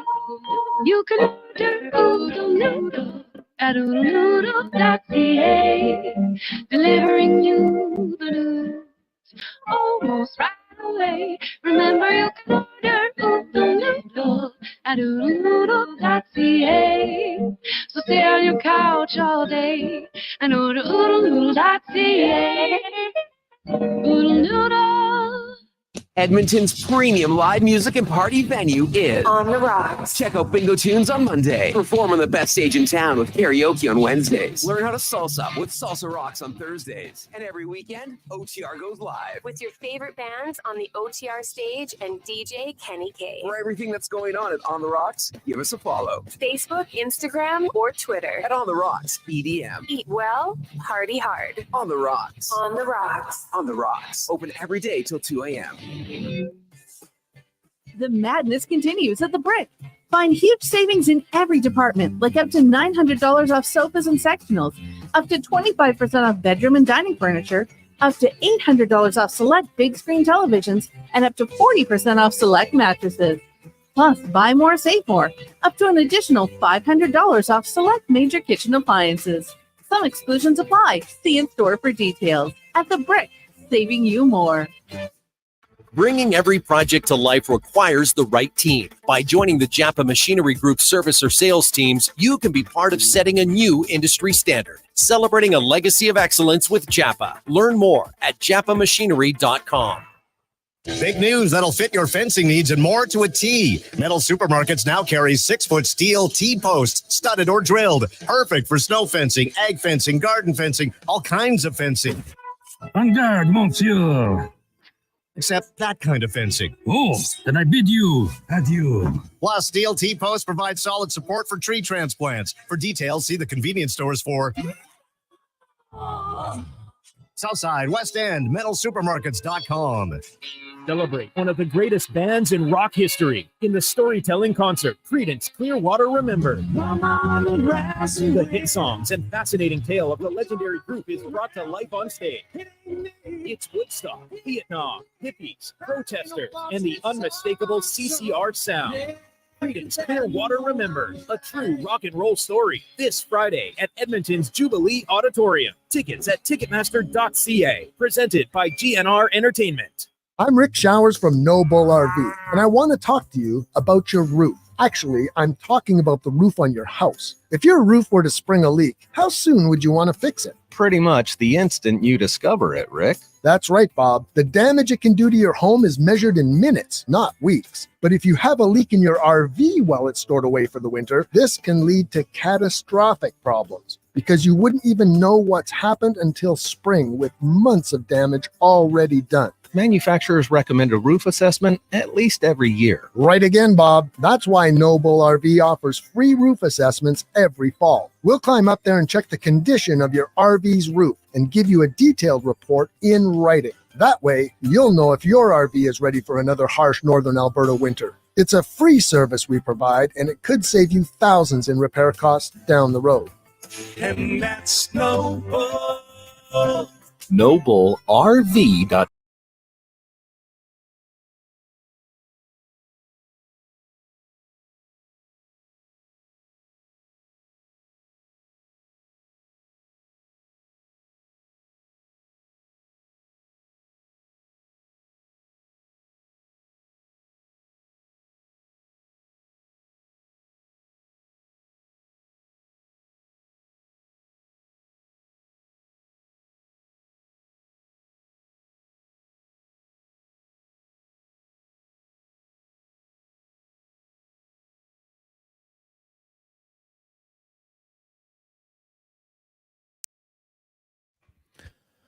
$5:48. Welcome back.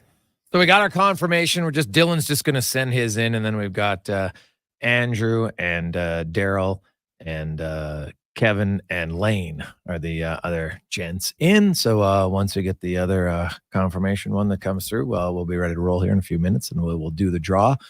Sweet seats cons for the game tonight. 4 seats too. Woo.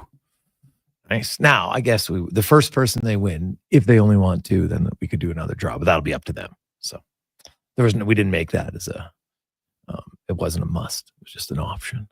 So we got a lot of text line in 833-401-1440. Hey guys, Jeff Skinner did not come to camp in shape. It's obvious. He may come around as the season goes on, but man, he's not look like a guy who should be playing. Yeah, I know he got a goal and he's been around the net, but watch him skate. He can't keep up. He's not much faster than Perry from Habman. Well, Jeff Skinner's never really been a super fast skater. That's not his Jeff Skinner is not going to come in and be blazing. He's more quick. If you watch him, he can dart in and out of places. But yeah, in straightaway speed, he's not blown away from guys. But that's never really been his game. But yeah, doesn't skate like Fogle in a straight line, doesn't skate like Holloway in a straight line, doesn't skate like McLeod in a straight line. So you look at the orders compared to last year. Like last year by the NHL stats, their edge stats. If you looked at skating by a team, I think they were the second fastest overall team when it came to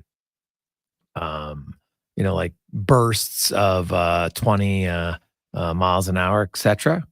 Right. So if you look at, they were actually their max speed, the Flyers had the max speed, but 20 mile an hour bursts, they had 2,417 last year. Only Colorado had more. 22 mile an hour bursts, Colorado was 1. The orders were 2nd. Now that was a lot due to Nate McKinnon. He was crushing it. But if you look at this season, the orders aren't even in the. Well, no, that's not true. In 22 miles an hour bursts, they've had 4. So they're currently 6. That's obviously from McDavid. Now, the 20 mile an hour burst, Colorado was number 1 again. The orders aren't top 10. Now, they've played fewer games, so that could be something. But it is something we'll have to follow and watch. As a team, I'm not sure they're as quick as they were overall. Because, well, definitely, they haven't replaced McLeod. Ryan McLeod was like a top 10 guy in skating speed last year, transporting the puck. So they haven't replaced him. Now, Henrique's a different player. And you might say his overall game is better. But as just a flat out skater, no. Fogle to Skinner, advantage Fogle. Arvidsson can move pretty quick. Is he as quick as Holloway? Fair question. Holloway might be faster. Is Arvidsson quicker darting in and out? Fair question. But yeah, their speed is definitely not the same. And also no Evander Kane, right? So that's obviously a pretty big factor as well. So let's do the draw, Con man. Let's do the draw right now, and we'll do the draw. And congratulations! If you're watching online, you can see it right here. See the name? There we go. That's Andrew. You're the big winner. And thanks to Dylan and Lane and who else was in? Kevin and Daryl for their donations. So thank you very much. Dylan, Kevin, Daryl, Lane, thank you.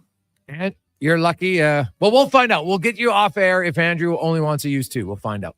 Let's get to the Conman Sports 1440 update brought to you by Legacy Heating and Cooling. It's getting to winter time. Make sure your furnace is in good shape. They'll help you get a new one. LegacyHeating.ca. Good night.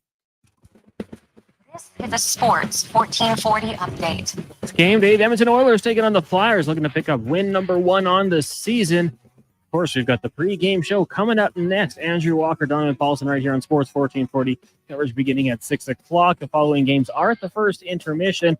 Lightning on top of the Canucks 1-0. Nikita Kucherov with goal 4 on the season. The Golden Knights and Caps tied at 1 apiece. Hurricanes, Devils are scoreless, as are the Panthers and Blue Jackets. Midway through the first, Ryan Hartman has the Wild on top of the Blues 1-0. Later tonight, Preds host the Kraken. Sharks in Dallas. Flames hosting the Chicago Blackhawks. Major League Baseball Game 2 of the ALCS. The Yankees lead the Guardians 1-0 in the bottom of the first. They've got runners on first and second, 0 outs. They also lead that series 1-0 from the NFL today. Jets bringing in all-pro wide receiver Devontae Adams for a conditional third-round pick from the Raiders. The Bills acquired wide receiver Amari Cooper from the Browns along with a sixth-round pick. Going to Cleveland is conditional third and seventh round selections. You've also got the Houston Texans sending running back Cam Akers and a conditional 2026 seventh rounder to the Minnesota Vikings for a conditional sixth round pick. A reunion for Akers and Vikings, who Cam played last season. And the Las Vegas Raiders announced today that 7-time Pro Bowl quarterback Tom Brady, Super Bowl champion, has now been approved as a limited owner. He owns 5% of the franchise. That's going to do it for us here on the Jason Gregor Show. Coming up next, we've got pregame coverage with Andrew Walker and Donovan Paulson. I'm Connor Halley. This has been a Sports 1440 update.